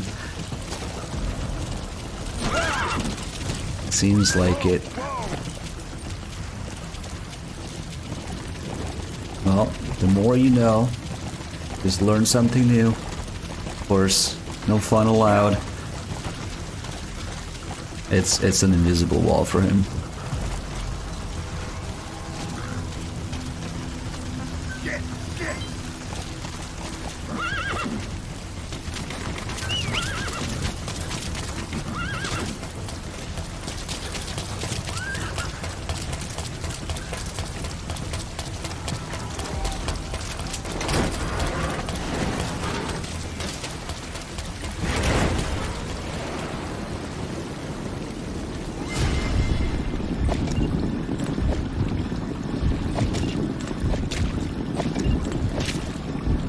Oh god.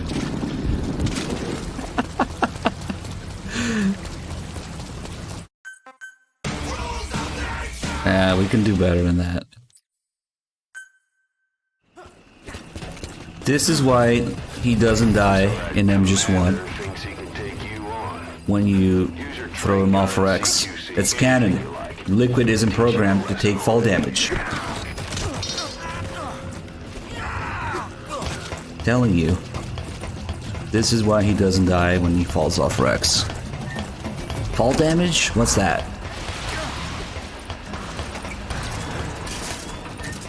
Fucking hell, come on. Man, we can do better than that. Fuck!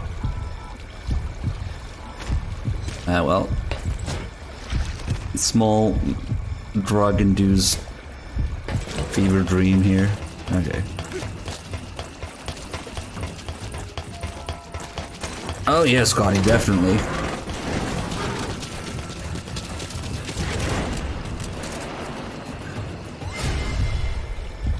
It's a bird! It's a plane! No, it's a shitty game!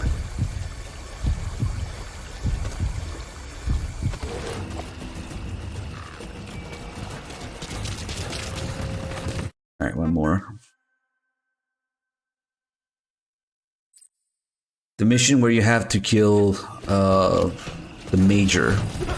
So that commander thinks There's NPCs who switch cars there.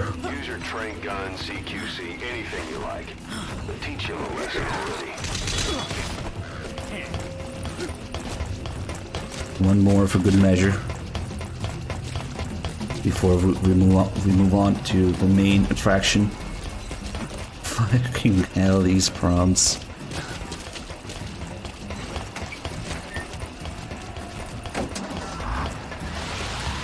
We'll do one without first-person view.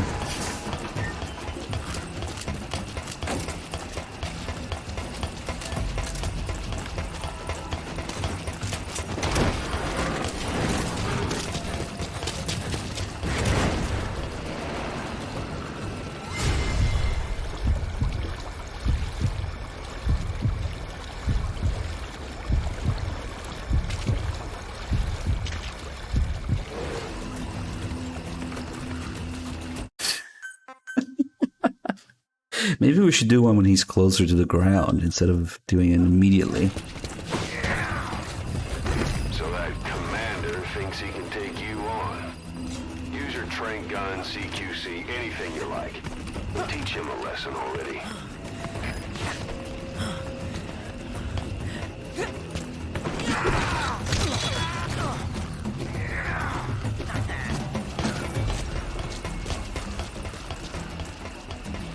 Please let me in the truck.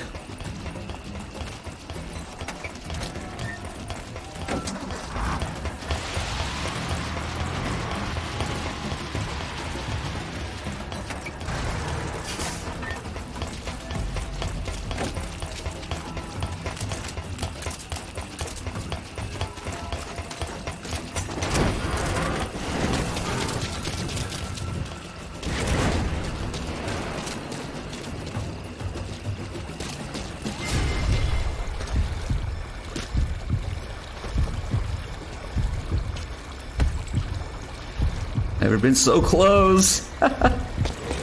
Oh fuck.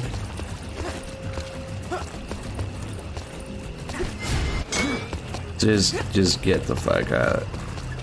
That's all he does. All right, well, we'll move on.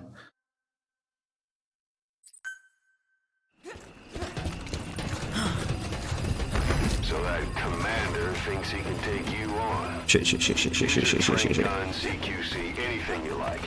But teach him a lesson already.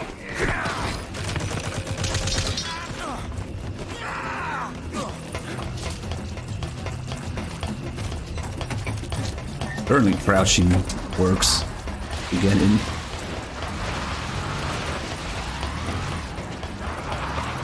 And just slide around.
It's almost perfect. It's almost centered.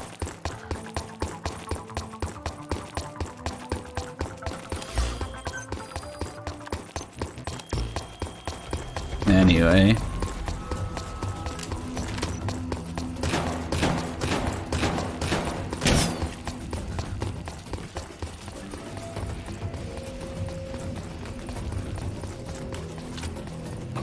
One last thing. This thing's hitbox.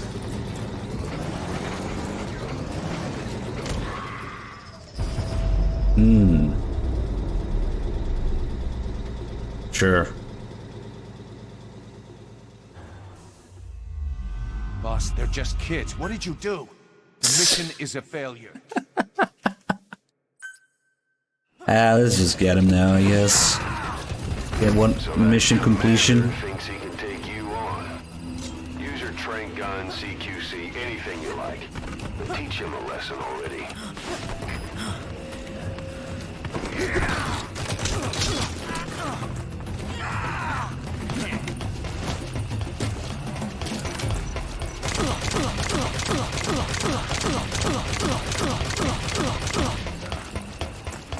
Damn.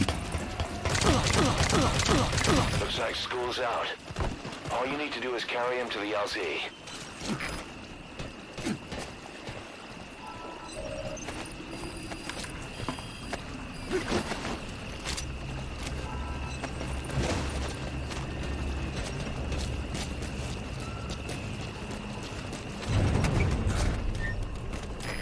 This is B-Quad.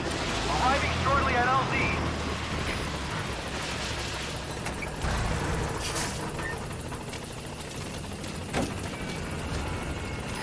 This is P-Quad. Have arrived at LZ.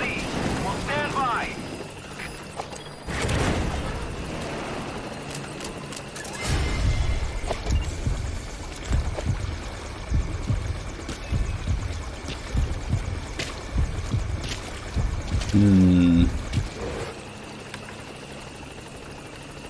Telling you, no fall damage.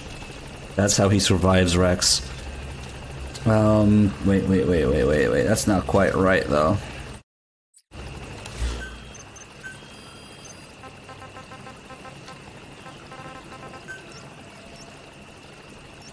Should we drop it right on him? Oh shit. No, of course not. He's not gonna drown. Well, you think they programmed him to do things?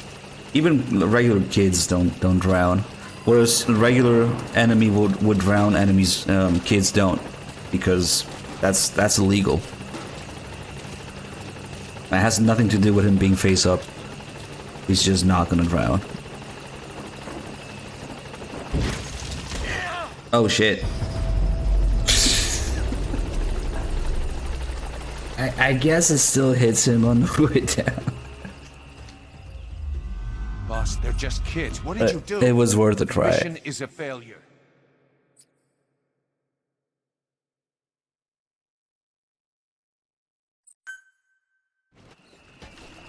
Oh, we got a checkpoint. Perfect. That means... see what goes on with his hands if... This is B-Quad. Arriving shortly at LZ.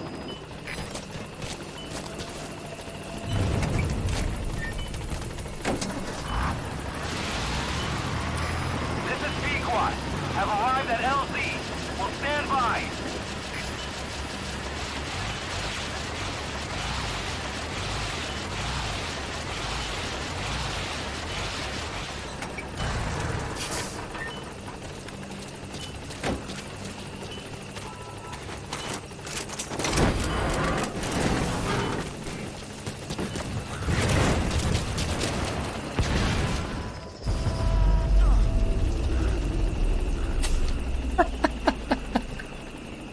That little screaming that he does, and then that animation, just kids. his hands. Oh god.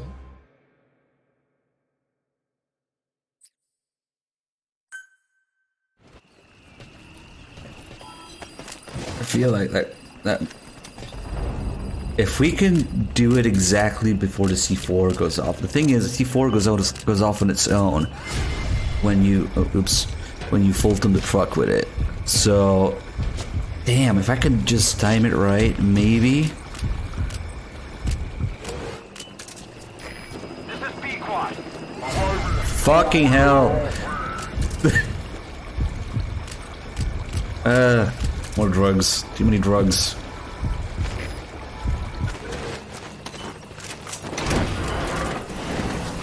I would have to use it right before it goes off. Nah, too early.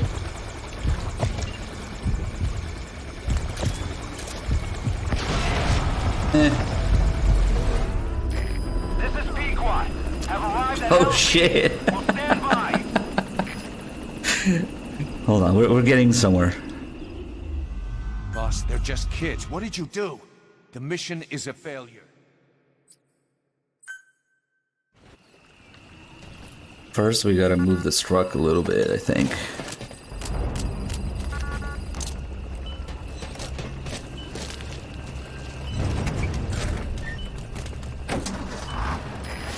I don't know why the fuck the C4 explodes when you Fulton truck with it, but that's just how it is.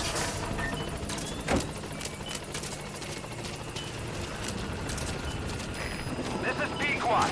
Have arrived at LZ. Will stand by.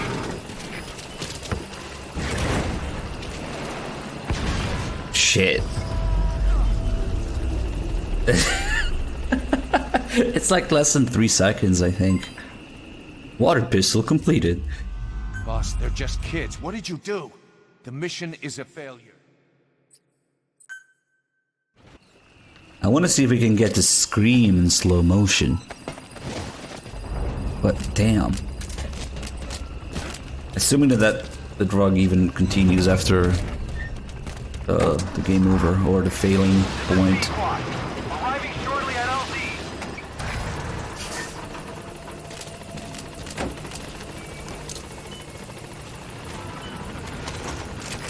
This is Pequod. Have arrived at LZ. Will stand by.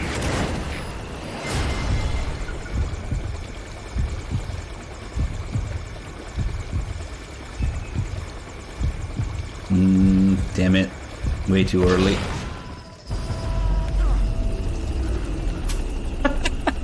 She thinks about it. It's like, never mind. My hands are bound. Okay, fuck it. Kids, what did you do? The mission is a failure. You have to time it quite accurately. Let's just go. I can't even get him off the truck right now. We have to, yeah, just get rid of the truck. This is Pequod. Arriving shortly at LZ.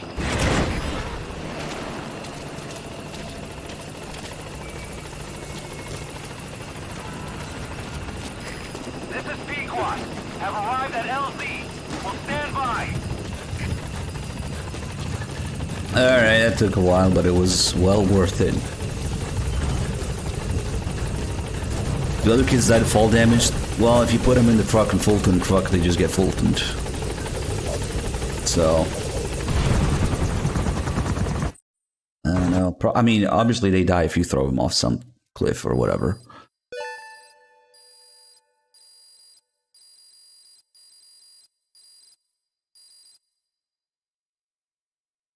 Mission complete. Great work. Yeah. Alright. Back to the boring shit. It might just be time for some mine clearing.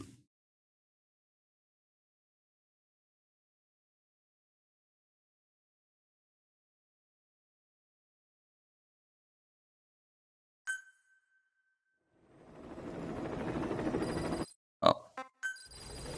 Yeah, that never happened. Roger. This is Pequod. On station at LZ.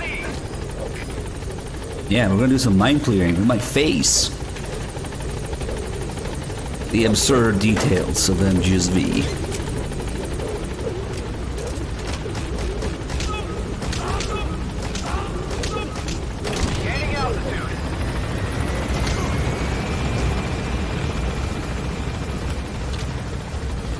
It's just Big Medic's morning routine. You know? Face routine.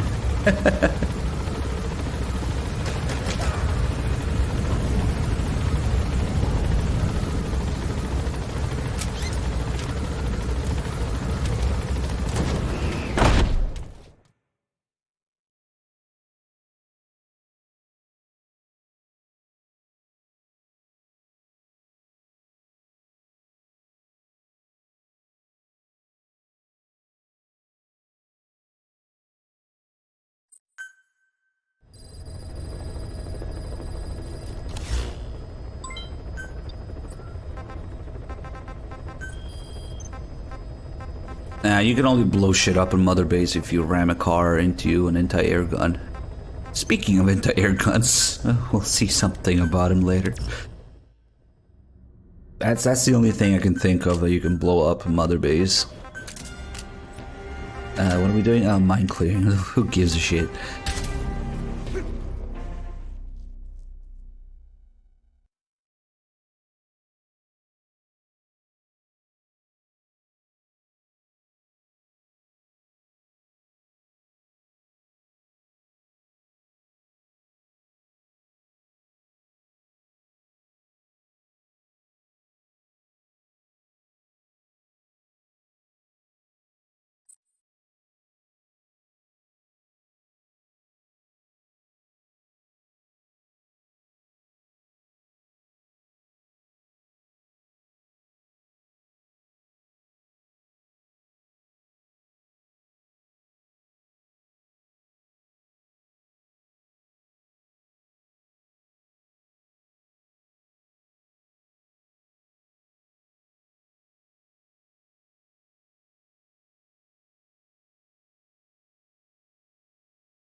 And now we will see that there's absolutely nothing wrong with the driving,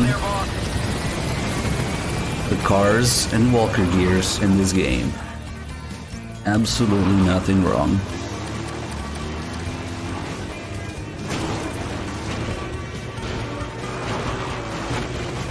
Oh god. Just launched myself there.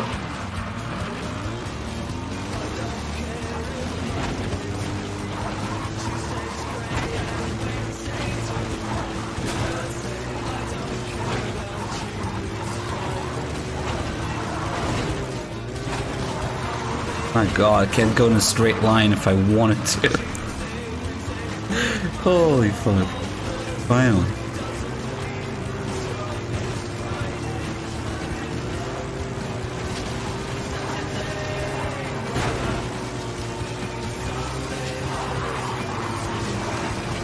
Oh fuck.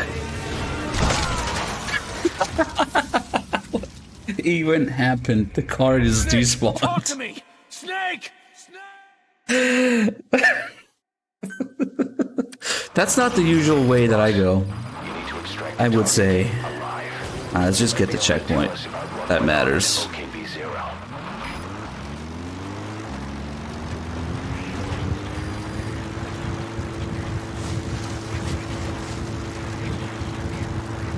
Ooh, somebody's spitting numbers.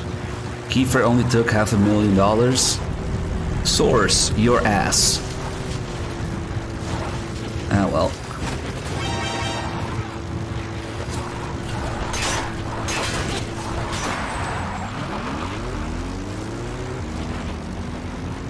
Maybe it's Kiefer himself. Have it perfect. Okay, where is the checkpoint? Did I get the checkpoint already? Probably. Ah well, let's do a test run.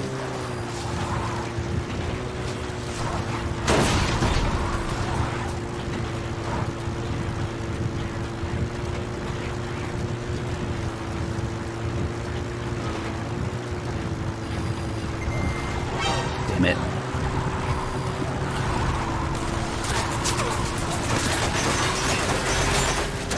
Oh, better have the checkpoint now.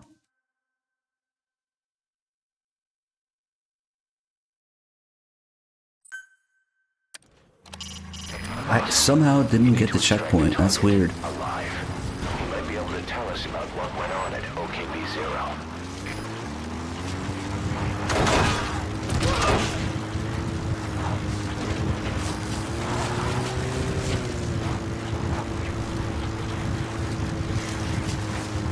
Where is... there it is. Okay, well, we can keep going for now. Put on some music, see what happens. Fuck.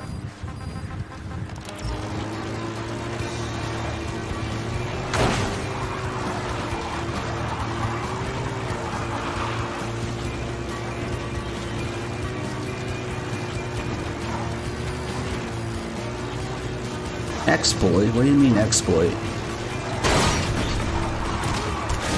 Oh shit. That can happen.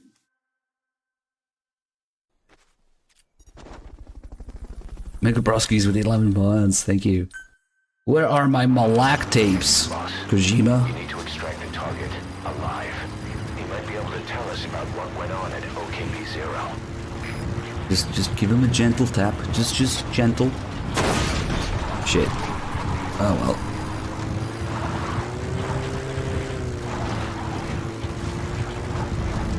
This is a problematic guy. Okay.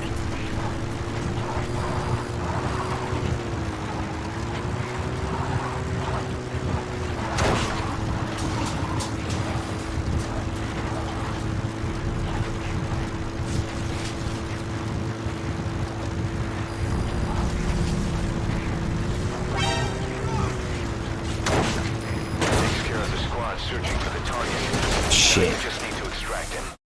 We're so unlucky. I think it depends on very minute details like the angle, speed, and maybe the direction they're facing. You need to extract the target but we can get a few things to happen with these Walker Gears. Which totally means they play tested and balanced this. Damn.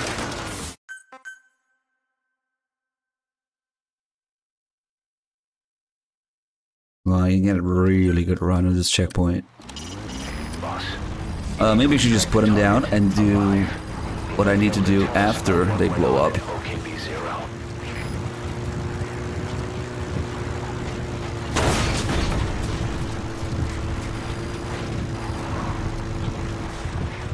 Let's see.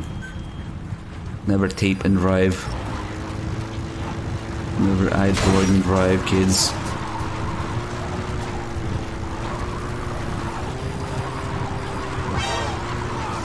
Well, better get him now. God damn it.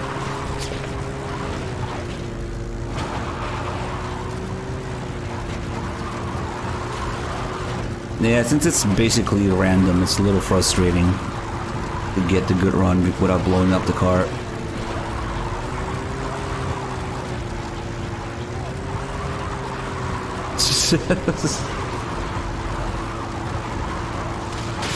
Oh shit.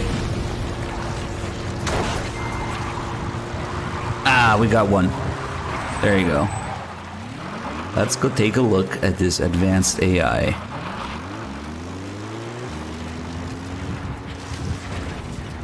You might think that this guy is up and about to alert, but really he's just thinking about his life choices that led him to be in this game.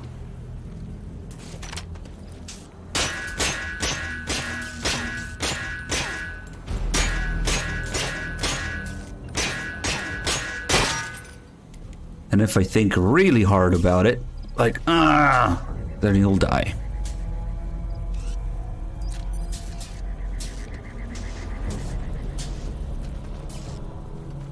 Like, look at him. Look at him.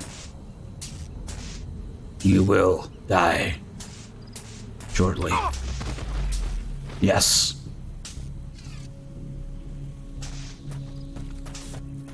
Fox.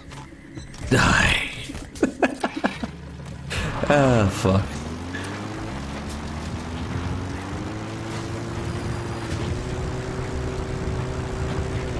Alright, so we get now. Fox. Engine. And we got a new hood ornament. This guy will also die shortly if we think about it really hard. But wait, there's more. I think we can put on some music now.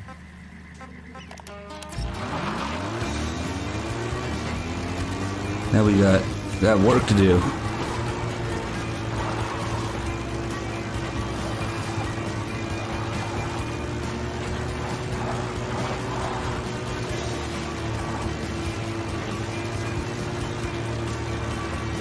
You still up?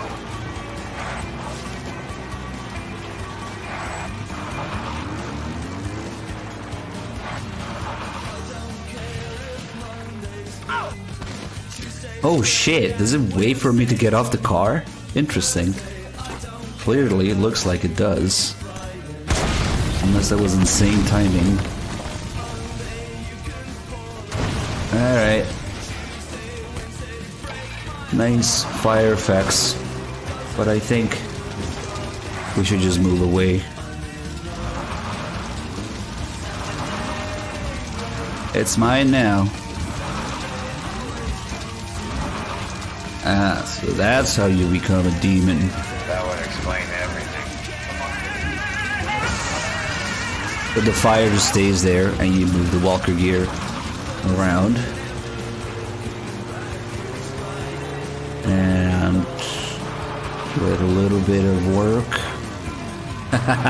Nice. Pick it up. Pick it up. There you go. Alright, next. But remember, Battle Gear was too overpowered. And Battle Gear was an anti-Walker Gear weapon, primarily. Which means they thoroughly tested Walker Gears with everything else in the game, right? And decided to remove Battle Gear. But this is okay.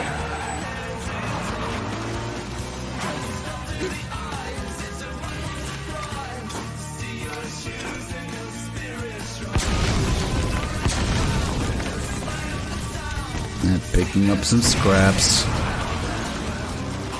Fire? What's that?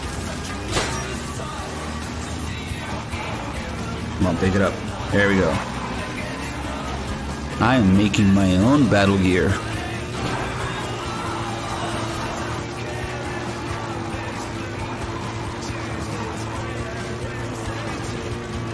This is mission 38. To know too much. How appropriate. Where the shit is the other one? It's getting a little hard to see here.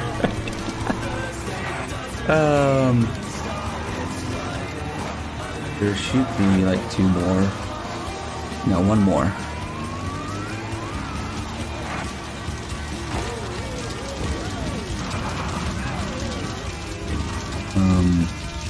Let's see.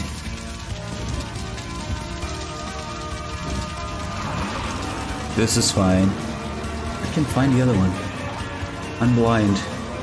I'm blinded by science. Should be 4 of them. Oh, there it is. Finally.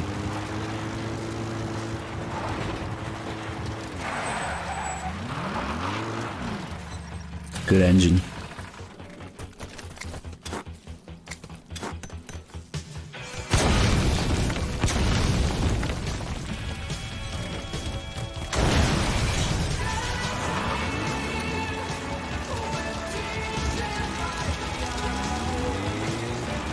And here we go. We have our very own Battle Gear.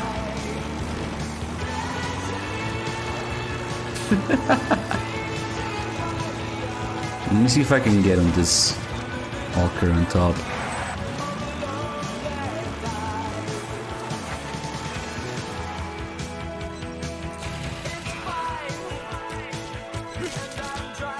A weapon to surpass Metal Gear. Ah, fuck, it fell off. Oh shit, slope engine.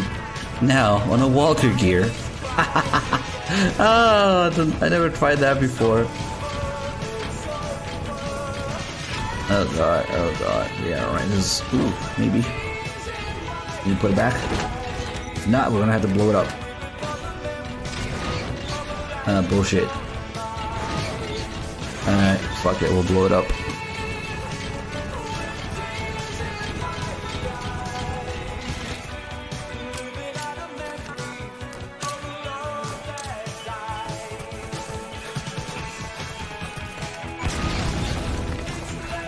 That guy is still there.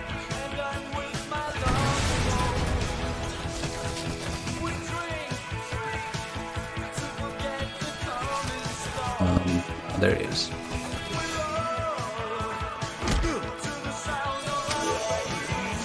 That's the target. Looks like we found him. Why does he have a radio as a prisoner? Oh, okay. Probably has a gun too. Oh god. You can't really see inside the holster, but we know how the fucking models work in this game.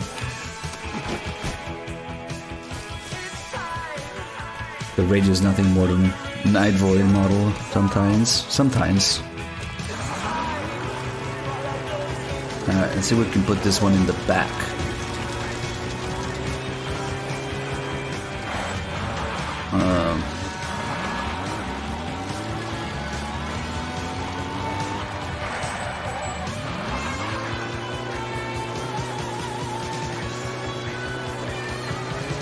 There we go. 1 for the back, 3 for the front. Let's go.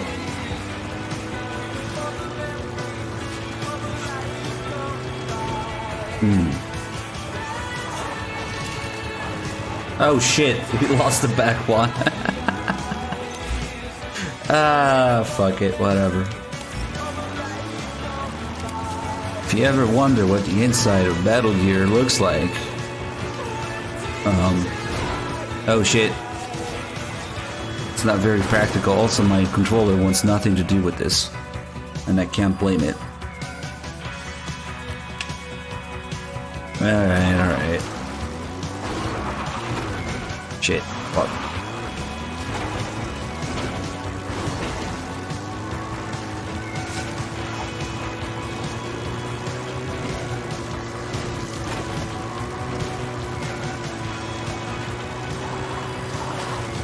I wonder if it actually provides protection from gunfire.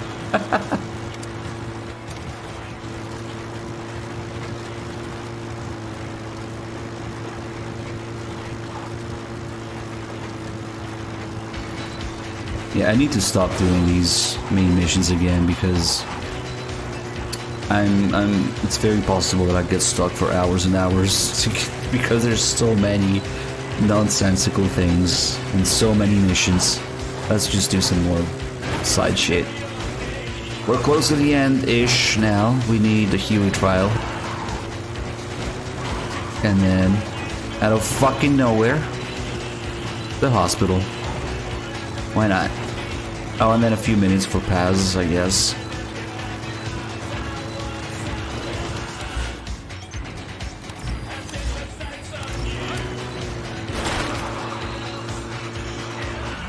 Shit.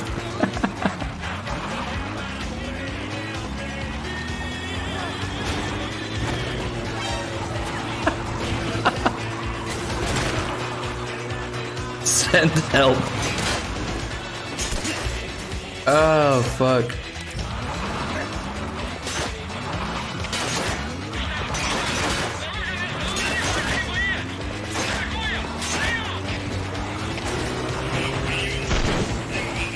I don't even know.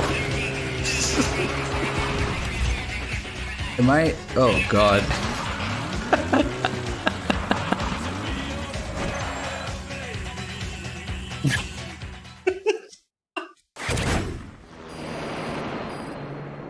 Flawless work. You never cease to amaze, boss. Mission complete. Yeah. Boss. Yes, this character I will never see again is important, but only in this loading screen where I talk to myself. Boss, you there? Ah, here we No go. problem. The staff have found out everything that Emmerich's been up to. They're right on the edge. I need you to intervene before things get out of control. Get back to Mother Base ASAP.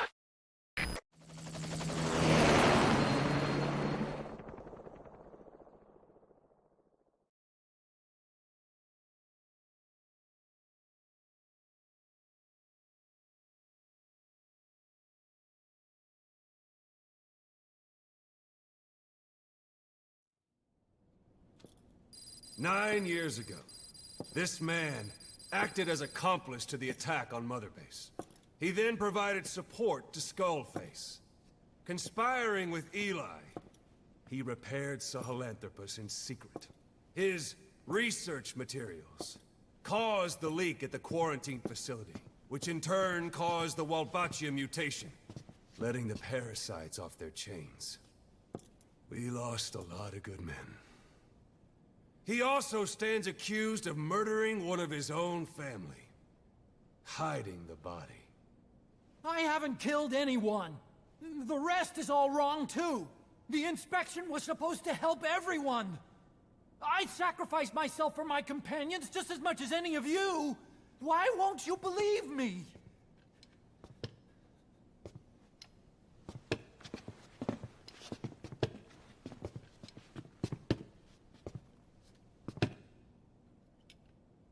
The prosecution calls a witness.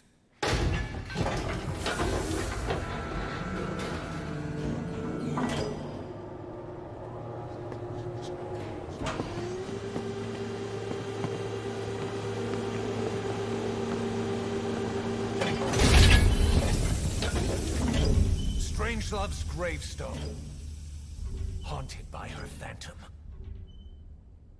It's just a machine. Huey! Damn it, Huey! Open it now! Please! Let me out! Kill me! It recorded it all. Everything. Everything you did living together. How could a machine? You forced your own son into the cockpit of a Metal Gear. A test subject. How? His mother had to hide him away. And for that you locked her in that coffin. No! She did it herself! It was suicide! And even if I did, what right do you have? There's more. We have you to tell us everything you've done. Everything you've thought. All this time. 9 years ago, you agreed to the inspection in return for Cypher's guarantee that you'd be spared. I thought it was real! We've reviewed into everything else that's happened since you arrived here. Please. Guilty! All counts.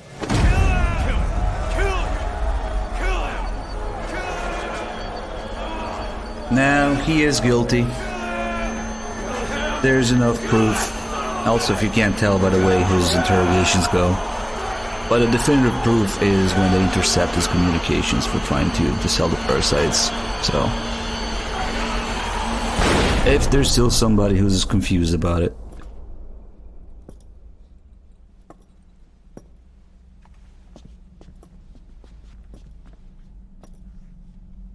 We exist outside the law. What should we do, boss? Just give the order. We'll handle the rest.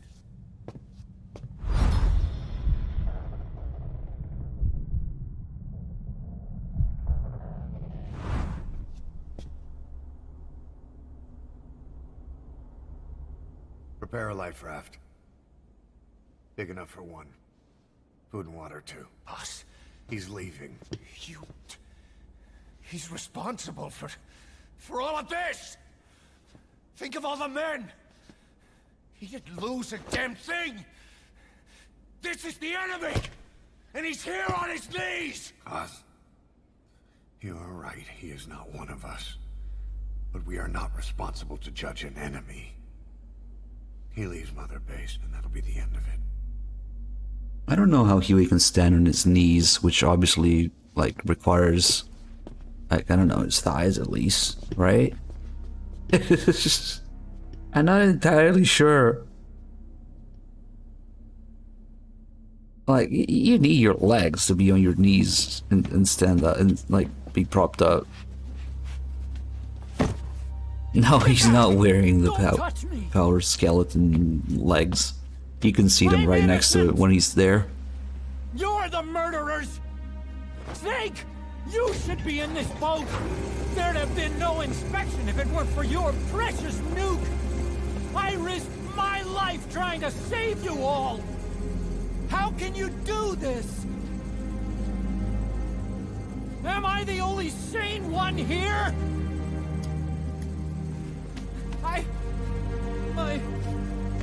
It's not my fault!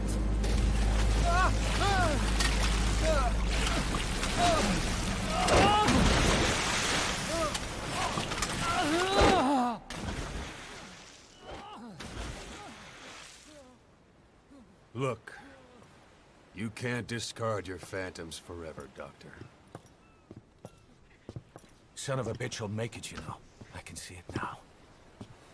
In no time, he'll be telling tales about the black-hearted Diamond Dogs.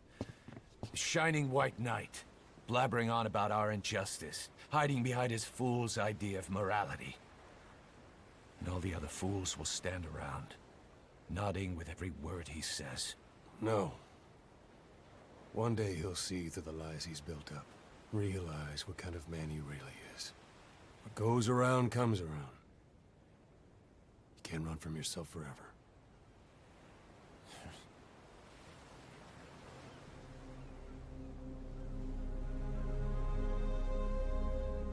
Survive about Huey trying to survive on the boat.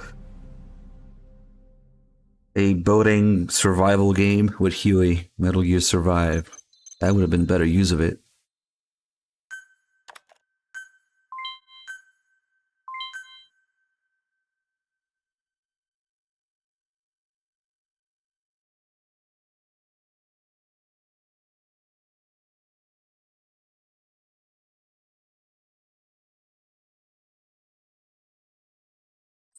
Now, for all we know, yeah, we don't know. Obviously, they couldn't kill him because at least they didn't retcon that. But at some point in the future, you know, the whole thing with Otacon and Emma happens. So they must reunite eventually.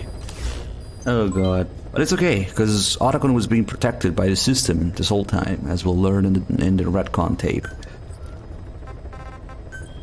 This tape is probably the best piece of voice acting in the game. Like, Strangelove. Unfortunately, it's only a tape, it's only 10 minutes, and it retcons the absolute fuck out of everything in the universe so far, of everything that's happened under the Patriots, you know? But looky here, it says, questioning Huey 1, 2, 3, 4, 5, 7. What happened to number 6, you might think? We'll see soon. Time paradox. Oh god, why do we still want to talk to Code Talker anyway?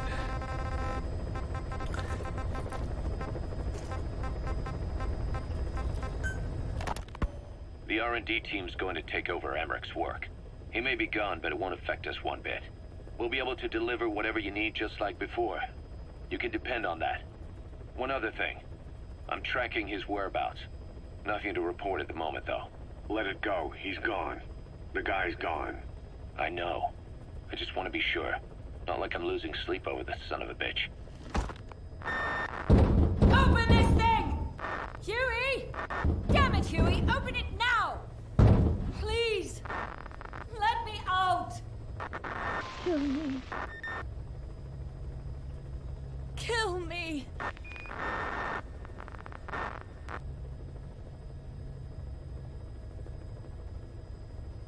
If only I'd tried to get out sooner. Perhaps I'd have made it. Why didn't I stop the hatch from closing? Even if it meant losing an arm.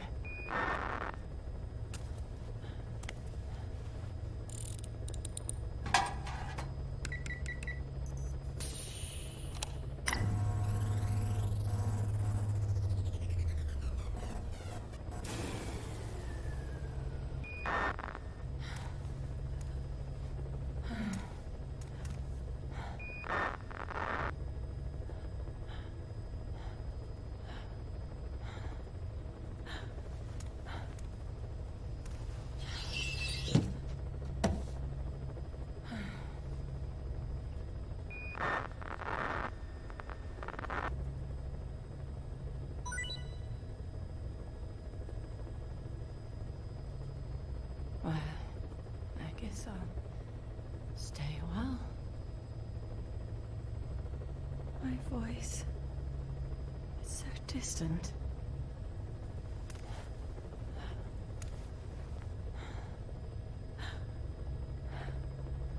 But you can hear me, can't you, Joy? I know you can. You're recording all of this. Deep down in some memory board he'll never find. Duplicating it. Burying it under heaps of meaningless code.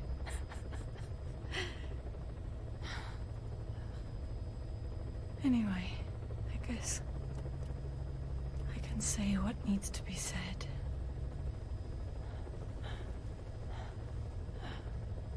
I can still do that much. Talk to you.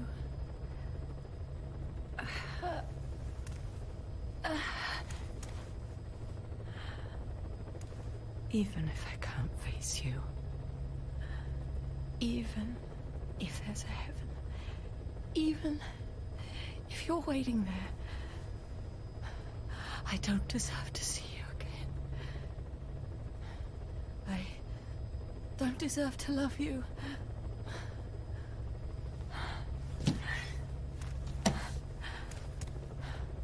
I signed up for Zero's plan.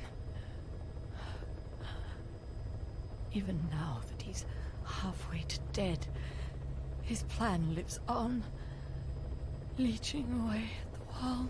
And it took your strength to make it happen.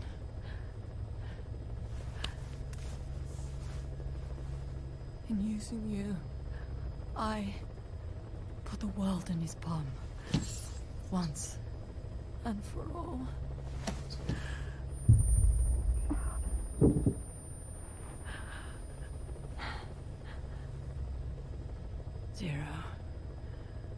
Zero, or whoever it is who's taken his name. They found me after the Caribbean. They made me simulate his will,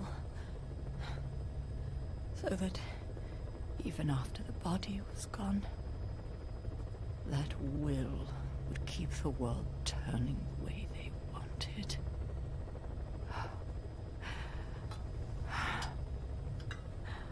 I had no choice.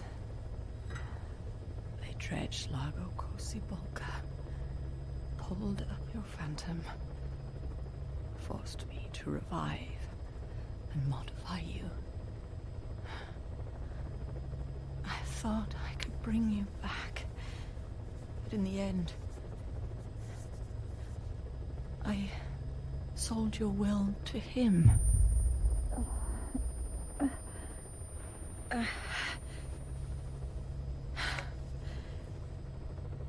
Now this pod is just one big shell.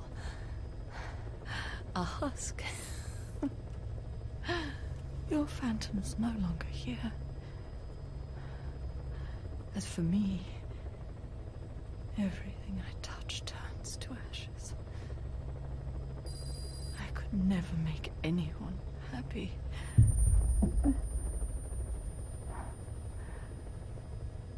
And now I'll never see my son again. But at least Hal's free from his father's hands.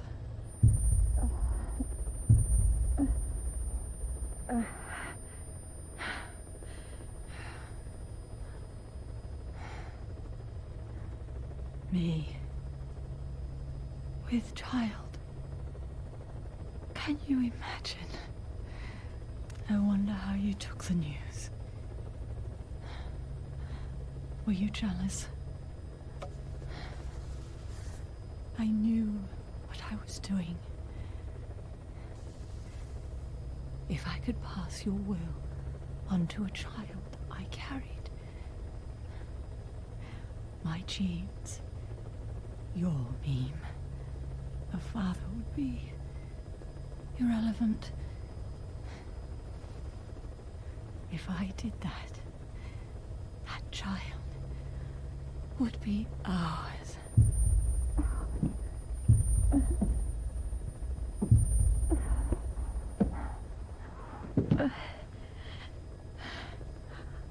I've been a fool. Pride, conceit, baseless theories. Of course, I couldn't see through the dream. The false you I created. I only wanted to pass your will on to the next generation. But Zero took it away. The memes. And now I haven't just lost you. I've lost my...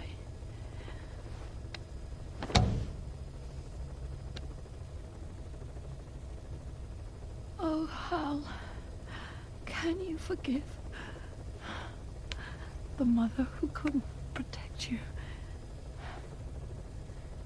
The one who let them take it all away from us. Oh. Oh. There's still hope. You The one he took away. He'll never break your will. The will to make this world the way you saw it could be. I buried code, just to be sure. Inside of you, there is an egg. And when someone finds it, when they crack it, there'll be nothing left to stop you. The world you envisioned will become a reality.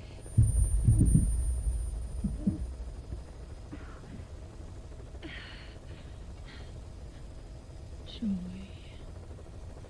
know you can hear me.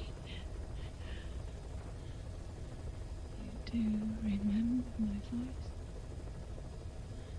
don't you? Please, take care of our son.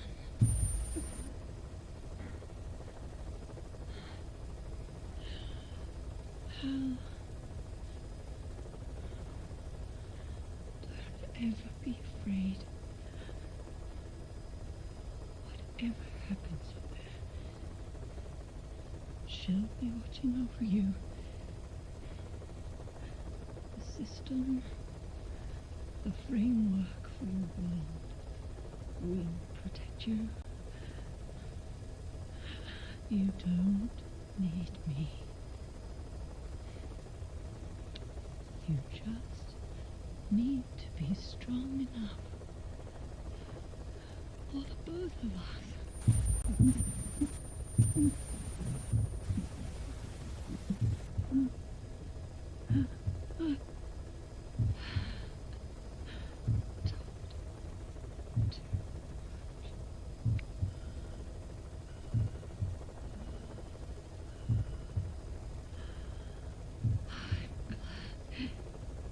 It's you.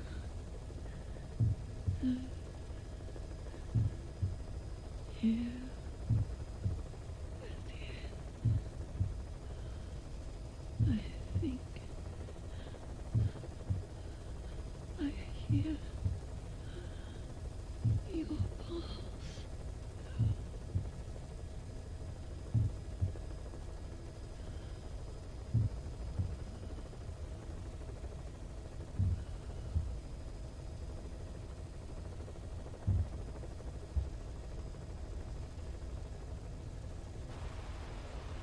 So the system was protecting Otacon's actions the whole time. And it just so happened that, you know, Snake was with him. The only reason that Snake was able to do all the crazy shit that he did was because he was with Otacon. Right. Except Metal Gear 1 and 2, I guess. I don't know. Also, it's unclear to me, the whole thing with the AI pod, because she's like, they forced me to revive and modify you, and your, what did she say, your ghost is no longer here. And then they turned that into the first Patriots AI, model after Zero instead of the boss. Except, we have the fucking AI pod, right here, on Mother Base. And it's not modified. It's still, like, saying the same shit it was saying in Peace Walker. And I don't fucking know how Zero gets his hand on it for AI, or I should say SIGINT, for the Patriots AI, when we have it on Mother Base. But maybe they copy and pasted it, and they forgot to mention it. I don't know. Also, that thing was pretty busted. It's not even the mammal pod. It's like the reptile pod that inherited the mammal pod as functional compensation, and yeah, whatever, man. It's kind of, I don't know. I don't know. I would have liked it a little bit better if Strangel just fucking got, I don't know, forced to create the Zero AI out of nowhere. Instead of using the Peace Walker pod as a base. I don't know. Doesn't matter. Because this whole thing is... Kojima was just making shit up as he was going with it, basically.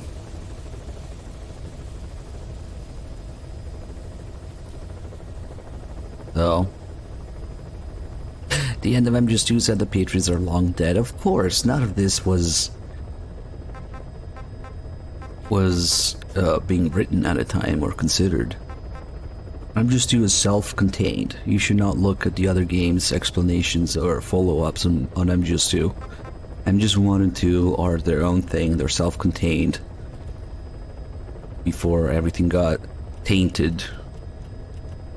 Let's see what's going on. We got 1,000 bits from Destroyer Dark Mass. Thank you. We also got some memes earlier from somebody. Cheers, guys. We got a few tapes. We got a few Paz photos, and then with absolutely no build-up whatsoever, we'll just randomly go to the hospital again. Why not? But why would we want to talk to Code Talker again? Ugh. It appears I was looking at things wrong. What do you mean? All of you. Until now, I had thought of your organization, Diamond Dogs, as a superorganism. You'll have to explain that one. The term refers to a unit of eusocial insects like ants or bees. While made up of many individuals, they behave as though they are one organism, with the Queen as their nerve center. The close ties you share here reminded me of that. Well, the boss's efforts do pull us all together. I was not finished. I'm speaking in terms of homogeneity. You come from all walks of life, do you not? Many races and tongues, talents and pasts, complementing each other, influencing each other, making Diamond Dogs the unique group that it is. Of course. We have no use for mindless drones around here. Is that so? Then perhaps an organization like yours is a truer superorganism than the ants and bees. Meaning? Most organisms adapt to their environment by coexisting with other species. Take the cow, for instance. Its rumen, the first stomach, contains an incredible number of bacteria, which digest the food it has consumed. Without their help, the cow could not break down the fiber in grasses. The cow has to outsource its means of survival to them. You don't say. Man is the same. Some 100 trillion bacteria live inside the human intestines. Without the bacteria, they could not function properly. And it does not stop there. The stomach, the mouth, the skin, even the placenta contains bacteria that coexist with us. The same is true of parasites. In fact, the human immune system has evolved based on parasites being a part of it. Without them, the immune system can run amok and even damage other parts of the body. This is all very interesting, but what does it have to do with Diamond Dogs? A harmonious superorganism is made up not of a group of homogeneous individuals, but of diverse individuals that complement each other. That is what I saw in your group here. Then it occurred to me that man is a superorganism. Man's phenotype is not determined solely by his genetics. Some say if you mapped the genomes of all bacteria in the human body, the result would be over 100 times bigger than the human genome. The sum of man's genome and those of the organisms he coexists with, call it a metagenome, creates the superorganism we know as a human being. Well, now that's quite a leap. You think so? Then try a broader perspective. If our world were a human body, you would be Parasites. You make a living by doing the dirty work that the world powers cannot handle themselves. From their perspective, you are likely a nuisance. But without you, pus would build up around the world, and autotoxemia, self-poisoning, would follow. The world needs your kind. Thank goodness for that. Skullface forced me to turn parasites into weapons. Creatures with which we are supposed to coexist. Meanwhile, that foundation I worked with focused solely on the human genome. Apparently thinking that manipulating it would get them whatever new form they want. Both ways are mistakes. Neither is a true superorganism. I am Dine. By speaking with those living inside me, we enhance one another and enjoy harmonious growth. Such was the original purpose of my research. You have made me remember this. Well, it's an honor. You can travel the world, but you won't find another place like this. If the whole world was like this base, I think the peoples of the world would bid farewell to fighting for good. Maybe that's what the boss wanted in the end. Oh god. He has to speak as slowly as possible. He says, "You think so?" God. One more. I want to thank you, Code Talker. No. Pinpointing the cause of the vocal cord parasite's mutation enabled us to purge an enemy from Mother Base. You mean that scientist? Yeah, I was convinced he betrayed us, but I was wrong. He was never on our side to begin with, so ultimately there was no traitor among us. And yet I made everyone distrustful with my talk of spies, the end result being men turning on each other in the laboratory. You must not blame yourself. They were all infected with the mutated strain. The outcome would have been the same. You know, we defeated Skullface, but it didn't lessen our pain. It's a pain we'll never be rid of. I see that now, but I thought I could burn it away. In the end, all I burned was our own men. Infectious diseases, parasites. Without such foreign enemies, the immune system will start attacking the body, developing allergies and autoimmune diseases. The same is true of organizations. You're right. But I do not deserve to rebuke you. My desire to retaliate against the English language is what attracted me to the vocal cord parasites in the first place. Had it not been for that, I would never have been used by Skullface. We both allowed revenge to crawl into our minds and lay its eggs. Sahelanthropus will unleash that thirst onto the future. How long are we going to be tormented by what he left behind? There is no choice but to live with that pain. Be symbiotic with our vengeful nature. Whatever we do, we must not allow that thirst for revenge to control us. Oh, he's right about one thing. We gotta live with the pain of this game. This thing, I guess. Alright, oh, what's this? Oh, what the fuck? Okay. we already have this by some reason, by some miracle. We don't have to do any more.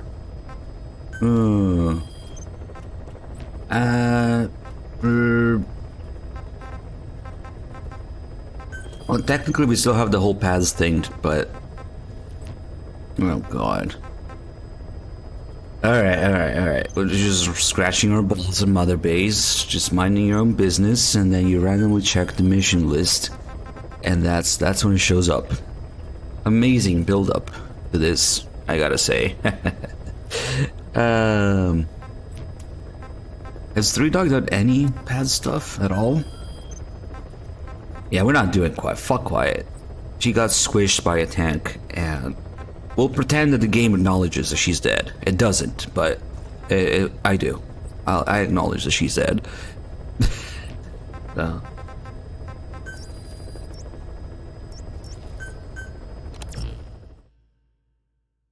If you kill Quiet, there's just another copy of Quiet waiting for you. But well, we'll just ignore that. Because imagine having dialogue that changes depending on female characters dying and influencing the dialogue, maybe even the ending. Only a PS1 game can do that.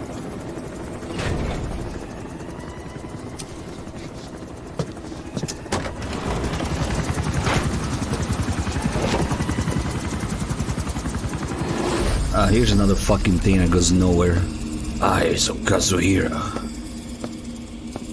I remember actually, back when I thought that this game actually had any sort of content, he suggests like meetings between containers in daylight. Secret meetings between containers in broad daylight. I remember trying to go look on Mother Base, and of course, it was fuck all. Hey. Hey. Eyes on Kazuhira. A message from the parasite. Ah, from the parasites. Maybe they were trying to warn him about the secret burger budget. You know? Black budget assigned to burgers. Anyway, I wanted to go to the medical platform, but the fucking cutscene forced me here on the command platform, so we'll do this.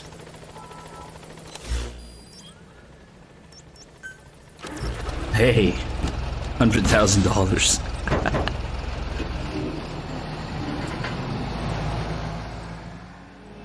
That's just one of the many things that leads into fucking nothing. I don't know why they even leave it into the game. The worst offender is probably when Kaz lies to you about removing missions from the mission list. That's simply not a feature. Welcome back, boss. But there's a mission where Kaz just fucking lies to your face about it. Tells you that other stuff happened on Mother Base. I'll remove the mission from the mission list. What? And then you go back and the mission is still there. Nothing what he said actually happened. Oh well.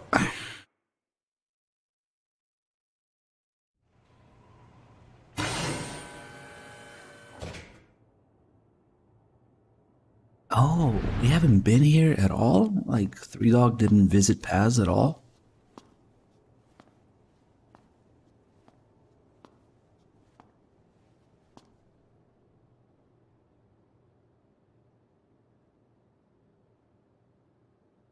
Of course I play without the scarf. Did you see my emblem? Snake? It's okay, we're about to trip balls anyway, so this is perfect. We're tripping balls. That's right. It's her. What about the bomb? We were able to remove the explosives. Both of them. Bomb! No, it's okay. There's another in my... It's all right, we got it out. There's another in my... The guided tour will be wrapped up by the time you get home. Make me proud. By the time they leave, I'll have the IAEA praising us as the poster boys for world peace. Out. Something's not right. Check her again.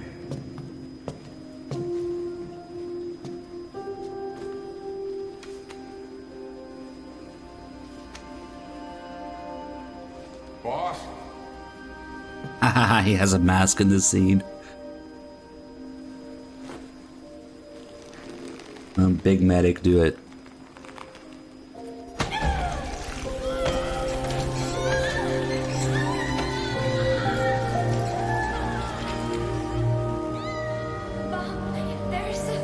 It's all right, we got it out.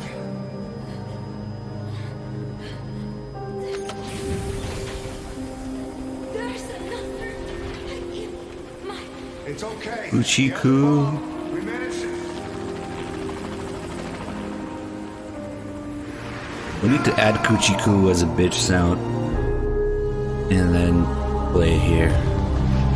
There is another in my... Ah, so that's what happened. Sure.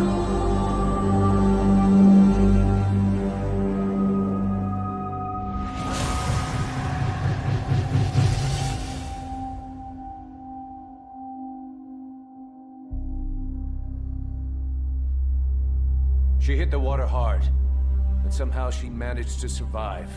Anyway, the shock triggered some kind of amnesia. Snake, where is Professor Galvez? You mean? Yeah. She still thinks it's 1974. She's got no memory of anything before that either. Cypher, the KGB, nothing. It looks to be a kind of dissociative disorder. Dissociative amnesia, where memories are blocked out to protect the mind, and dissociative identity disorder, whole personality changes. What we're seeing seems to be a combination of the two. Yeah, I truly believe she's but... nothing more than a student living in 1974. It's fucking Big Medic. I hope we can do it again. She doesn't respond to anything that conflicts with her internal timeline. Doctor's pretty sure she's not faking it. What If she doctor? had her memory. Just think what she could tell us about Cypher. That thing that Oslo just described. The photo is from that guy you brought back the other day. From the old crew. I thought it might jog her memory, but no luck. Anything else you can show her? Do you have something to show me, Snake? I'll show you my demon. I give up. She's all yours.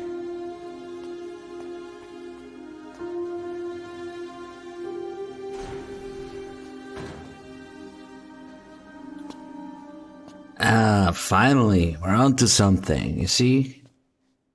Relevant events and characters, something unfolding. Let me give her... I guess we...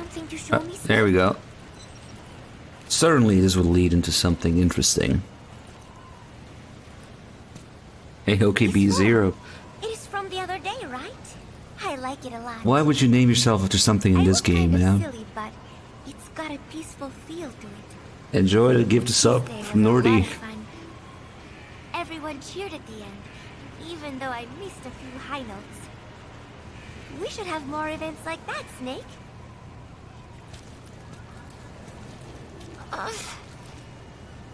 I guess Phantom Cigar has the same problem.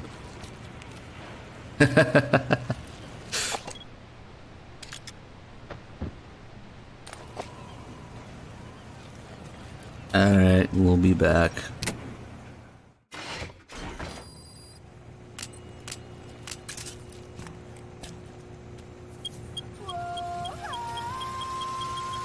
Big Medic is fucking tripping balls right now, dude.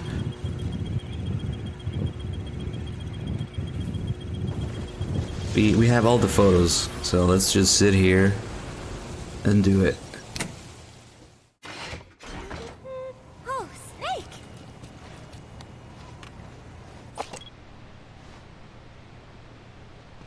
What is it, Snake? Don't mind me. Just looking off in the distance. Just take the floating photograph. Remember Professor Galvez on his instrument during Peace Day? Such a funny sound for a musical instrument. He said the Soviets invented it. Everyone sure seemed impressed. Music has no borders. The professor taught me that. Right now we're hallucinating. The toilet too. I am so tired. This is Big Medic's idea of a toilet.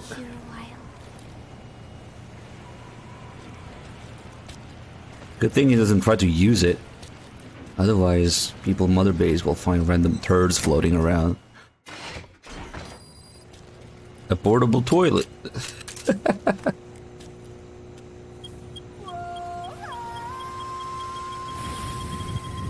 We might have to leave once, I think. Let's go to the ACC and back. Oh, Snake!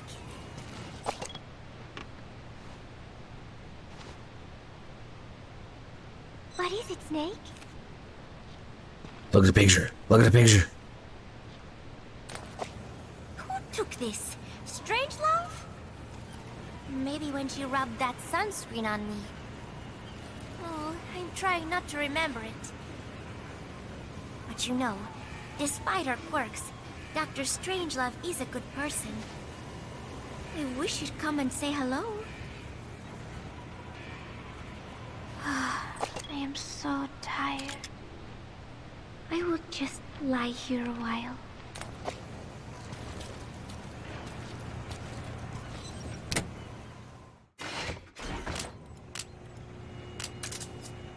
But wait. I haven't brought out the boys. Shit.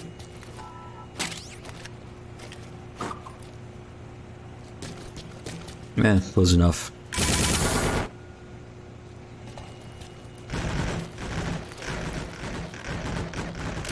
Let's go, boys. Oh shit, that one isn't moving.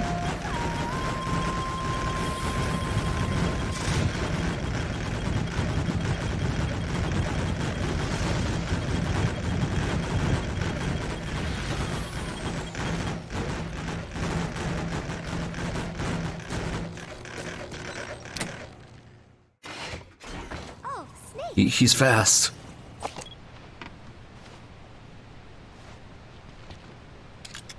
What is it, Snake? Don't mind me, just... Yeah.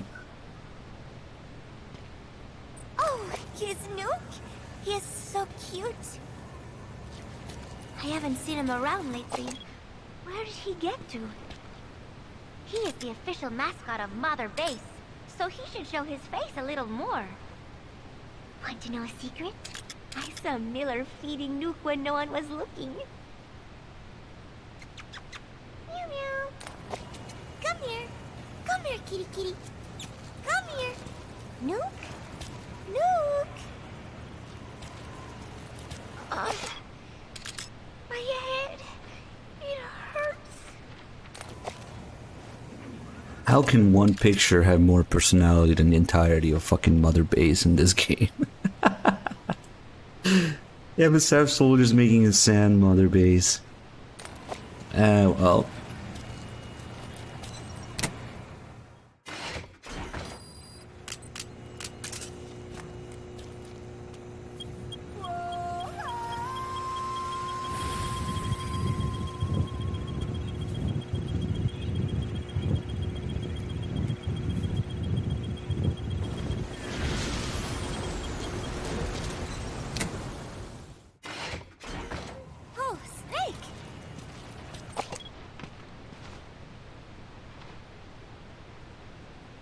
What is it, Snake?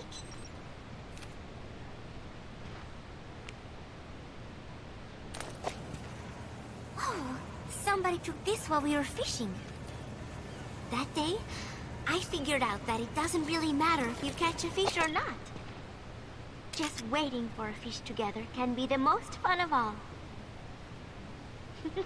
Oh yeah, Chico got all worked up and almost fell into the sea. When they do some more fishing, tell me, okay? My head, it hurts.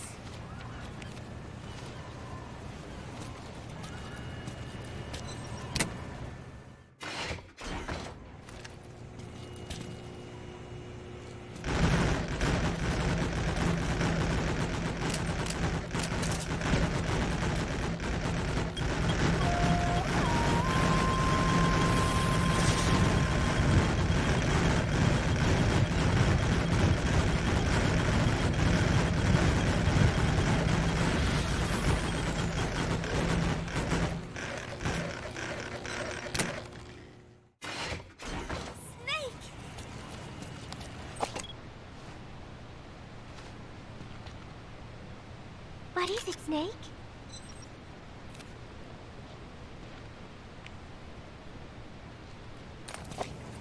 Gallo Pinto!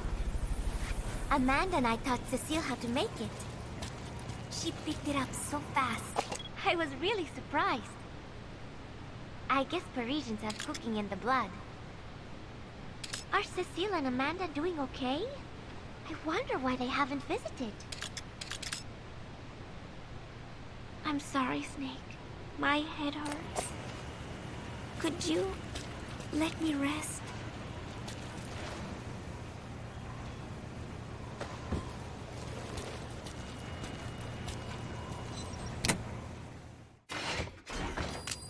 Maybe we should just do the regular animation.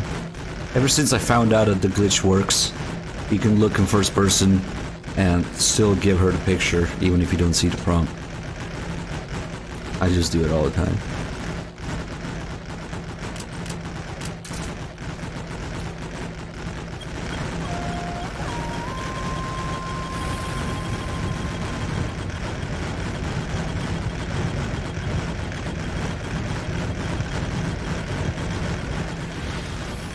Now remember, every time something is actually happening around the player, you're limited, you're on rails.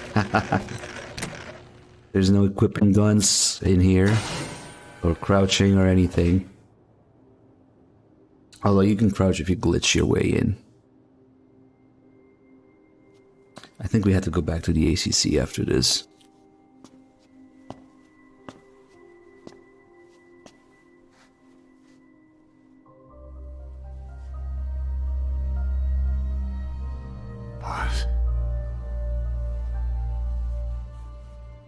Snake? She's been acting differently lately. Before, she'd respond to conversation. Just as long as it didn't conflict with her timeline. Can we hallucinate a better nose for Ocelot? What happened? Look at his nose. No idea. Noselot. Well, Miller did go and tell her that Skullface is dead. If anyone should want revenge against him, it would be her. But it's not exactly like an angel of peace to cheer for someone's death. Now is it? There. Take a look at this, too.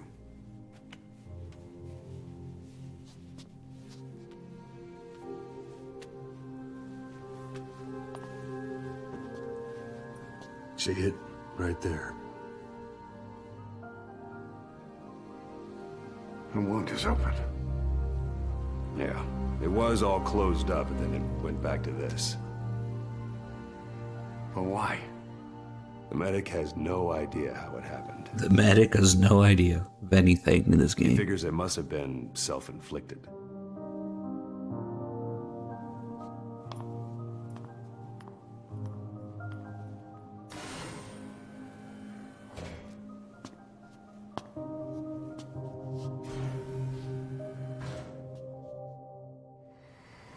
Yeah, I don't think smoking will be enough now. We have to leave. But I don't think we need to do any missions. It was just tedious, really.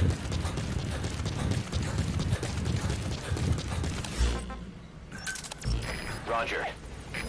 If only I could go to my office in my admin building, you know?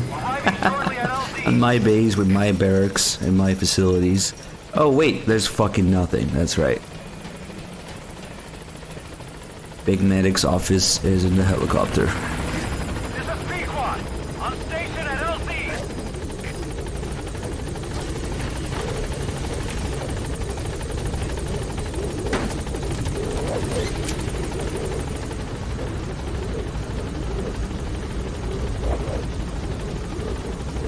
Gaining altitude. Of course Big Boss had an office in Peace Walker. Peace Walker, where you can actually see the facilities of Mother Base as you develop it. And each facility has its purpose, and you can tell just by seeing it from the outside what's going on over there. Meanwhile, here... An AA gun. Ah shit, we didn't get the second call.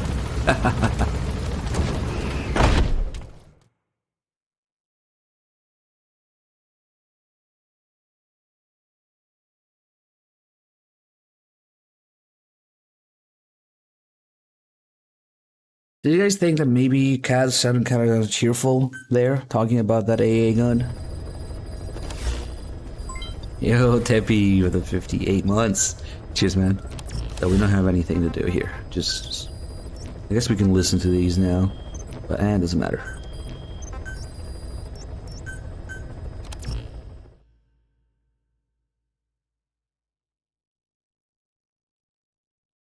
Oh shit! Did I thank Pyramid Spectre for the 59 months? Thank you.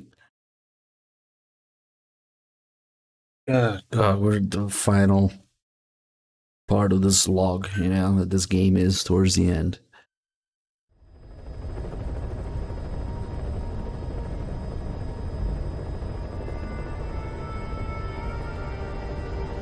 But yeah, let's take a look at those anti-air guns some more.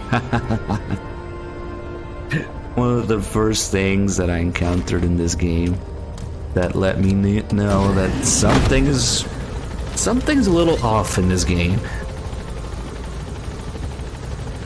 One of the easiest things to understand too.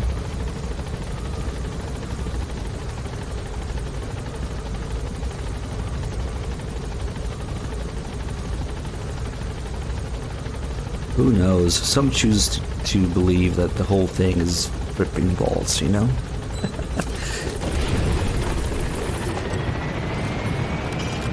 An AA gun. An AA gun. If you can destroy it, that'll punch a big hole in their air defenses. Yeah, fuck our air defenses. Hold on a minute while I destroy my own anti-air guns. Because they had to reuse a fucking voice line from Ground Zeroes.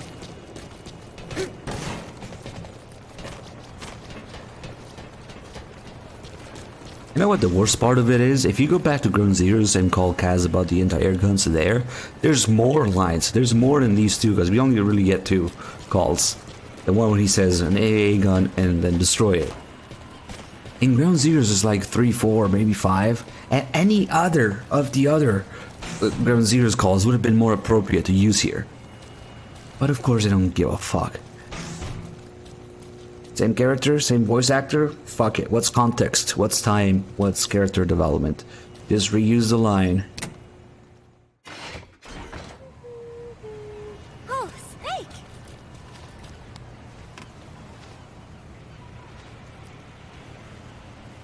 What is it, Snake?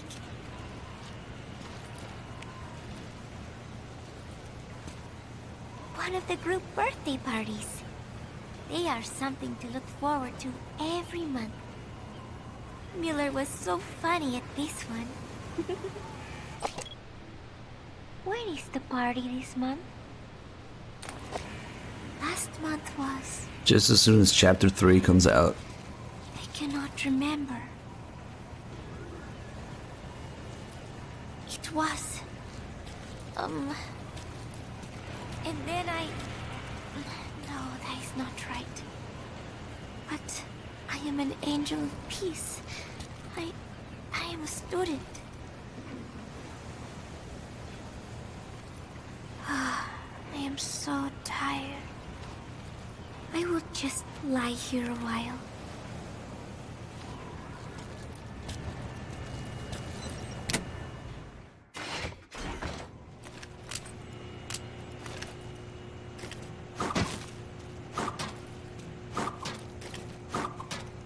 Damn.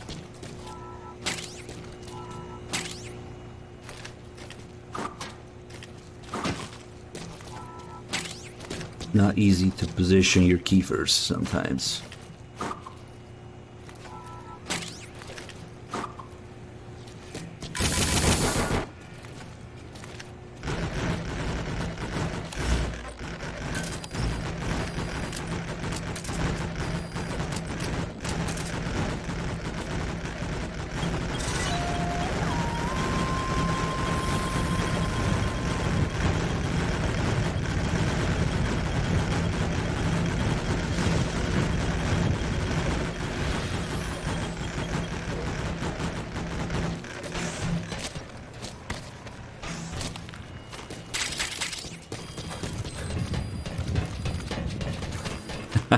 Walk into the hallway, see that big medic smoke for like 12 hours.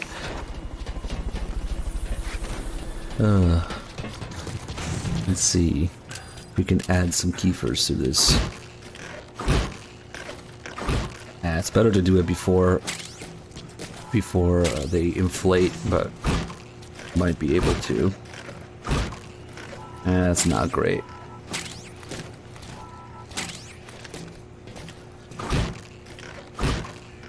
That kind of worked.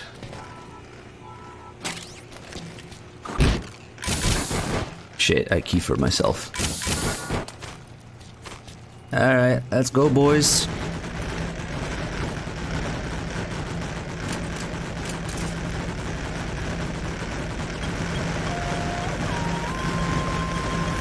Oh, which one is the real one? So Frank, thank you so much for the sub. Like you enjoying the stream, welcome aboard. This is strictly necessary. Snake. How many are we at now? 7, 8 with this. What is it, Snake?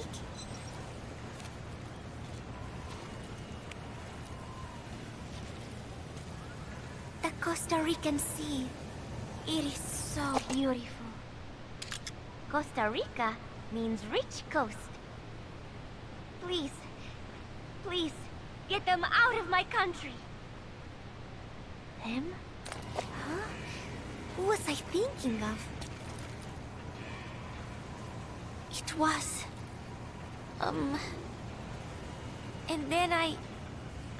No, that is not right. But I am an angel of peace.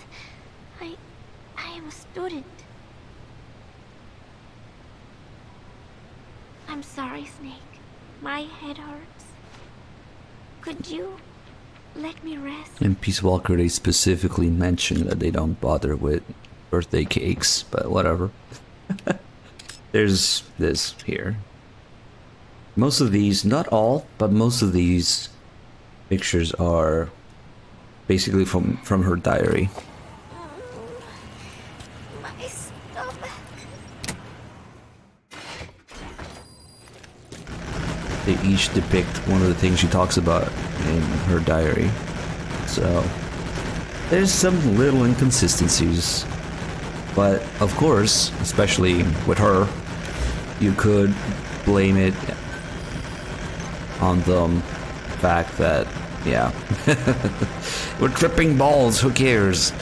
But I do feel like those Peace Walker pictures should be, you know, more or less intended to be accurate.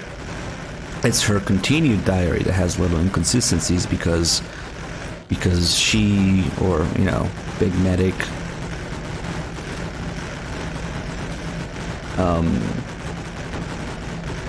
not responding to the fact that, God, I can't think while this shit is going on. It's so hard to try and talk and think when all the Kiefers are going off. But yeah, the tapes have some inconsistencies because, of course, her personality, she has her personality and memories blocked, so she only responds to things that don't have anything to do with Zadornov or Cypher or whatever. Man, I can't. This is like brain, like, leaking out of your ears. I can't think while we do this. Oh, fuck.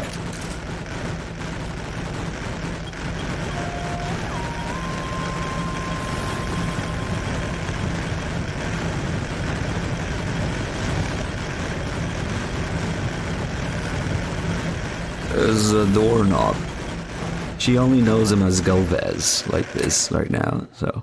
Some inconsistencies. Oh, fuck. Oh, please don't tell me I have to go back again.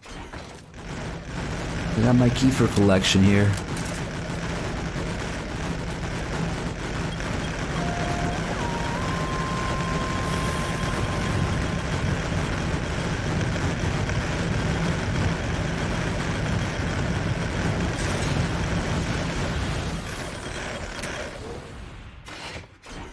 Shit, we do have to go back again. Thought it was only once.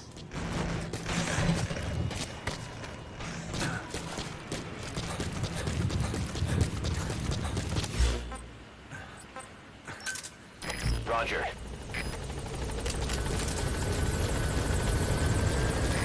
This is Pequod. Arriving shortly at LZ.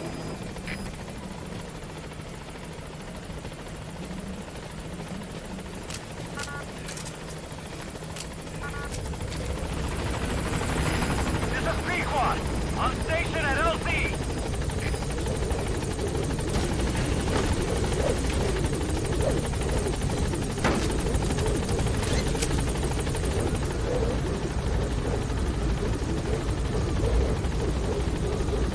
Oh boy, the poor bastards who played this game and didn't find paths.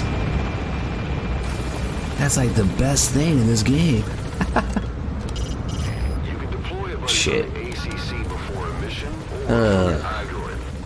Think carefully about the mission's objectives before deciding who you'd better take along. If you develop specialized equipment for them, they'll be able to help you out in even more situations. They gave Big Medic one of those like kids' toys with pre-recorded messages. It's not a radio. No, I never thought I was playing the game without finding paths, you know? I'm talking about picking up the game, playing it, get to the ending, thinking you're done with the game, and never once finding her. Yeah? Oh, fuck.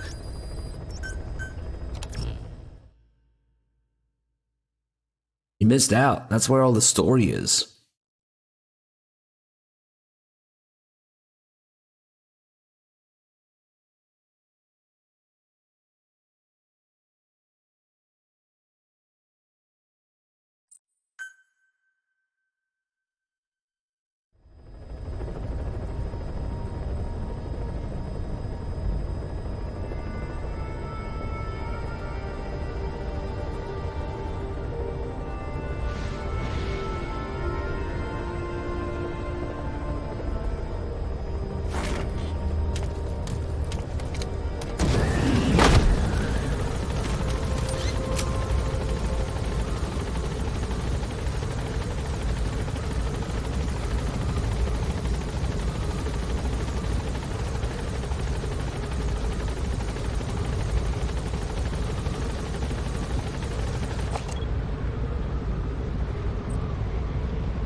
Medical FAP facility.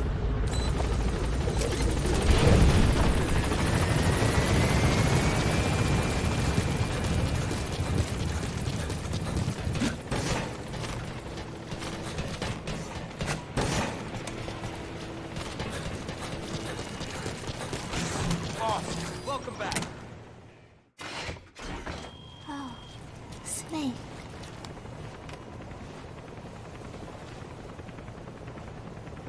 What is it, Snake?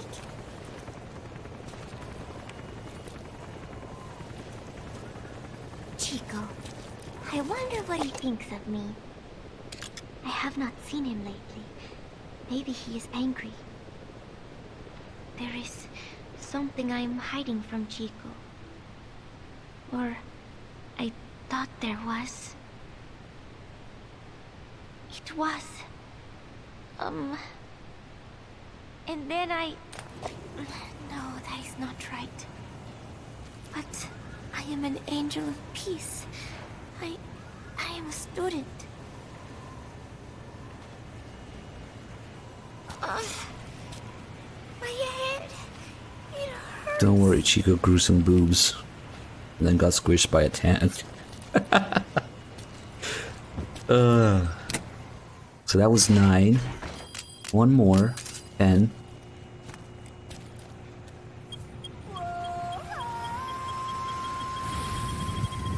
And then we'll listen to her tapes.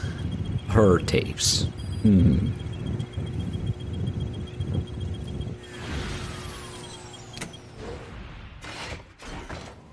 Oh, come on. Don't make me go back again. Holy shit.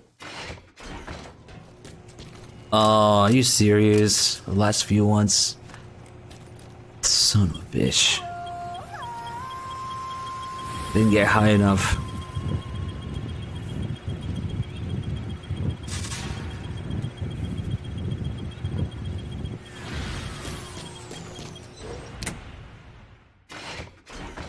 Well, fuck. Okay.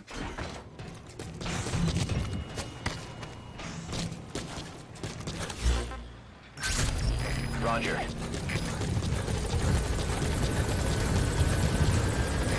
This is Pequod. Arriving shortly at LZ.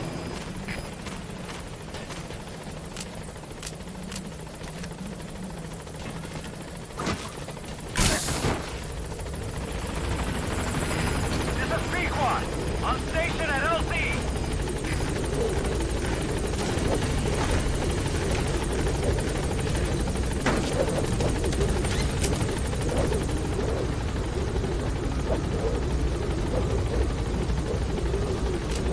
Gaining altitude.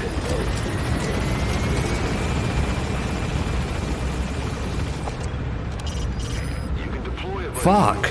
I missed it again. mission or from your iDroid. Think carefully about the mission's objectives before deciding who you'd better take along. If you develop specialized equipment for them, they'll be able to help you out in even more situations. Yeah, okay.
Oh, you can't change sides of the helicopter here? Hmm.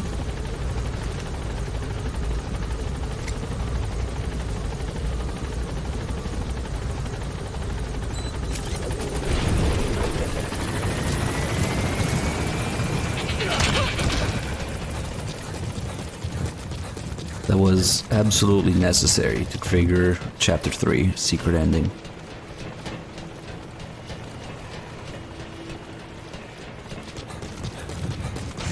We're here for you if you need combat support, boss.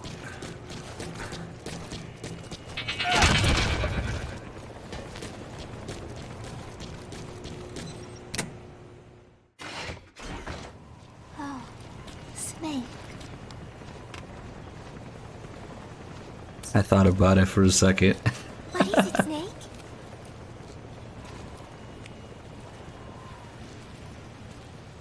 Football. I joined in. And there's Huey refereeing. He said, we have forsaken our countries and become one with the earth. It is good being here together with everyone, you know? No. It was... And then I... No, that is not right. But I am an angel of peace. I am a student. I'm sorry, Snake. My head hurts.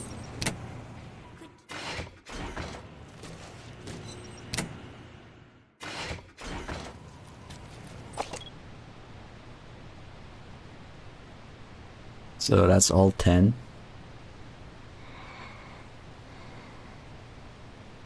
Now, so that the photos change, each photo you give her, she will comment on. There's Huey. Who apparently, according to the tape, Huey stepped in to referee. The real me. This just makes me sad. Alright. 9 for tapes. And then the last one. Morpho Butterfly.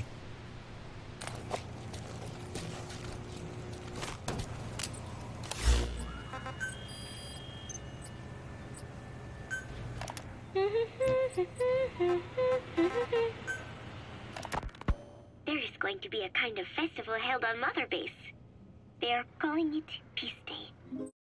Snake and his men may be without a nation, but they are still an army, and that means sometimes they have to fight the bad guys.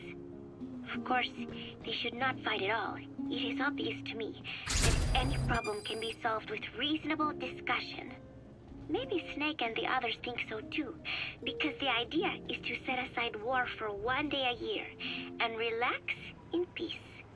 I do not know how it came about, but apparently Snake and Miller got the idea while they were talking, and everyone on Mother Base went along with it. To think that deep down they all share a love of peace, that makes me happy. But never mind that. Somehow I have ended up singing on stage. Miller was all, "Come on, both our names mean peace. It will be great." Why does that mean we have to be in a band? Then he roped Professor Galvez in too, saying, "Hey, Galvez comes from peace too. We are the perfect act." I am not sure Miller really understands the origins of the name Galvez. But then again, you always have to take Miller's talk with a grain of salt. What I cannot believe is he went and told everyone we'd be performing together without even asking my opinion. Now everyone thinks it has all been decided. I like to sing, but I have never had to perform in front of a crowd. I do not think I'm up to this. But everyone seems to be looking forward to it. I guess I would hate to let them down. And anything is better than letting Miller sing. Oh, that was mean. Miller said he was going to write a song for us. I wonder what it will be like. It is funny. The more nervous I get, the more I find myself looking forward to it. The whole base is busy getting ready for Peace Day. Miller has finished writing his song, so I went with Professor Galvez to listen to it. Miller was really into it, humming away as he played the song on his acoustic guitar. But the song melody did not match up with the guitar chords at all, and it sounded more like a mess than music. Miller's very enthusiastic, but I think he's tone deaf. I guess the guitar backing sounded good at least. But as I was wondering how to break it to Miller, Professor Galvez took out an odd instrument. It was just 2 antennas sticking out of a box, more like a radio than a musical instrument. He said it was invented by the Soviets, but why would Professor Galvez own a Soviet-Russian instrument? I asked him, and he told me music has no borders. Well, I cannot argue with that. Good music is something people of any nation can appreciate. Why not abandon war and just make music together? But anyway, the professor offered to try playing the melody on his instrument in time with Miller's guitar.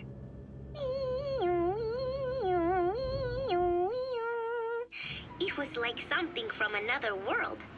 But somehow, it fit Miller's guitar backing really well. It even gave the song a charming, down-home kind of feeling. Miller was overjoyed. "That is it! That is my melody right there," he said.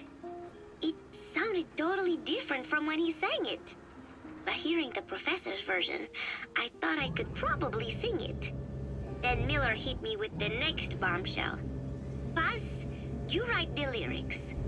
I did not know whether to scream or to run out of the room. There was only 1 week left until Peace Day. So, as if putting me on stage to sing was not enough, Miller even expected me to write the lyrics. He even said he had thought of the title already. Love Deterrence.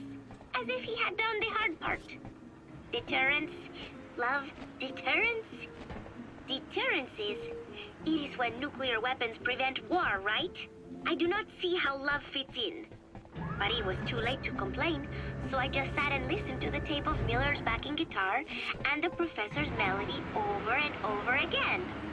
I guess the melody is more Professor Galvez's creation than Miller's, but on the whole, I think it is actually a good song. First, it goes for your heart with a sorrowful opening, but then you feel revitalized as the song goes on. Miller grew up in post-war Japan. Maybe that is why the song has that kind of balance. Long ago, I heard some Japanese music called enka, I think. It sounded this way, but I wonder why it has to sound sad in the first place. Miller called it love deterrence. Doesn't that mean he had a love song in mind? All I see of Miller and women is the way he fools around with a lot of them at once. But maybe he has had his heart broken too. And what about me? I found myself thinking about Chico and Snake as well. I know Chico has a crush on me, so naturally he should come to mind. But why Snake? He saved me, and I feel indebted to him. But I thought that was all he meant to me. Why does my heart flutter when I think of him? It is embarrassing to be unable to control this emotion. There has to be a way to suppress it, to forget it. But maybe that is what love deterrence is? With that thought in mind, I went to my desk and began to write and write. Just 3 days left until Peace Day. I finally had a decent draft of the lyrics, so I showed them to Professor Galvez first. He liked them. He said I had done a superb job capturing the sense of a young girl's troubled heart. There were 1 or 2 lines I thought needed brushing up, so although he said lyrics aren't my specialty at first, he gave me some advice. Everything he said made perfect sense. When I tried putting in his changes, they made the song feel deeper, more sincere. That is the professor for you. He always has the answer. With the lyrics finished, I was ready to show Miller. He does not often take things seriously, but all of a sudden, he was saying, Paz, you have the soul of an Enka songwriter. And I did not even listen to Enka all that much.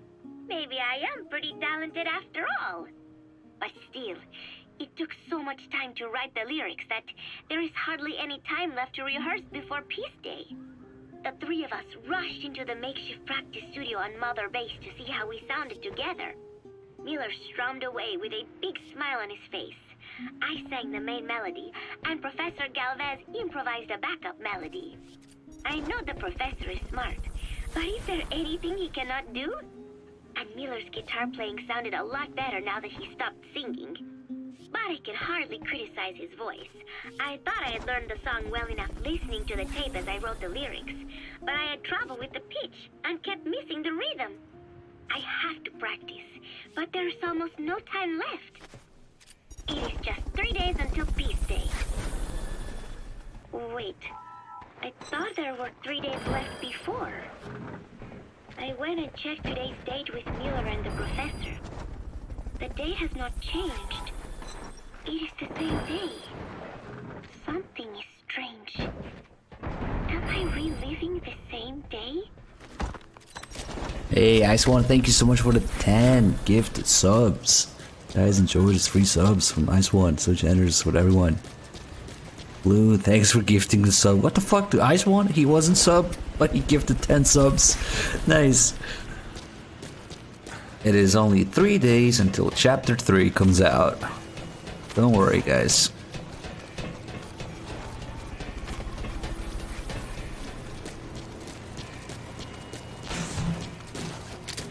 Get this.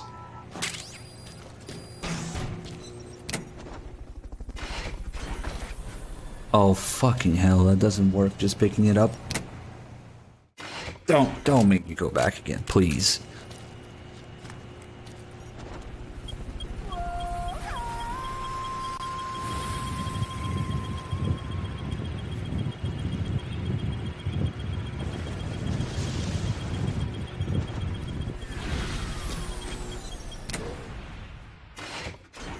Oh, for fuck's sake, where do you have to go back? I don't remember having to go back so often. But, okay, whatever. Oh shit. Back to the office. Roger.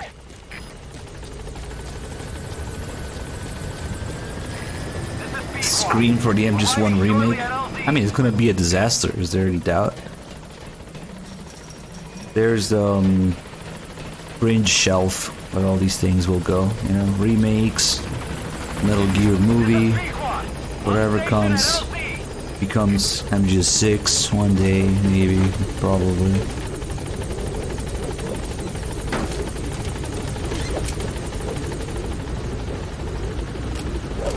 Any remake or re-release they ever make will never have the real guns again.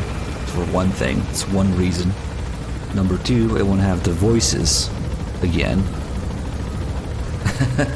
Number three, it won't have like you can't translate the controls and the level design and the lighting and the atmosphere and the music. Jesus Christ, it's gonna be a complete mess. A complete fucking disaster.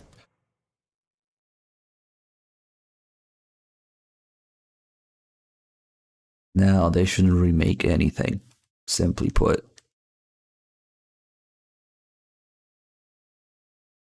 I mean, at least it will be extra fodder to like cringe about and stream every once in a while, but no way, you can never take a remake seriously. Oh, that's right, we're just going back. Like, what the fuck are we doing here?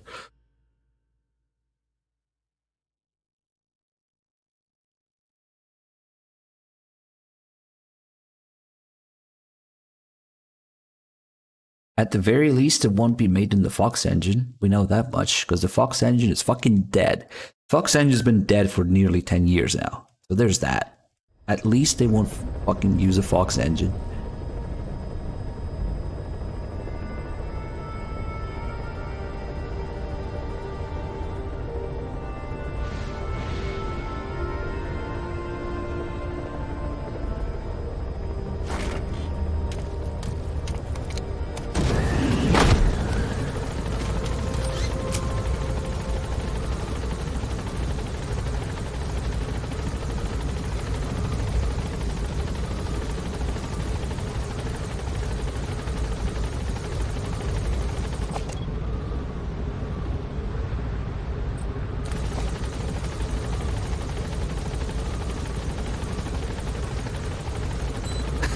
Metal Gear 1 and 2.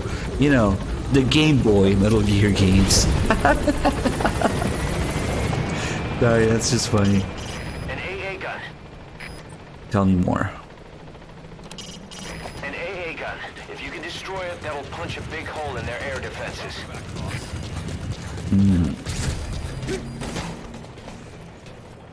Oh, come on. You banned him for 3 hours? Damn. Oh, no.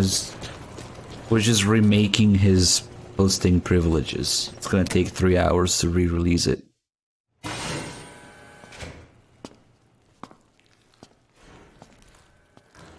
Stay away!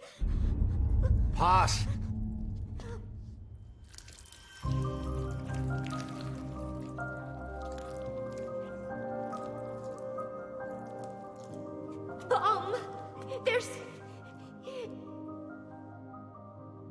There's another!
Haha, I troll you.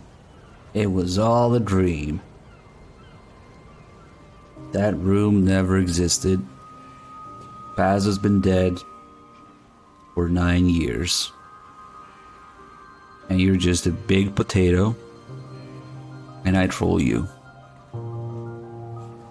It was all a fucking fever dream. Greatest writing ever. Could be applied to anything. Maybe we should just apply to the whole fucking game and not play this again.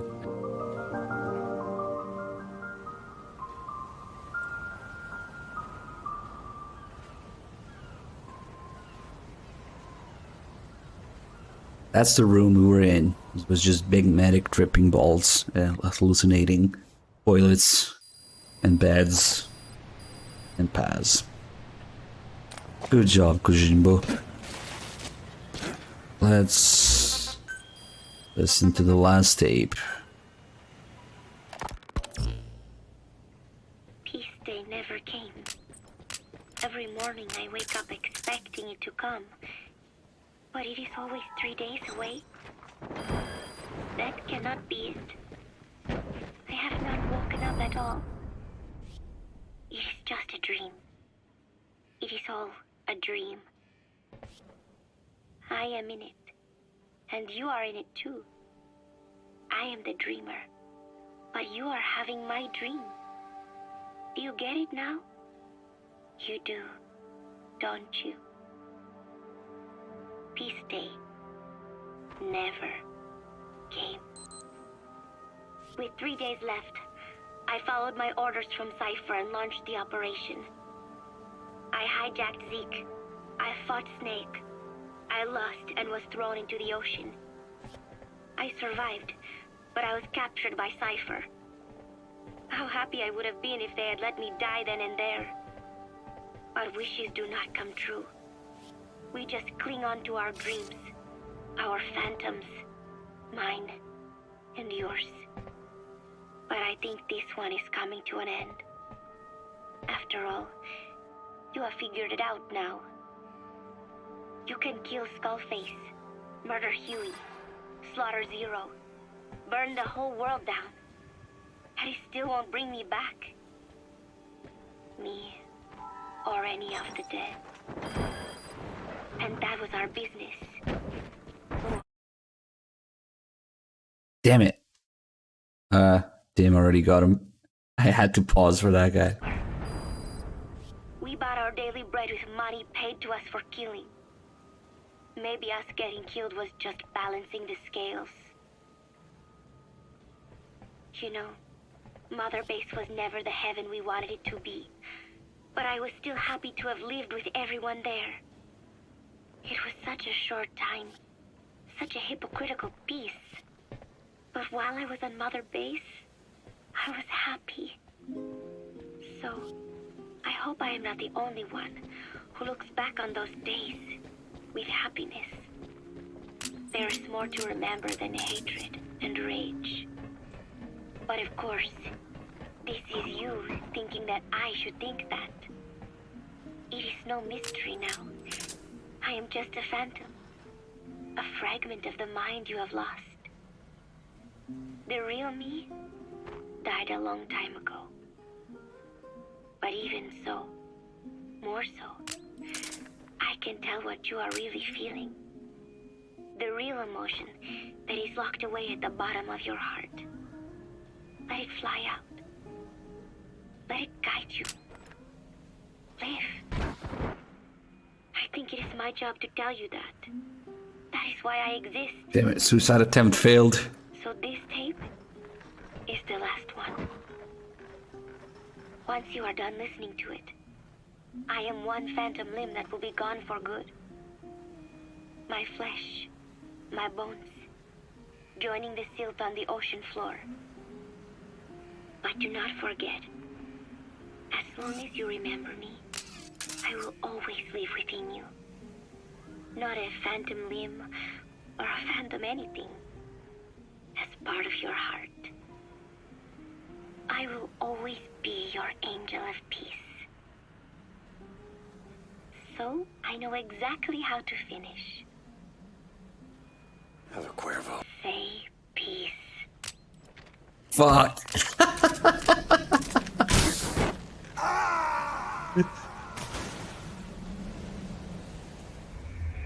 Snake, talk to me!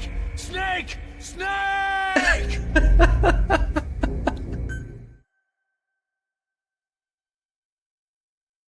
At the very last second, the voice inside Kiefer's head turns into his own instead of Paz. I know just how to finish. Have a Cuervo. And so Kiefer goes on to be an alcoholic. This is Pequod. Arriving shortly at LZ. Ah, fuck. So yeah, this whole thing is just to fuck with people, I guess. What, you thought irrelevant characters would do irrelevant things? This is Pequod. On station at LZ. Well. Let's take the helicopter to the hospital. Because that works. Gaining altitude. Where are we going? I don't know, man. The mission menu.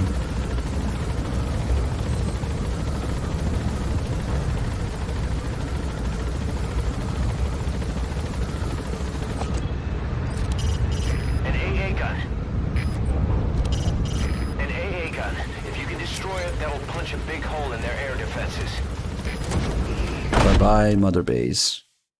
Well, actually, no, because we still have the truth. Hey, Laserbow with a $20 donation. Thank you so much, man. Says, won't most likely be able to see the rest of the stream, but here's another great marathon. Thank you so much. Cheers, man. Glad you enjoyed it. Thank you for the support. We're just, taking the helicopter back to the past to play the shitty game that sucks ass. That's starting to make sense, actually. Ah, well.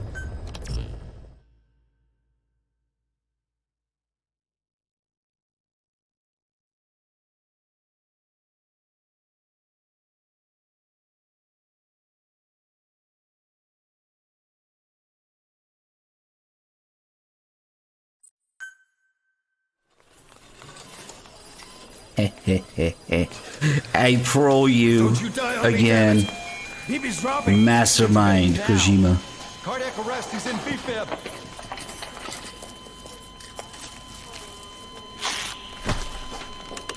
Clear!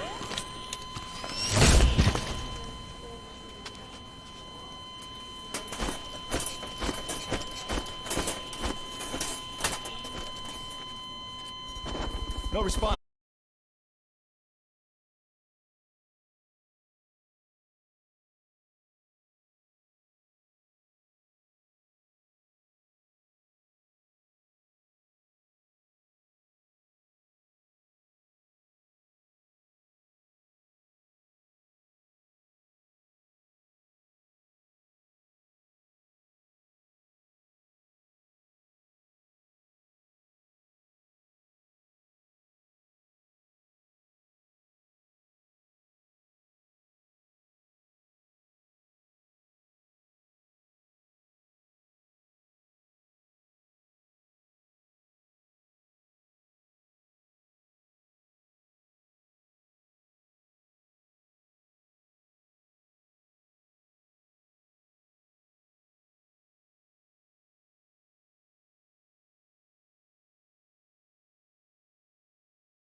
Calm down.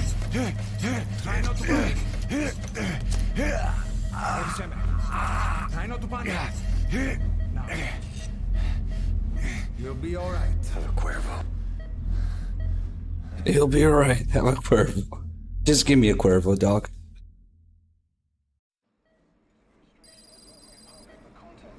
How do you feel? I have stated that the reason for the crash was an as yet inexplicable fire in mid-flight. The search has ended with a confirmed death toll of 94 and another 30. It's been 1 week since you came to. Now, let's try getting you out of that bed. Nurse. Don't worry. You've lost some strength, but we've been maintaining your muscle mass through massages, CPM therapy, and EMS. Now, I need to explain something to you, but you mustn't be alarmed.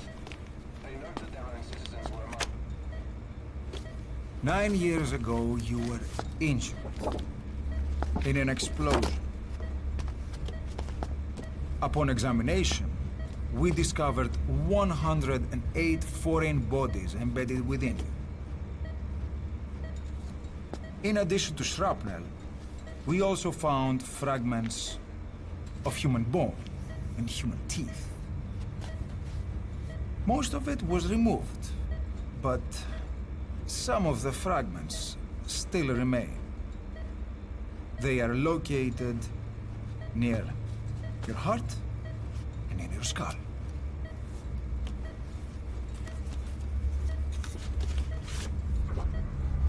Look at this.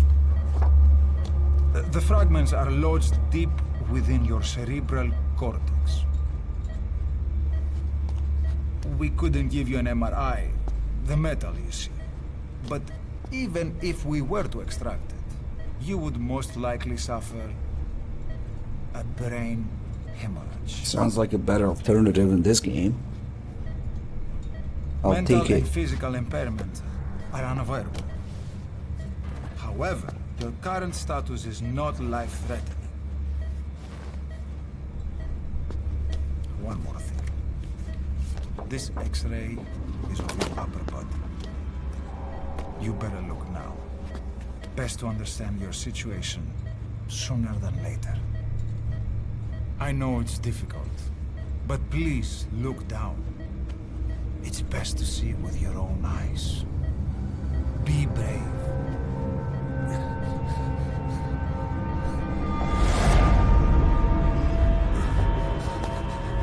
Nosokoma, Grigor!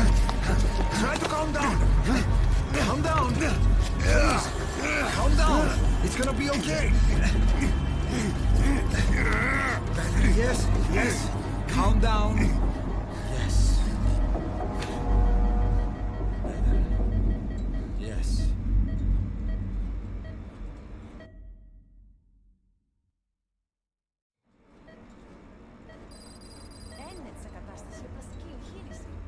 Κάποιος ήδη γνωρίζει ότι έχει ξυπνήσει. Διατρέχει μεγάλο κίνδυνο. Πρέπει να ενεργήσουμε άμεσα. Προετοιμάστε τον για εγχείρηση. Δεν το πιστεύω. It's true. There are those who wish you would never woken up. You should be dead, but you're not. The wheels are in motion. Your enemies are everywhere. We must alter your appearance immediately. Otherwise, I fear you won't leave this place alive. It's a wide open world up there, so there's something we need to take care of first.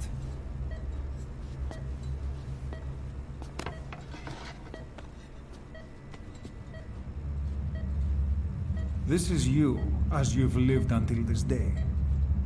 I'm going to change your appearance. We have no other choice.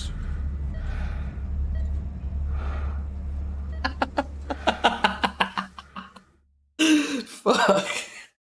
I created a monster.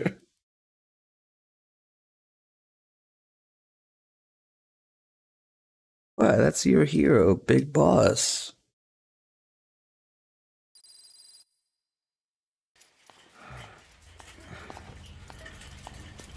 Very good. Now, let's remove these bandages. Your face has healed nicely. To tell you the truth, these bandages were more for your protection. To hide you from those who want you dead. As of today, your name is Ahab. Forget everything. Your name, your past.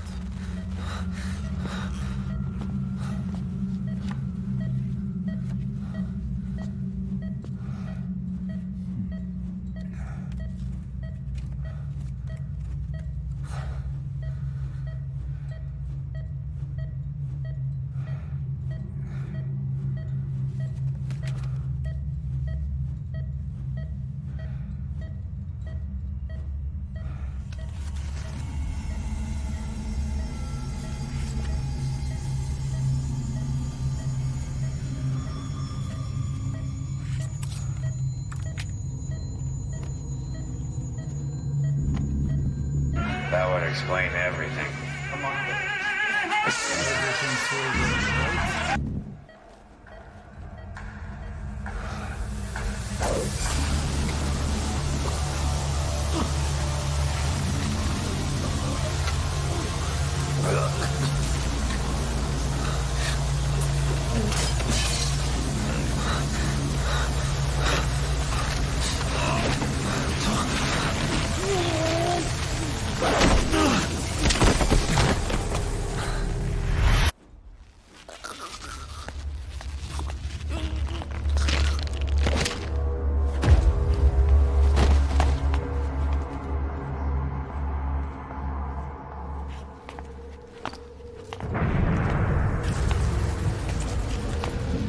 Not yet. The patient in the next bed saw my face. Of course, consider it done.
Okay, Kiefer, time to go to rehab.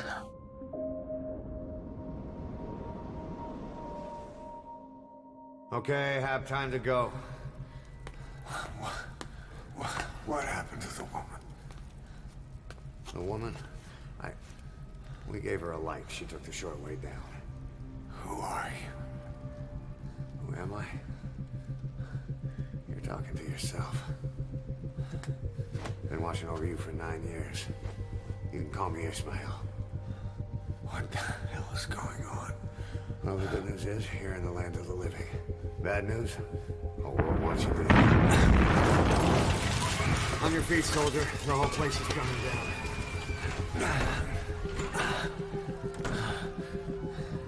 Need a little little pick-me-up? Okay. Here. Who the fuck Nothing is like this little guy? digoxin to get you back in the game. Hello, Cuervo. Oh shit. Come on!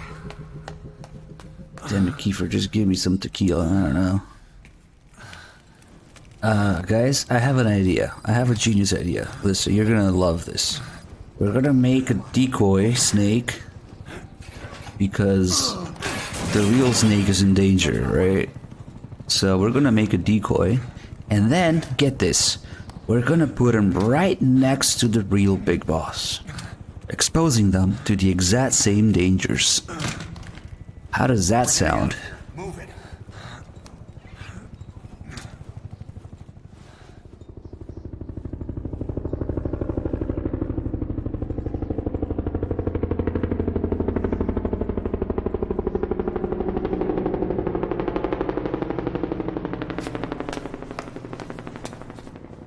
Let's take the stairs.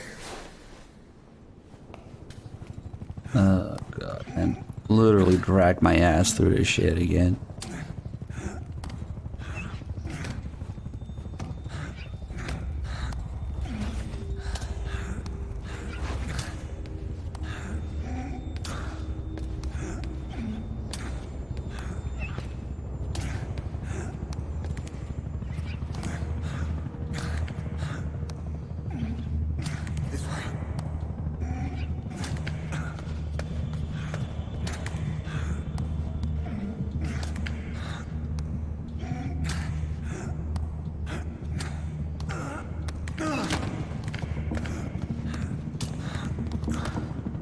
Yeah, Wexford, you know how it is. I have to show people things in this game.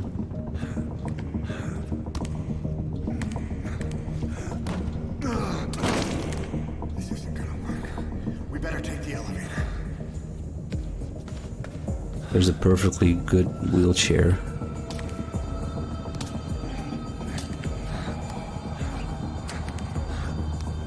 It's just foreshadowing Code Talker, I guess.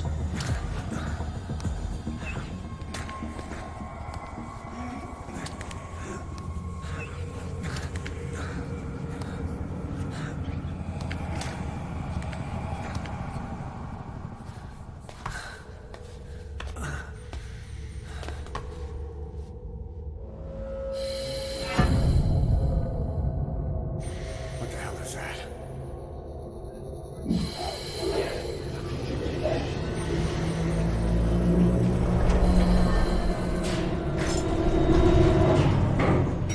Something's coming.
Nah, it's only ever Volgin controlling Mantis to control his own dead body. Or nearly dead body. Except for a split second When the whale appears, you can see the horn on Mantis's head. That's a big medic's doing.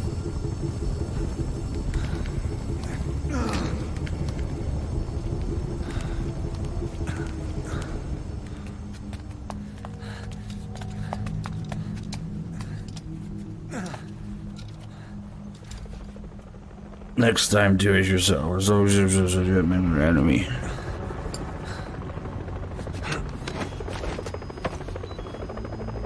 Hold up, let's fix this.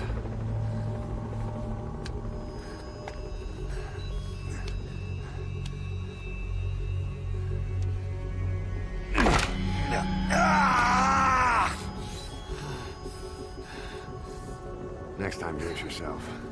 It's always good to try and measure injuries while hiding from the enemy. Over there.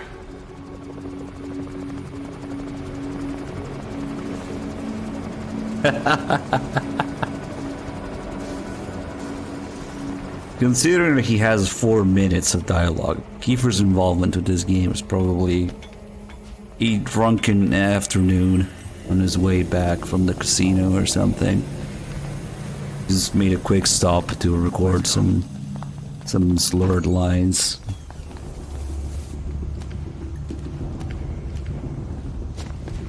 This way, hurry.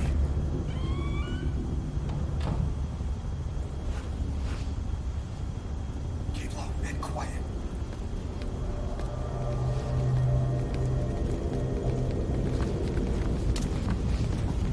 I want to say it's the worst mission.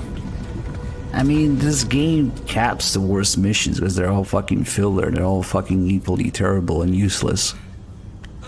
I guess Shining Lights is pretty offending. Pretty offensive to human intellect. But... there's also Quiet, I guess. Help me, please.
Let's move.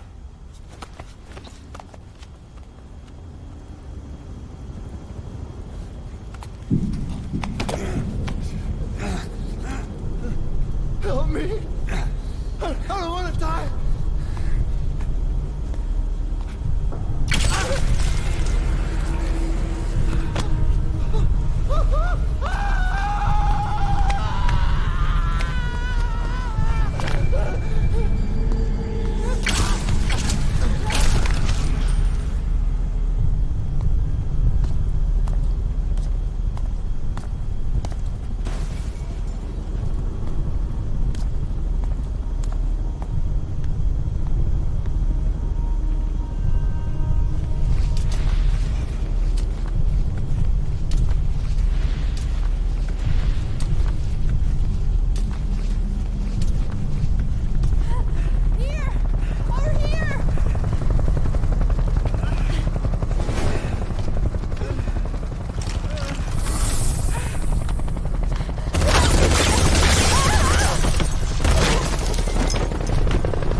Pretty accurate how it feels to play this game after a while, yeah. Ugh. Don't get caught in those searchlights. Please don't glitch searchlights. Here they come. Hurry.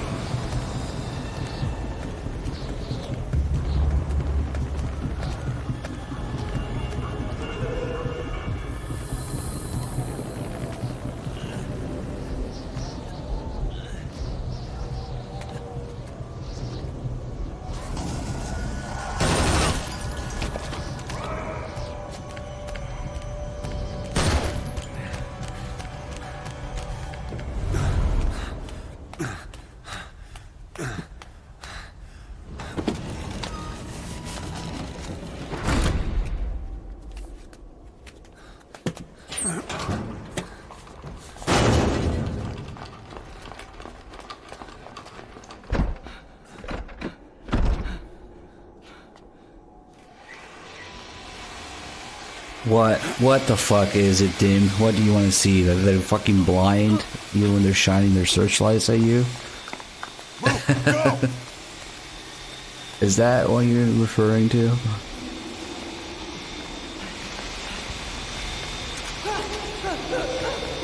Let's see.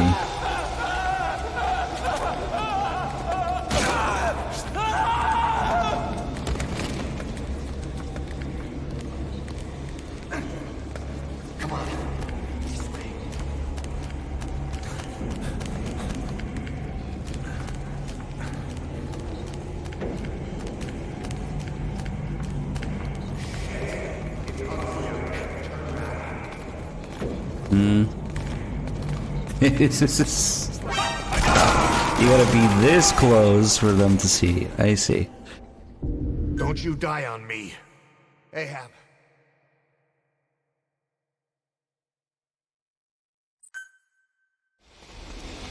Ah, fuck. Wait, what if we hurry down there?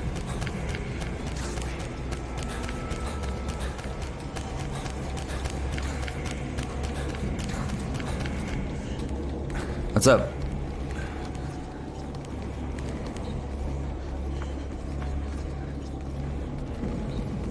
I suppose if I get close to them, they instant turn around, huh?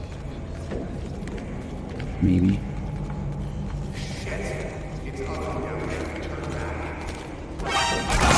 Okay, you still gotta be pretty close. Don't you die on me. Takes him a while. Ahab. Alright, fuck it.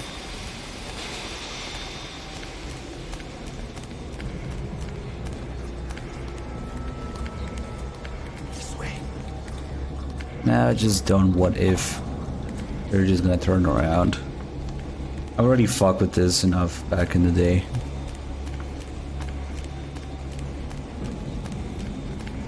I prefer clipping through this through the power of Cuervo, actually.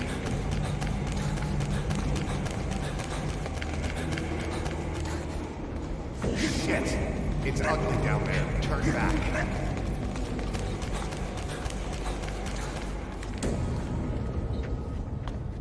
Πάμε γρήγορα. Come on. Σας παρακαλώ, τι συμβαίνει? Δεν μιλάει κανένας, θα μας σκοτώσουνε. Ναι, τον είδα πριν λίγο.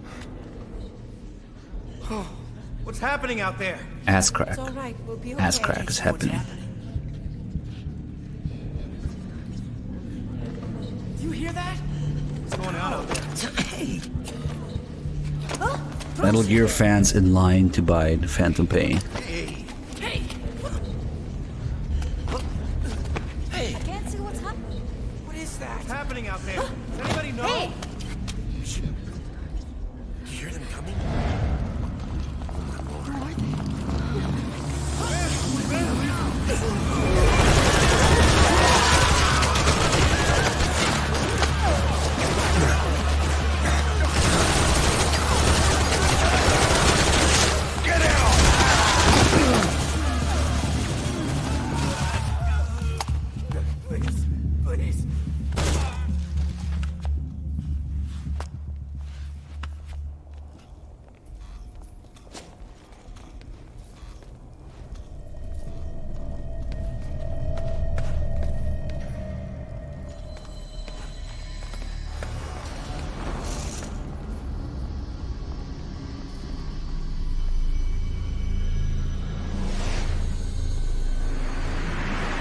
Whoosh, whoosh, whoosh.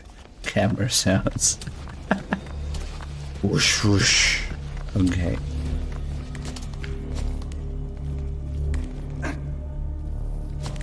Get to work, big boss.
Whatever happened to our pain and anguish guy?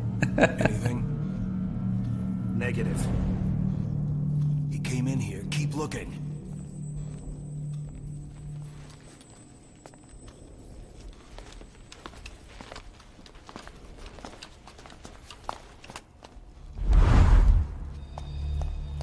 This way.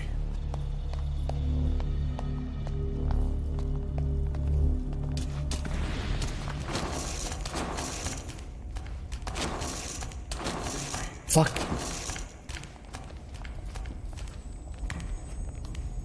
There he is. Oh god.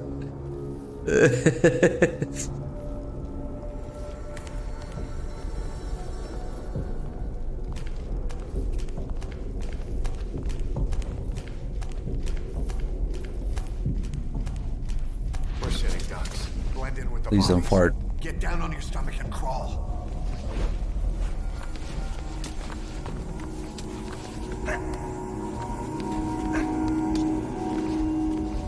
If you move, we're done for. Play dead.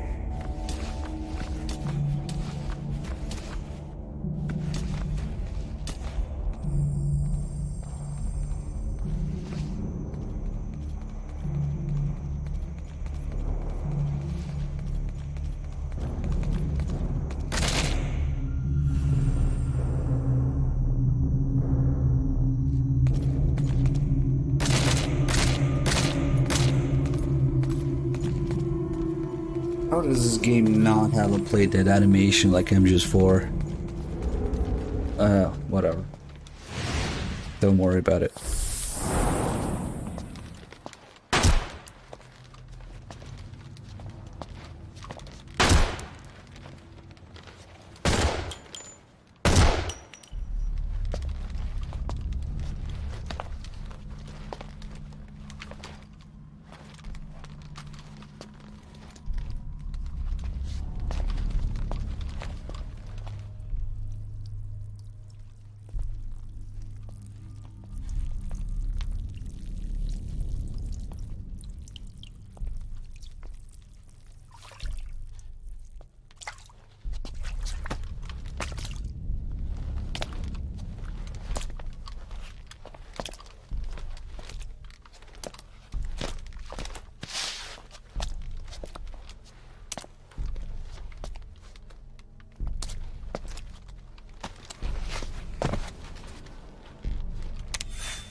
at least we'll get to witness Big Boss's Jedi powers again.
It makes no fucking sense if Logan has his scope because he fucking burns it off before the boss fight.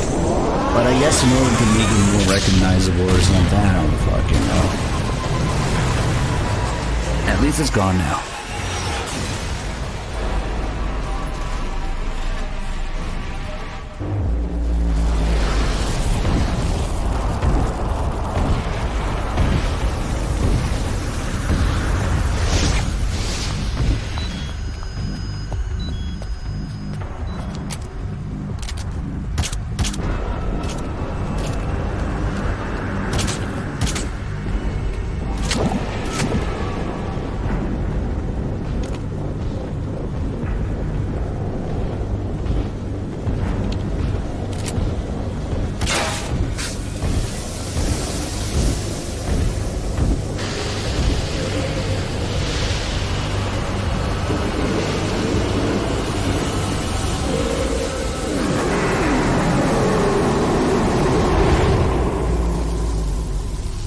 Alright, here it comes. Big Boss, use the Force. Hold on. We better stop and track injury.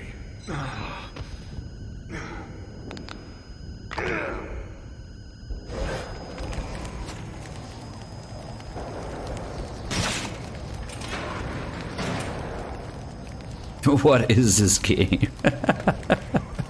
Exactly.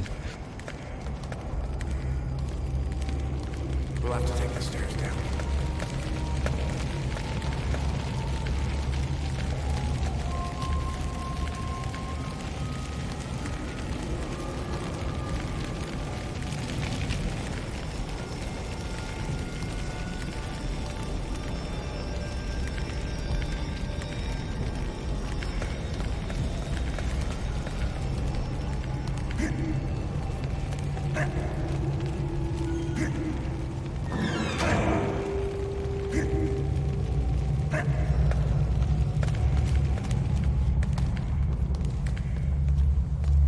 Disappearing SMG.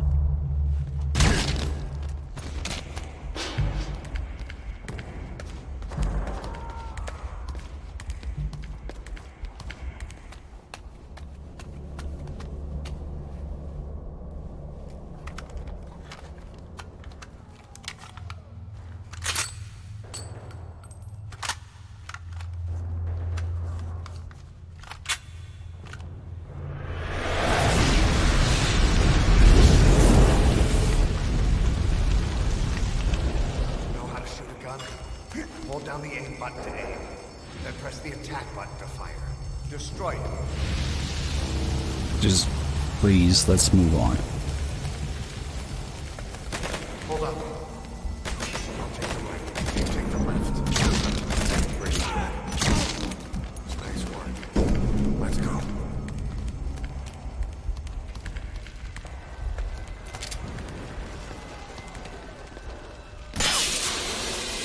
She doesn't give a fuck, of course.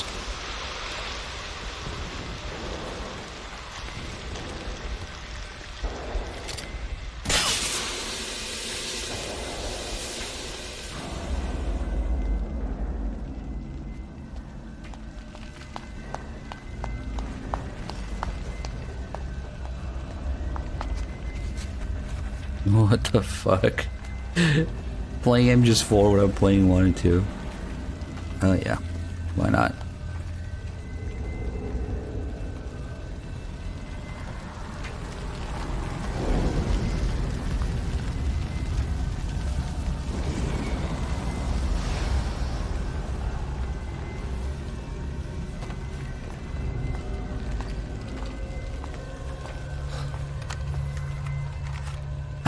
Starknado, holy shit.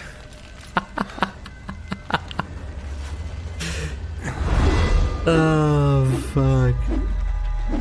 That's genius. I didn't even think of that.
Can I play ads next time? Instead of the game? Instead of this? Would you guys be up for watching some ads instead of this?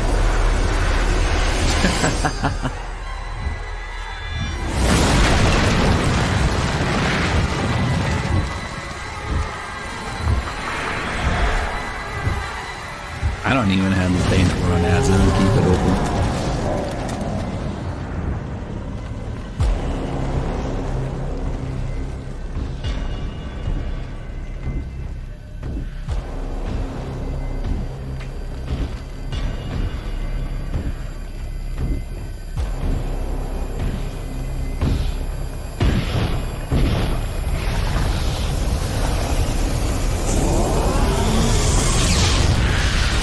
Metal Gear games next time. So Metal Gear 1, Metal Gear 2, and just 1, and just 2.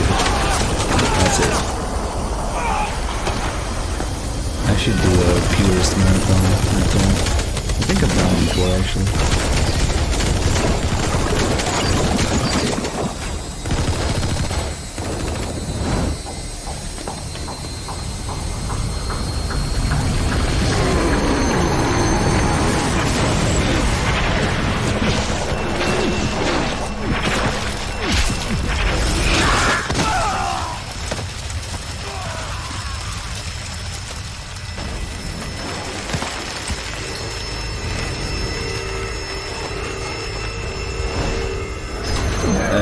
For Kiefer to do what he does best.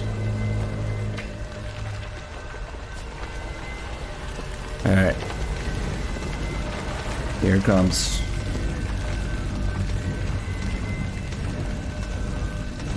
That would explain everything.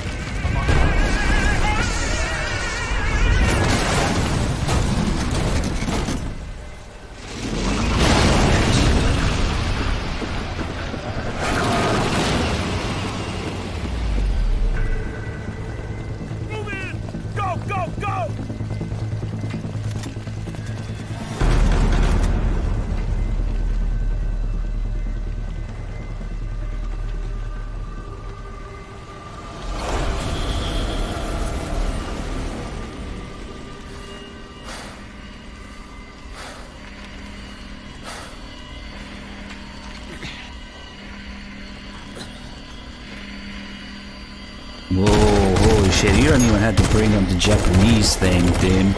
People who think that he has a different voice because it's not the real Big Boss are completely clueless. They have no idea what's going on. Jesus. Let me know that you didn't play Ground Zeroes without telling me that you didn't play Ground Zeroes. Creepy Stalker is back at it, man, with the 10 subs. Thank you so much. Once again, we have a Creepy Stalker, but you know what? I'll take it.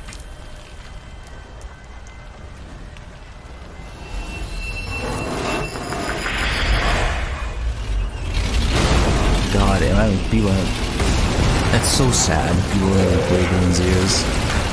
Oh well, it's almost as bad as people haven't played Peace Walker.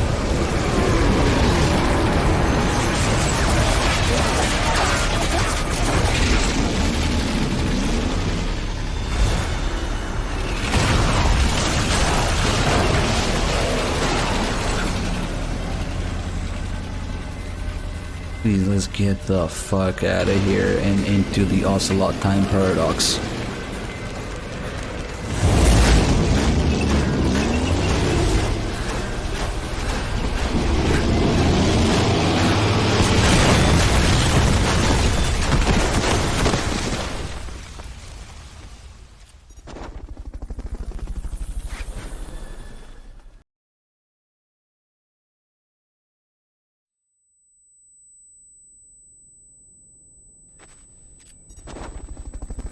Just to make it clear, the fact that there's a different voice actor, the fact that there's a different Big Boss, Big Medic, those two things are completely unrelated. It has literally nothing to do with anything.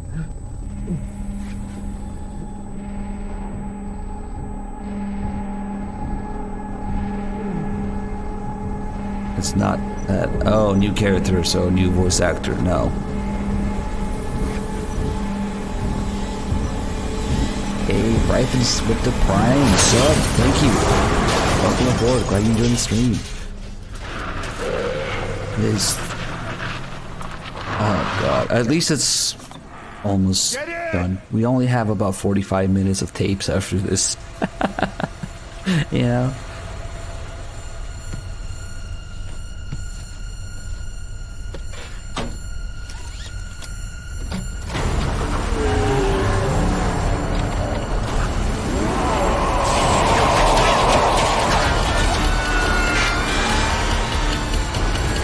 Firefighters actually had a real chance against smoking. If only they knew to blast them with piss.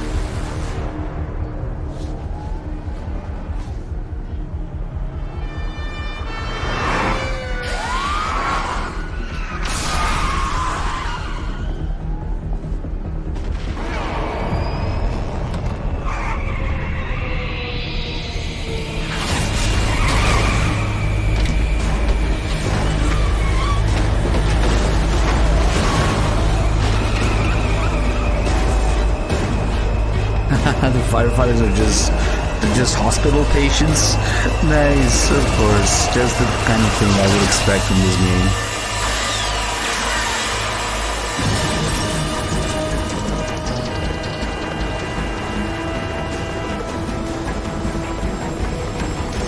I pronounced your name right?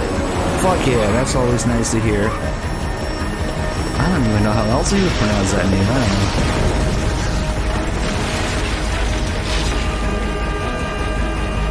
Maybe people think it's like a very best. Well, I don't know.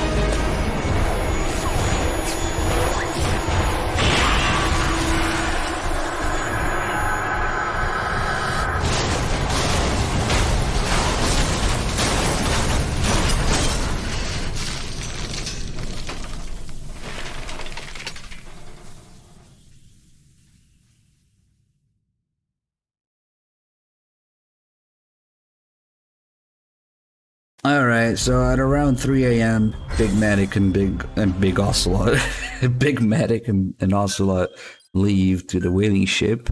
Yet somehow, at 6 a.m., or to be more precise, at 5:59, according to the timestamp, Ocelot is back to give Big Boss his bike. Because fuck you.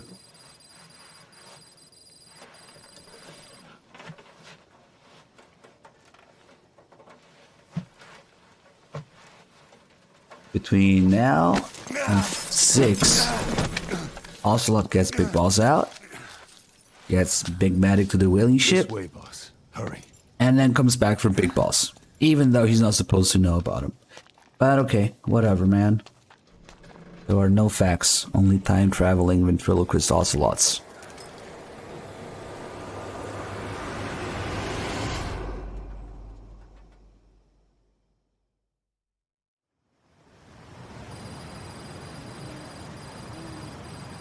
And there it is, 5:59.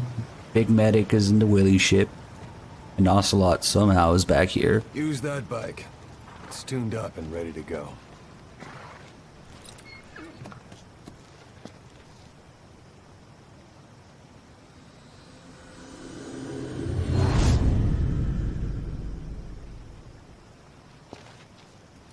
I'll handle the rest.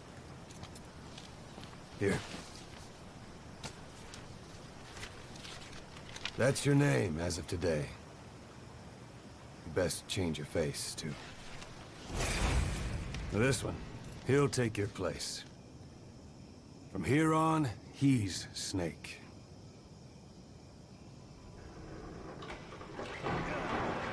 He believes it, too. My very own Phantom, huh? Boss, the whole world wants your head. Don't worry, he can handle it. Move now, quickly. Aren't you forgetting something?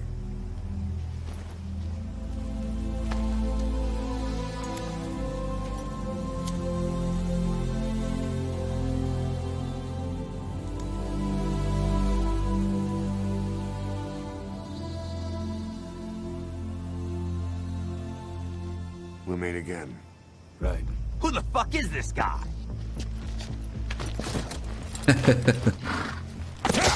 Lol, I troll you.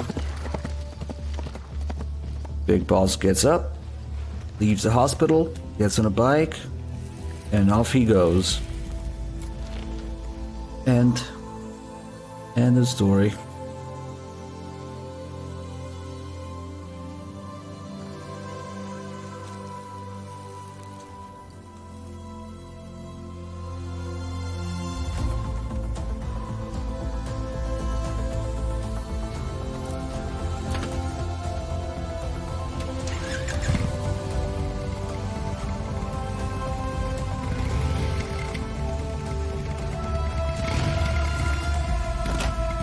Also, Big Boss hasn't aged a day in 10 years. But that's okay. We can only make so many models, yeah?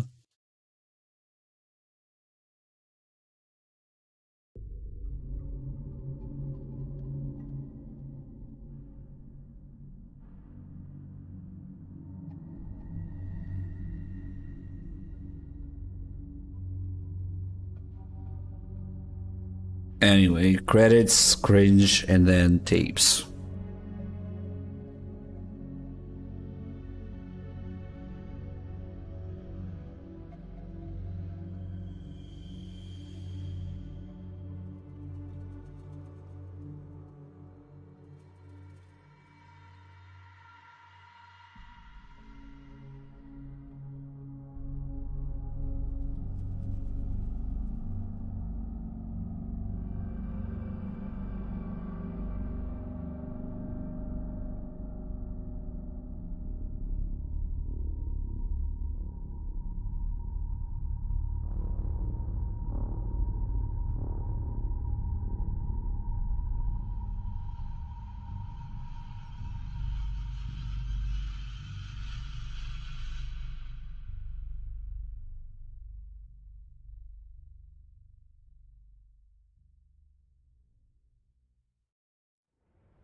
What was it all for? Hey, cheers, Wexford. Another 11 years skip here when he flips the tape. So we got 9 plus 11. In quick maths, that's 20 years skipped. Why not?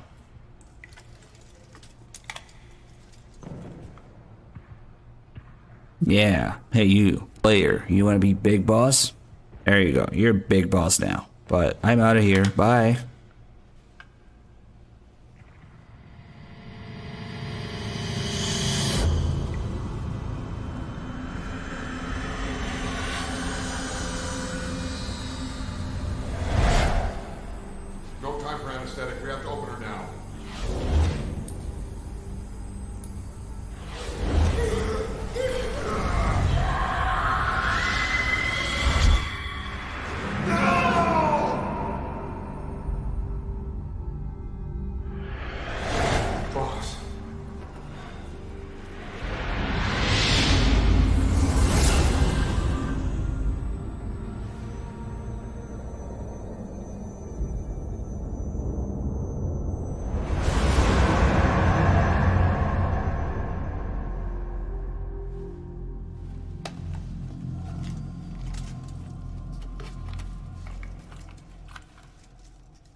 Now do you remember who you are? What you were meant to do? I cheated death thanks to you. And thanks to you, I've left my mark. Fucking Big Medic, man. You have too. You've written your own history. You're your own man. I'm Big Boss. And you are too. No. He's the two of us together. Where we are today, we built it. This story, this legend, it's ours. We can change the world and with it the future. I am you and you are me. Carry that with you wherever you go. Thank you, my friend. From here on out, you're Big Boss.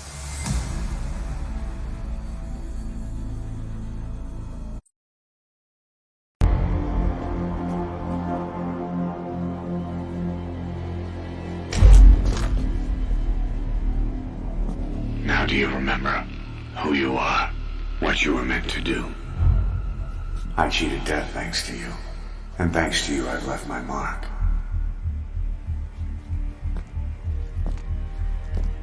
You have too. You've written your own history. You're your own man.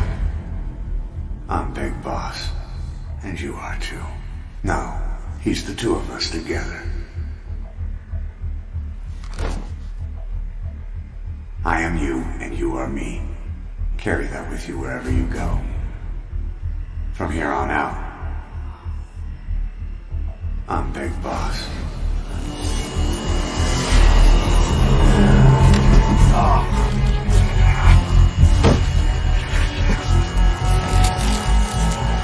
No, that is not Snake.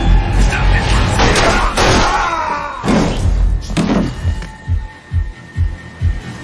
Huh? You want to change the past?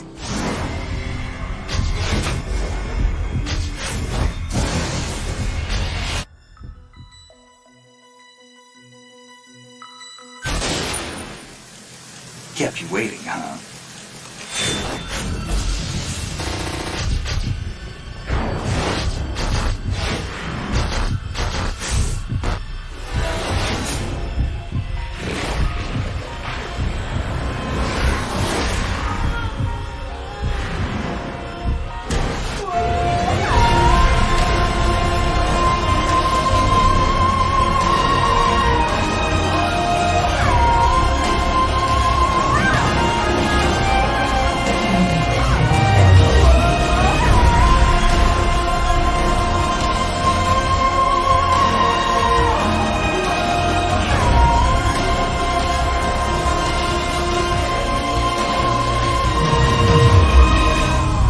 Can't meddle with the past. We can only change the future. Take the future into your hands. What? There's going to be a 5, right? Sorry, better ending.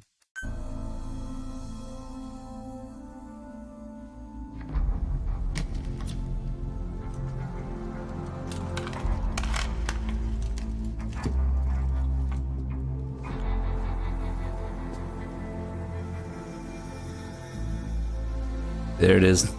Tape flip. 11 years passed. Okay.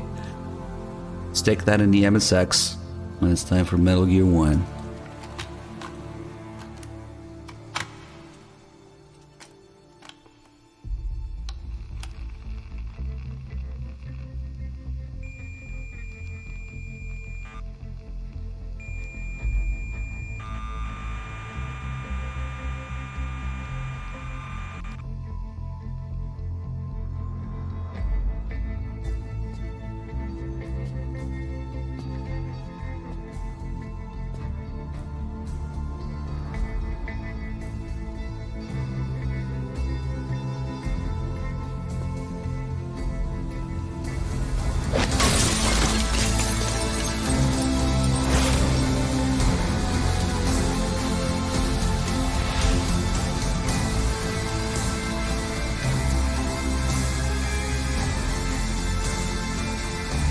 Still in the FAP unit though.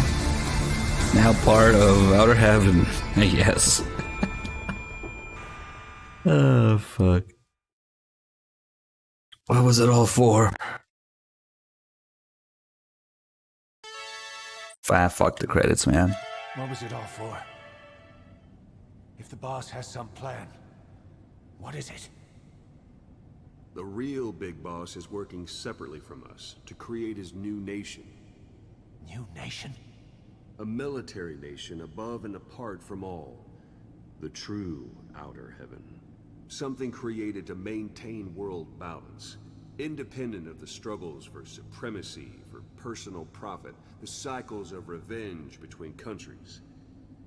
It'll be an army, all right, but more. Big Boss is building a nation. But until it's complete, we support the other Big Boss. The Phantom carries on his legend, his meme. That is Big Boss's plan. So that's the way it is. 9 years ago, I thought everything had been taken from me. But now I really have lost it all. The boss, and the future we were building together. One day, the age of Big Boss's sons will arrive.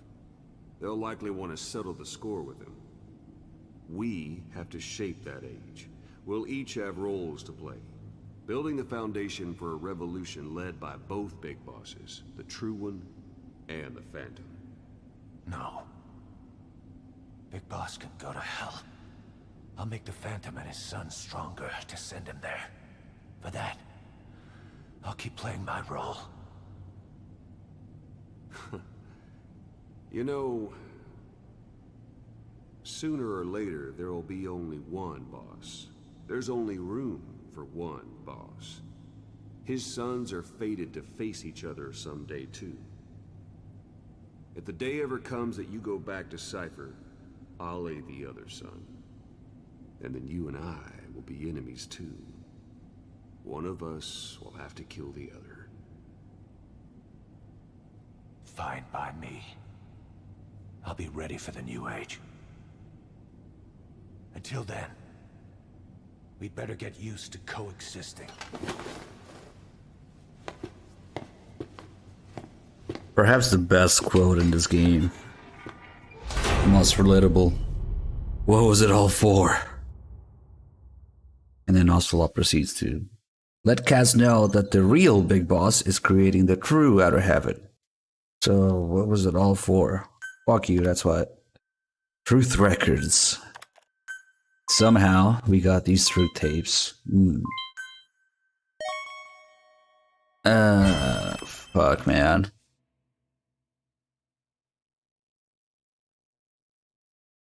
Time to listen to the truth.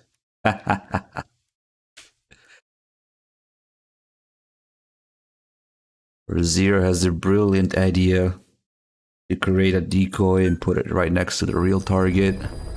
And Skullface has the bright idea to send a pin to Zero, hoping that he would break his finger with it.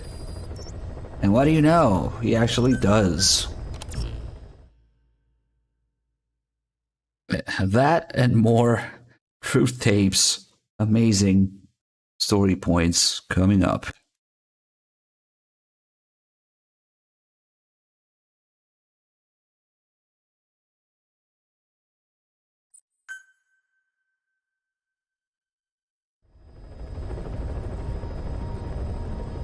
We're on our way back from somewhere.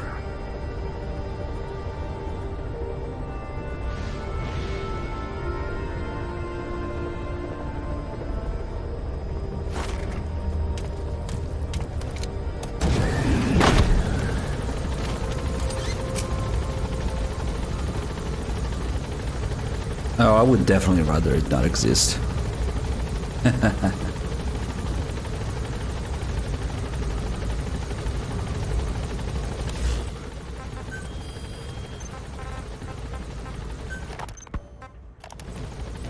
Alright, all the truth tapes. But first, since we can't listen to tapes during gameplay, make sure we put everybody down. The guy's like, nope, I'm out of here. Alright, here goes. Boss, how are you back on your feet so quickly? There's a non-smoking ward. Boss. If I listened to everything the doctor said, I'd probably die in here. No point waking up after 9 years for that. Well, having you out of that bed makes things a little easier. Bad news, huh? Things are looking worse. Go on. They found out about you waking up. And the man on fire picked this time to wake up too. We'll have to move forward ahead of schedule. Miller already has the preparations underway. We'll have to wake up your neighbor too. So he's not. He seems awake now. No. Well, he's not actively conscious yet, at least. He was a doctor too. In his mind, that past no longer exists. Your past is his past now. He's going to be your phantom, not some simple diversion. He'll act as the new big boss, and the act just isn't for Cypher. He'll be your face on the world stage, until the time comes for your resurgence. You make it sound easy. We've been busy over the last 9 years. His altered state of consciousness has helped us implant powerful suggestions through induced hypnagogia. He's experienced all your missions on record and shares all your knowledge and experience to make him believe that he is the one true big boss. No one around him will doubt that he's the big boss they know. So, is he the real big boss or a stand-in? What does that mean to him? Nothing. The human brain is capable of many illusions. Of pain, of the future. What happens from here depends on his skill. You can vouch for that. He was always the best man we had. But 9 years ago in that helicopter, he threw himself between you and the blast. In that moment, the man you knew died. He died protecting you. And now, by becoming you, he protects you again. This is just a detour in his journey to hell. And don't forget, it's what he wanted. He's in his dog days now. It's not just him. We'll be putting the people in this hospital in the line of fire. They'll be your shield and necessary diversion to buy us some time. And you? I'll be right by his side. Can you keep it up? It's a hell of a lie. It won't be a lie. I won't know his secret either. I'll believe that he's the real big boss. I'll have no conscious knowledge of you. Where's the lie in that? Self-hypnosis. It's nothing new in my line of work. Manipulating memories, the past. But that's not all. When the time is right, I need to remember that you're the real boss. In a world, it's double think. In this year, 2 + 2 = 5. And I want you to do the same. Right. His bodyguard? Correct. It won't be long before this hospital comes under attack. We'll wake him up right away, but he won't be back to full health in time. We'll need to take him through his final paces. Yeah. I want to see his face again. All right, John. I've never forgotten you in these 9 years, but I have to forget you now. Adam, I'm counting on you. What's up? About the 1972 project. Les Enfants Terribles. You never did like the French. All that Catherine the Great aristocratic pompousness gets to me, that's all. Palace talk. They can keep it. Les enfants terribles. The terrible children. That madness Zero started. Or the start of his madness. You found out something new? The plan itself was abandoned in '76. ATGC dismantled the project, and their account with DARPA was closed. So I was worried about what happened to you. Your sons. They're no sons of mine. And they're sure as hell not me. Just a bunch of cells grown in a lab? What they are is much sicker than that. Well, Zero doesn't think so. Eva doesn't either. To them, those boys are your clones. They're you, down to the last hair. And? The first boys were raised free range, like we thought. Both of them. David has never left the States, but the other, Eli, has disappeared. Might as well call it abandoned. They're through with him. Where is he? He was in England, Zero's home ground. Apparently he traveled to Africa after that, but that's where he escaped from Zero's care. Just like that? Why? Who knows? Maybe he found out about his birth. If he's alive, he'd be 11 or 12 by now. Old enough to think and act for himself. So he might still be alive? On his own, there? I wouldn't bet on it. John, if he is alive, what's the plan? I have nothing to say to him. Treat him like a human being, just another person. Boss, this war business you and Miller started. Since the industry spread out to the PFs, it may have a favorable influence on Cypher. To a ruler, an everlasting enemy is convenient. By directing the public's animosity outside his borders, he can unify their frame of mind. Guns for hire continue the war. Then enrich the economy with their spoils. War as a business will become a permanent tool for manipulating the public mind. A new business model. You might even call it a war economy. Before long, Cypher, or rather the Patriots, will be drawn to this. Probably only a few decades before it takes hold. It's not far off at all. Still no leads on Zero.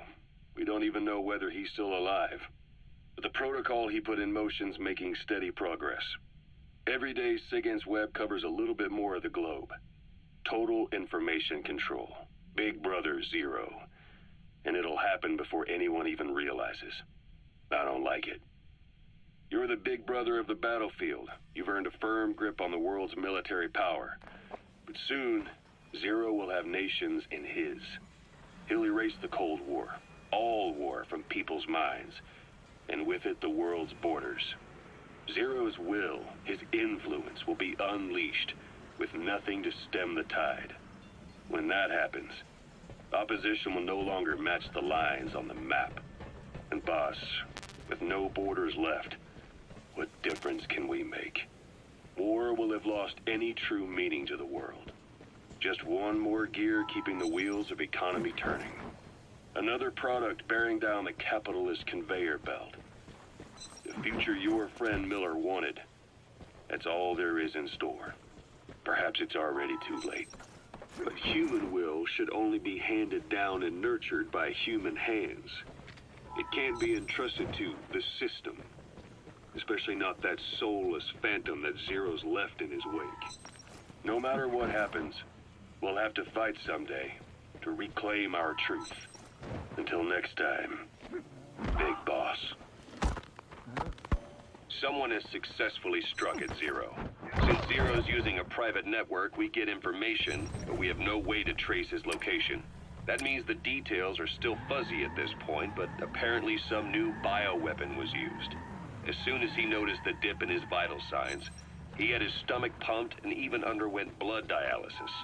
But he didn't fully recover. Ironically, if Zero kept more company, he'd have been safe. Since the incident, his speech and actions have been getting more unhinged by the day. He's probably been rushed to another safe house for intensive care. But the location is a complete mystery. That's the way he operates. He went to incredible lengths to make sure his great escape went unnoticed. So far, I know at least Langley and the Pentagon were involved. He had a blackout triggered in New York to disrupt the transportation and information grids, and at least 2 submarines were sighted off the coast. The personnel involved were working off a cover story. Naturally, the White House was fed the same thing. The project is buried under a pile of dummy ops and backup plans stretching across multiple organizations. It's safe to say not one of the people involved knew what they were moving or to where. All top secret, no trail, no leads. He's living up to his name as usual. Only this time, even I can't find him. Now, the only record of his location lies within the Cypher AI that was at the heart of the escape plan. And that's closed off, with its data sealed away in a secret location. Skullface was able to put together this assassination attempt, but even he can't possibly know where Zero is now. I'll keep searching, but when you're up against he who controls information, it's gonna be a long battle. Boss, it was Anderson after all. That's right, the man who went by SIGINT during Operation Snake Eater. Following Zero's disappearance, he's taken over command of Cypher. Well, to be precise, the AI he oversees has. The idea to have an AI act for Zero came about in '74, when the data from the mammal pod penetrated NORAD. Clearly, an AI couldn't be allowed to make its own decisions. So they would take away its ability to act, and instead, create a specialized system in which the AI, bound by specific rules, filters the massive amounts of data it collects before passing it on to people, subtly guiding their decision-making. A system of the people, by the people, for the people. So they began researching how to do it. DARPA apparently brought Strangelove on board to head it up. She was forced out after a certain incident. The direction of the project and any trace of her existence was scrubbed after her departure. Before Zero lost consciousness as his condition worsened, he left instructions for Anderson. Through a cutout, of course. Zero went out of his way to hide your location in order to keep you safe. This meant sacrificing his own protection. It was the only way to ensure you could stand alone as your own man. Here I am. The only link between you and the world that's passing you by. I'm your last connection now. This was Zero's last request. His will. Once you're awake, we need to discuss the best way to ensure your safety. Oh, and they've got a name for Anderson's AI project. It's called the Patriots. It's all about ensuring that the concepts driving society appears the same in the mind of each person in that society. About maintaining the identity of the individual, and yet having that individual willingly make up part of the whole. I guess it's fitting to call that patriotism. Creating a united world. Zero's will is already fading into a shadow of what it once was. Systems, guidelines, rules, laws. When you take a mentality and fix it in a solid shape, put it out there in the hands of people, it can only begin to decay. No mentality can last forever. When the body dies, the will dies with it.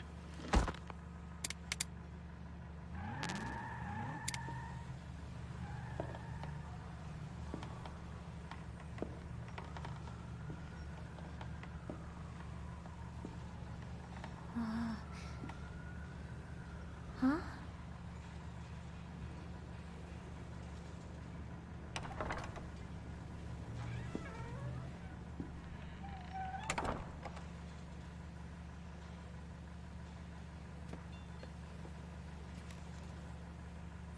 Over here.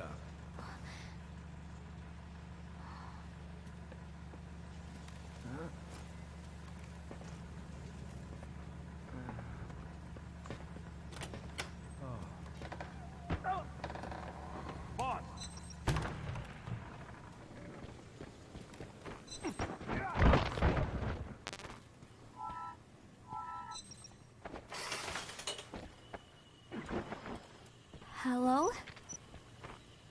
Not there. Here. Huh?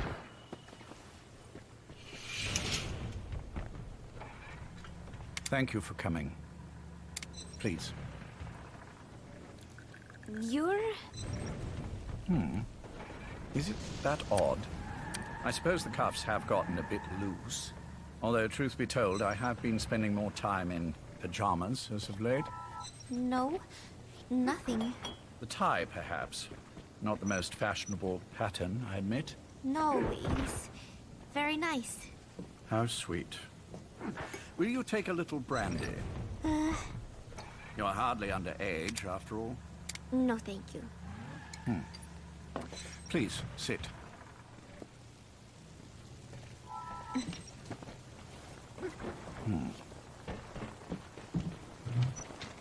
Pacifica Ocean. What? Ah, yes. You've already begun. Not bad. A schoolgirl through and through. Even he won't suspect otherwise. Here you are. Thank you.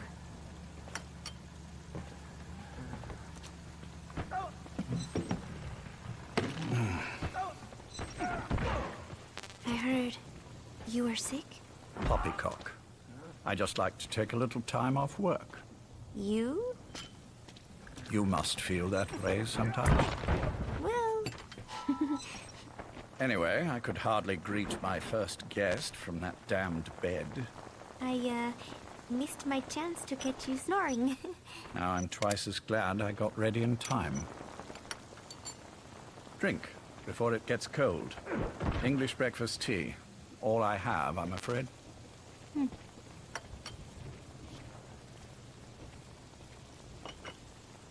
There were 8 candidates before you, meaning you will be the 9th Paz Ortega Andrade. What happened to the others? They're in the next room. They've been taking it easy these past few months. They... Do you see any windows here? No? I've gotten used to it, this life. I am who I am, after all. And I've had my fill of cursing this bloody dungeon. Excuse me. But I can't help sometimes wishing I could see the stars. What should I do? Well, you could go outside, go up to the roof, wait for the clouds to pass. You would have a view of Manhattan, and a pretty one too. But once the wind blows and the clouds pass, you can look up and see a sky full of stars. Even here. You've had a hard time getting to where you are. Yes. Sewer rats lead better lives. I know. Extreme training, starvation, days spent without sleep. Abandoned, hurt, and all but killed in every way imaginable. Some of your compatriots died. Others betrayed you, left you for dead. And you did the same to them. But through it all, you survived. And you alone made it here. Just look at you. I can see everything you've been through. Yes. Consider this mission a reward for the mountain you've climbed. Thank you. Yes, well, you know what's next. Yes. And you are prepared? Yes. I believe you. That ever so slight tan. Not the type you'd get on the West Coast. If I didn't know better, I'd say you really did grow up around the equator. But it runs deeper than that. One look at you, and I see a wide-eyed student yearning for peace. Born and raised in Central America. I can see it all. How much preparation have you done? A little. You'll be perfect for this, to strike back at Snake. I'll share everything I know about him. But you mustn't forget who you're dealing with. If he were to get the better of you, well, I deeply regret having put you in that position. But beyond that, I'm putting my life in your hands. You can trust me, Cypher. None of my friends call me that. Tea's gone cold. Shall I make some more? I know we are the only ones here. There's no one in the other room. And how do you know that? You said I was your first guest. Oh, I haven't had this much fun in quite a while. All right, then. Cypher's been in hiding ever since his grand experiment. No one's seen him in years. All we hear are orders delivered by proxy. Except you. You met with him, face to face, in order to contact Big Boss. Tell me where he is. Where is Cypher? Where is Zero?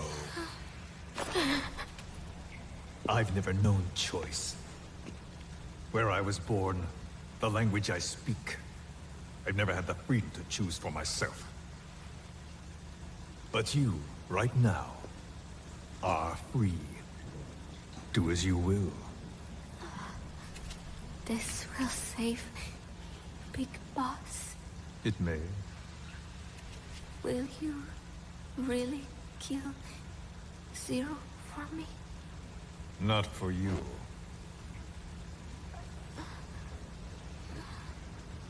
All Zero is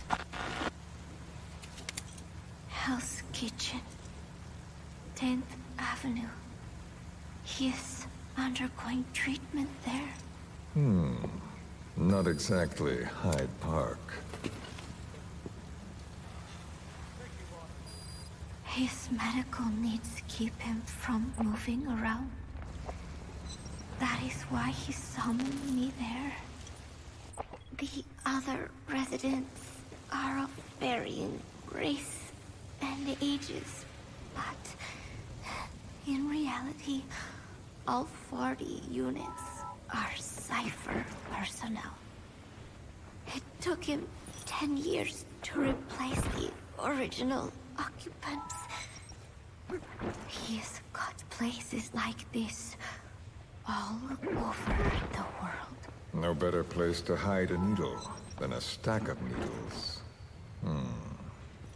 Zero is on the top floor. A room with no windows and no doors. Even the elevator does not reach it. Officially, the floor does not exist. The only access is by a secret staircase 1 floor down. Room 702. Shades of World War II. Nobody realizes the entire building is a setup. People go in and out all day.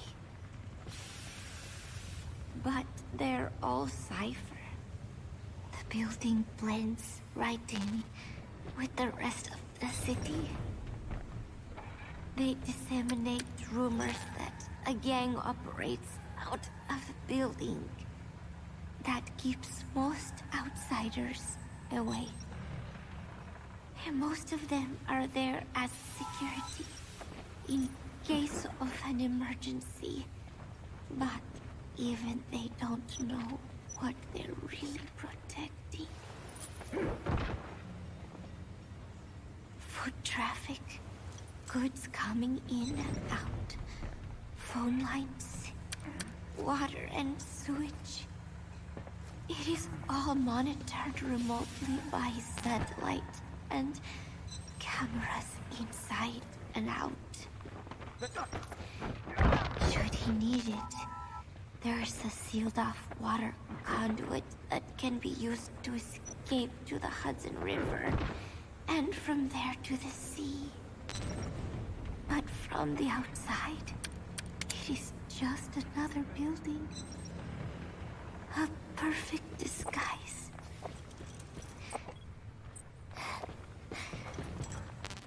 Boss, welcome home. So the Major believes zero suspicion equals total security. Very bold. It's just the kind of ruse I'd expect from him. So long as no one's suspicions are aroused, you can hide there forever. On the other hand, if someone figures it out, there are dozens of ways in. And he's so paranoid about information slipping out, no one involved has the full picture. That ignorance is a weakness, the downfall of a need-to-know system. The pitfalls are clear. Circumventing them will be simplicity itself.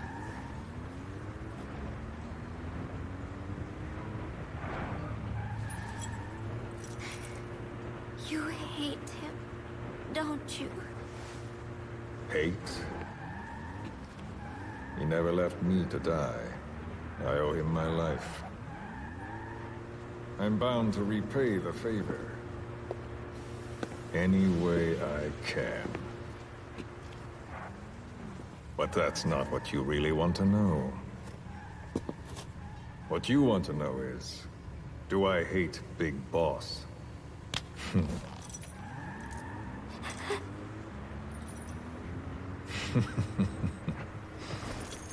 I don't hate the man. I do deserve a little more of his gratitude. But he probably has no idea who I am. So you see, I have no reason to hate him at all.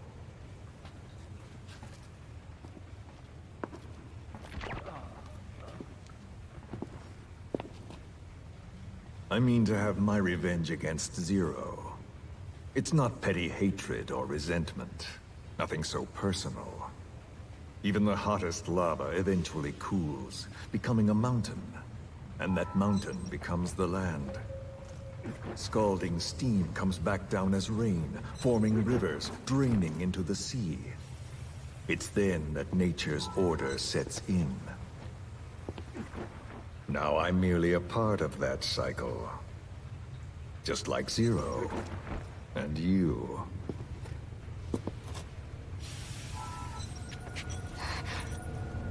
And Big Boss. Don't do it! That lava, that vengeance, is already set as stone. Too late to change things now. Don't kill him! The choice is not mine to make. Please, let Big Boss live! Proceed. Please!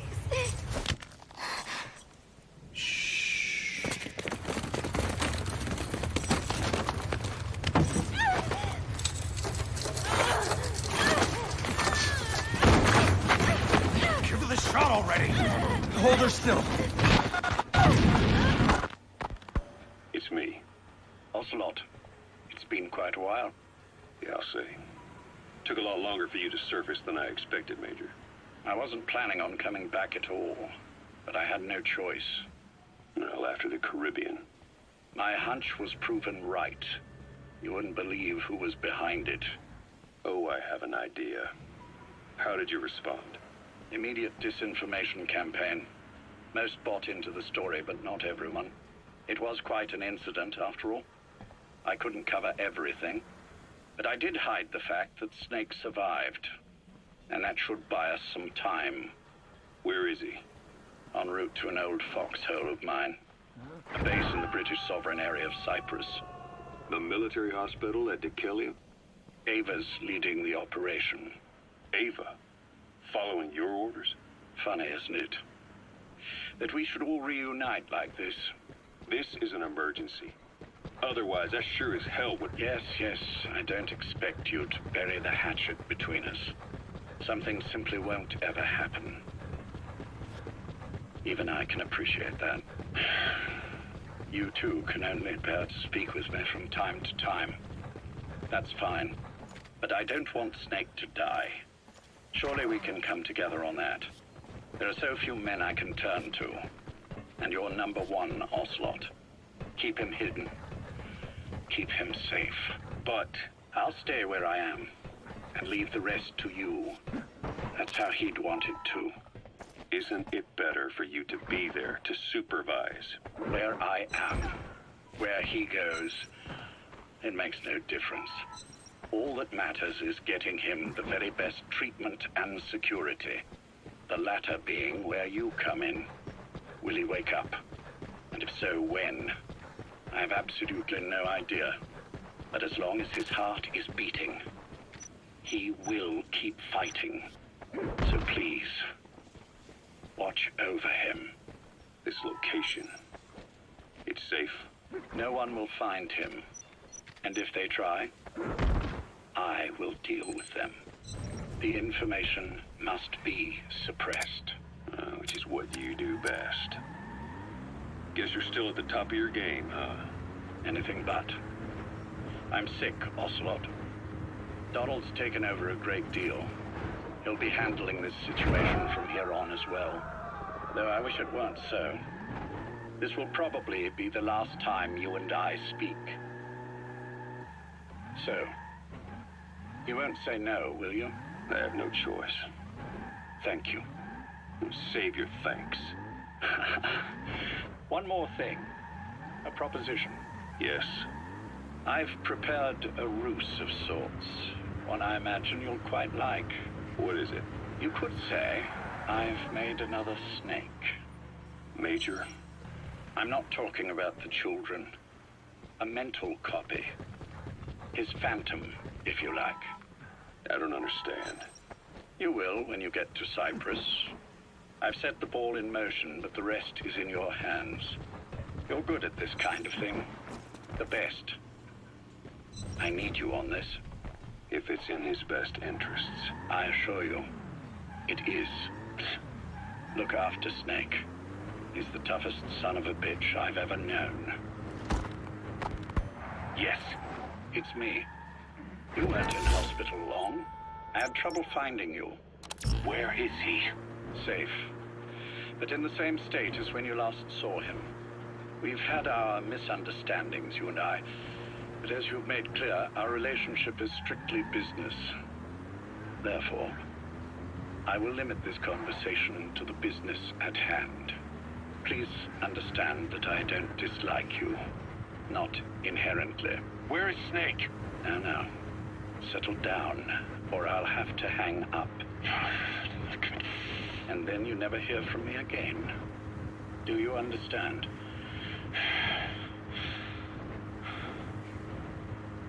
First, about your boss. I had him moved once he was stabilized. I'm sure it came as quite a shock to you when you woke up. You'll have to forgive me. I told him to stop putting me under. Surely you understand. Specialized medical treatment in places like that can be positively nightmarish. We couldn't have left him there forever. And to be honest, I wasn't entirely comfortable leaving matters in your hands. Don't take it the wrong way. Anyone looking for him would be looking for you. He needed to be as far from you as possible. In fact, I'm still not sharing his location, even now. Problems could arise. So instead, I'm giving you a point of contact. An introduction to a network of messengers who will lead you to a man. A friend to your boss. I'm sure he's mentioned him before. He knows Snake's location.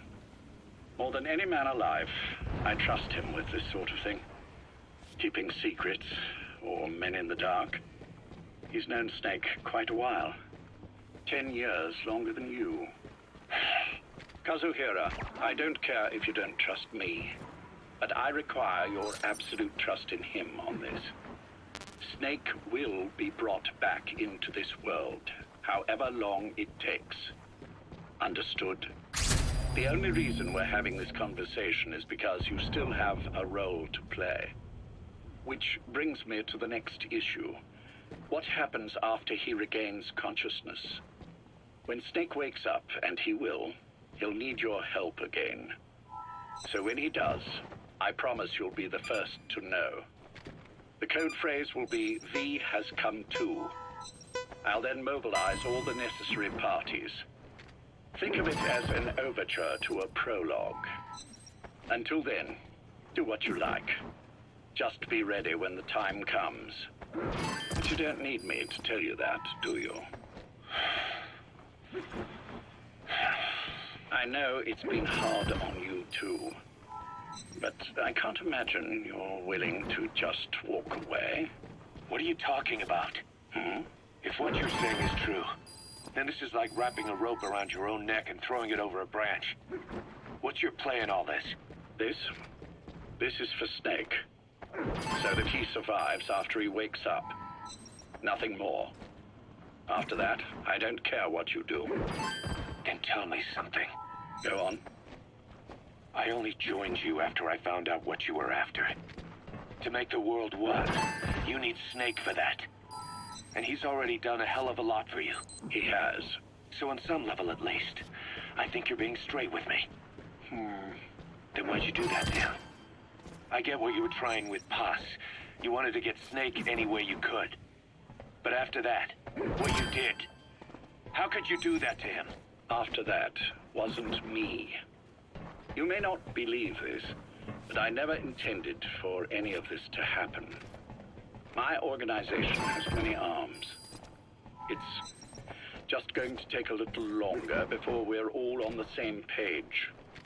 I admit I may have been lax in my supervision, but something like that will not happen again. Whatever. One day, I'll know the truth. Just as soon as the boss wakes up. And then we're coming after you. This ends with you begging us to put you out of your misery. Is that so? Fantasy can make for a powerful ally. But remember this reality, Kazuhira Miller. Big Boss will wake up. And when he does, be there for him.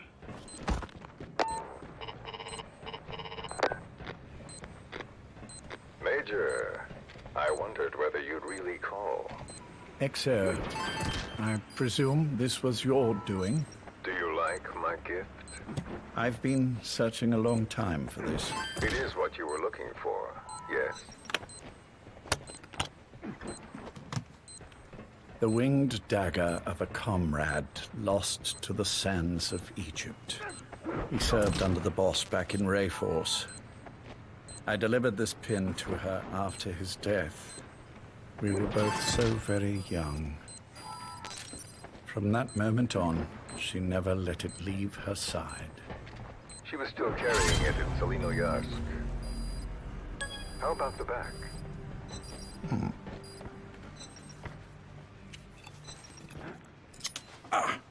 Something wrong, Major? Nothing, just pricked my finger. The back. The scar is there, just as I remember it. And this white stitching on the back. From the white berets the SAS wore in the early days. Major? 30th of December, 1941. It's the inscription I made the day he died. Of course. His body was never recovered. This pin badge is the closest thing he has to a gravestone. When I gave it to her, she just kept on running her finger over the inscription. Never again, she uttered, as if reprimanding herself for his death. She pressed hard, embedding the inscription itself into her finger. You see, it's why this spot on the back looks shinier than the rest. He was our brother in arms. So... Yes, it's real. Thank you. There's no doubt about it. Good. Now I have no regrets. What do I owe you? Nothing. Just want to talk for a moment. Very well, then. It's about our man, Major. He's been making some moves. Miller? Yes, I know. Rhodesia, is it? Yes, and up to his old tricks again. No matter. He'll stumble soon enough. Although he is under my jurisdiction now. And that's what you want to talk about? Not exactly. You see, my being here has made me realize I can still be of use to you. How so? This country is rich with biological resources. Bacteria, nematodes, viruses. I'm sure we can find something here to bring that plan back into action. Forget it. The Cleanser Project was just another one of my predecessor's daydreams. And the vocal cord parasites? Were an excellent test case for reverse evolution. Nothing more. What matters now is the genetics technology behind that work. With genetics, the clumsiness in targeting an entire race isn't an issue. We can target specific individuals. No need to breed multiple generations of parasite just to get results. Don't be quaint, Exo. Once the Cold War is over, our enemies won't be so clearly defined. Using humans alone won't be enough. An electronic network will span the globe, and our enemies will blend right into it. You may be right. But will people really settle for an enemy they can't see? Men want to feel righteous, need to see the evil in the enemy they fear. Without it, they'll turn their aggressions inward, find an enemy inside. You know this is true. I see what you're saying. Just as those robbed of their parasites develop allergies and autoimmune diseases, a man robbed of his enemy develops self-destructive tendencies. And I know all the symptoms. Ethnic conflict, religious strife, terrorism. And with asymmetrical conflict, deterrence is a joke. That's why we must depend on information control. People need an appropriate context for their lives. A context that's stimulating without being destructive. That balance is the basis of equilibrium. You mean to say people will blindly accept your context? without developing any allergies. If we're to unite the world, literacy must be suppressed. To suppress the information immune system, to borrow your metaphor. Immunity to information. But to ensure there's no allergic reaction, while the immune system fights off parasites and pathogens. It's done, Exo. This world will become one. I have found the way. The world that the boss envisioned will finally become a reality. Race, tribal affiliations, national borders, even our faces will be irrelevant. The nature of communication itself will change, and it will make mankind whole again. Some things can't be undone. My face was taken from me. There's no taking that back. A face means nothing when one's soul is able to communicate directly with another. I have no intention of hiding behind your technological veil, Major. I wear my broken visage, this skull, in the open, so that I may never forget what I've lost. You. What are you? The chain of retaliation is what will truly bind this world together as one.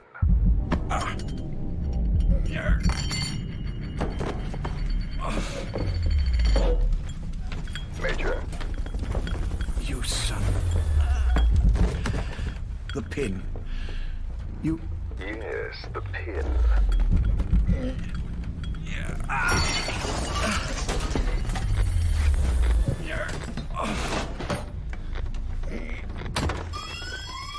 It's too late. They can't extract it. You see, Major, some things can't be undone. How did you find me? The girl. You made her talk. I'm sorry I couldn't visit or thank you in person, but it has been lovely chatting.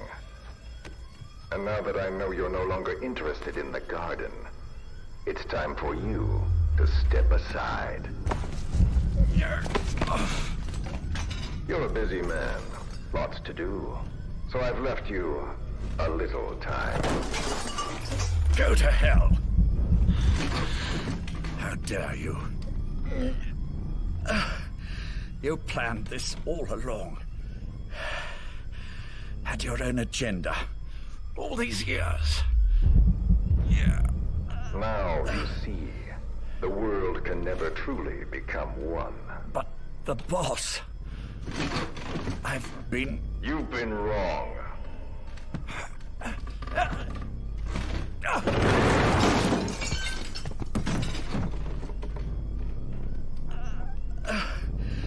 You're no different. Just like him. None of you understand the world she saw. I would say the same to you, Major.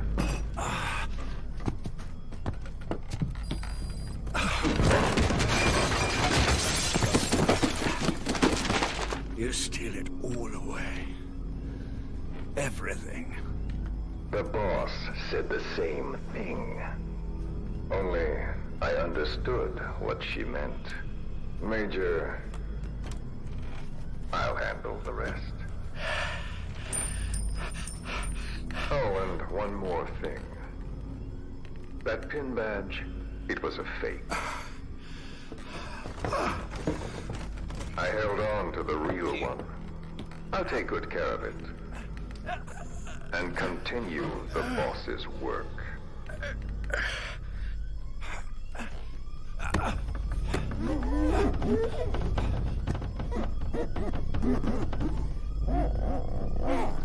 Jack.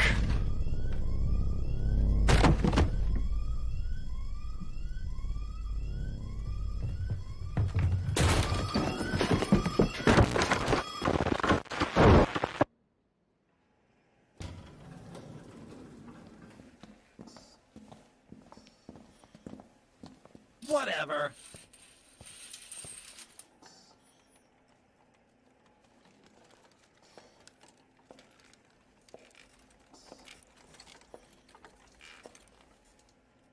Go.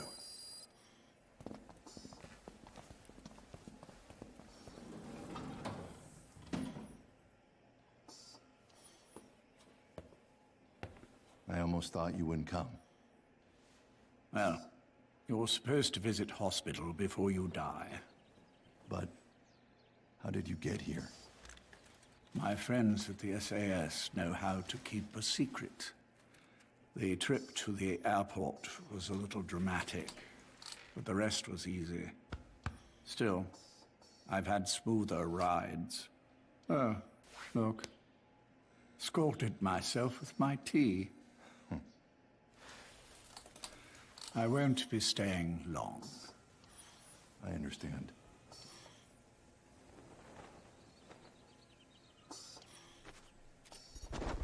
Which one is he? On the right. And the left? We did just as you instructed. Has either of them woken?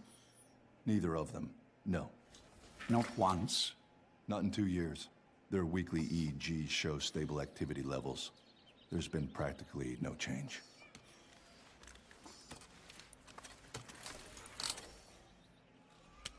Jack? Jack? It's me. You look fit to run a country mile. Every 4 hours, we move all of their muscles, subject them to load. They're stable, but eventually...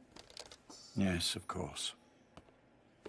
We've done everything we can to ensure they're ready to move, should they wake up.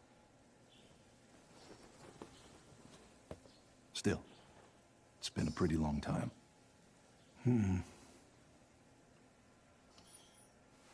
How long will they be here? Indefinitely. It's too dangerous to move them. And so far, no one knows they're here. I see.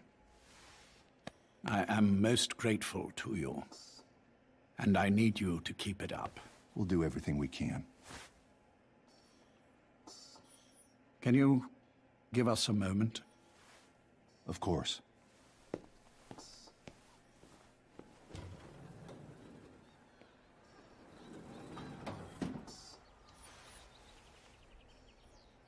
Jack, can you hear me? Nice place, isn't it? I went to a lot of trouble bringing you here. Here, where no one will find you. Still, the Ocelot's on guard duty, just in case. Maybe knowing that will help you sleep better. I had no intention of coming, but this could be my last chance. If you'd just come to see me first. Do you remember the last time I visited you in hospital? Our first mission together. After the boss threw you in that river. Broke your arm. Ah, the good old days. I never told you this, but I had another team at my disposal back then, with a very special man leading it. Maybe he didn't like the arrangement. In any case, this man, he seems to have done something to me. Which is why I'm quite sick myself. Up here. There's nothing they can do. I always was the forgetful type, as you know. I'm all right for now, but they say it's a one-way street. If you don't wake up soon, I won't remember you when you do.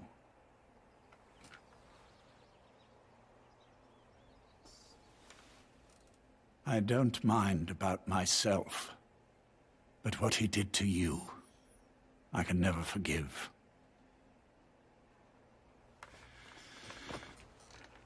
I've sent him to Africa, and I doubt he's coming back.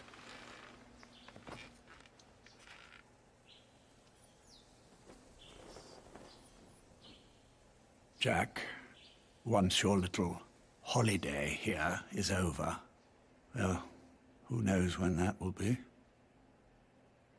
But anyway, I probably won't be around. I'll be somewhere even you can't find me. A tombstone chiseled into the code of a machine. That is all I leave to mark my existence.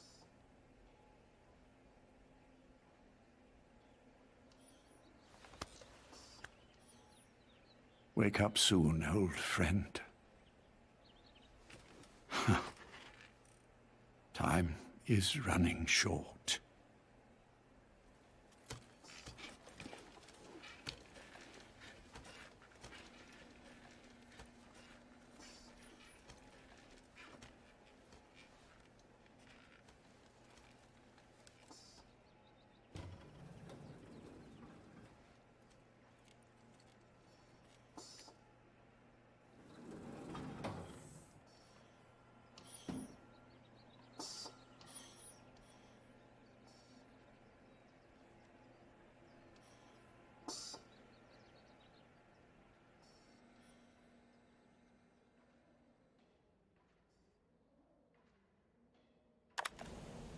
Well, guys, that's it.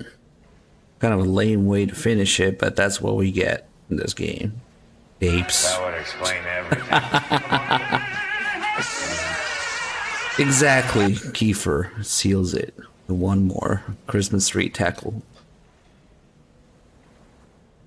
Let's see what's going on with Top Ramen's gifting 20 subs. Man, thank you so much, Top Ramen's. Always so generous. Guys, enjoy the subs. We got a few more. Two anonymous gift subs. One to an 18-wheeler and one to Berry Berry. Thank you. Whatever. Fuck you, Raiden. Tuna Fist gifting a sub to Mr. Killer. His enemies with 109 months. Phew. Damn. Thank you. Thank you so much, man. Good to see you. I'm tired of shit, so it's that time where we barely make any sense, but I would really love to keep going, but there's no more tapes, unfortunately. I'd like to thank everybody. Been a long marathon. We're doing a little more extra fucking around, I find, especially, well, a little bit in all the games. Like, now we're up into the 20 hours for, like, I'm just 1, 2, 3 as well, so here we are, another marathon done. Lots of new people in here, lots of support, lots of great people, lurkers, chatters, subs, people who donated. Thank you all, guys, for making it possible. Thanks for keeping us going. Glad that everybody's enjoying the stream. Now I'm tired of shit, so the next marathon will be, I don't know if we're gonna take the next month off or but either way, it's going to be on Three Dogs channel. And the next couple marathons we're going to do are going to be 3 days instead of 5, so that we don't, or well, almost 6 actually, so that we don't like kill ourselves. So the 3-day marathons are going to be I'm just 1, 2, 3, and 4, you know, in depth and stuff. So do go check out Three Dogs channel as well. That's where the next marathon is going to be, and then we'll be back here. And then, of course, in between marathons, we'll each be doing other stuff, like normal streams that don't last days until it's time for a marathon again. So, God, I really need some rest. I'm gonna take, I don't know, maybe we'll take a day or 2 off, and then we'll be back with some other stuff. I was playing The Witcher before this marathon. I played 1 and 2. Probably play 3 and then a little bit as well. We'll mix it in with other stuff, other Metal Gear streams and stuff. But guys, thank you for being here. I hope to see you guys around for the remaining streams and other marathons and stuff. I'm gonna go pass out now.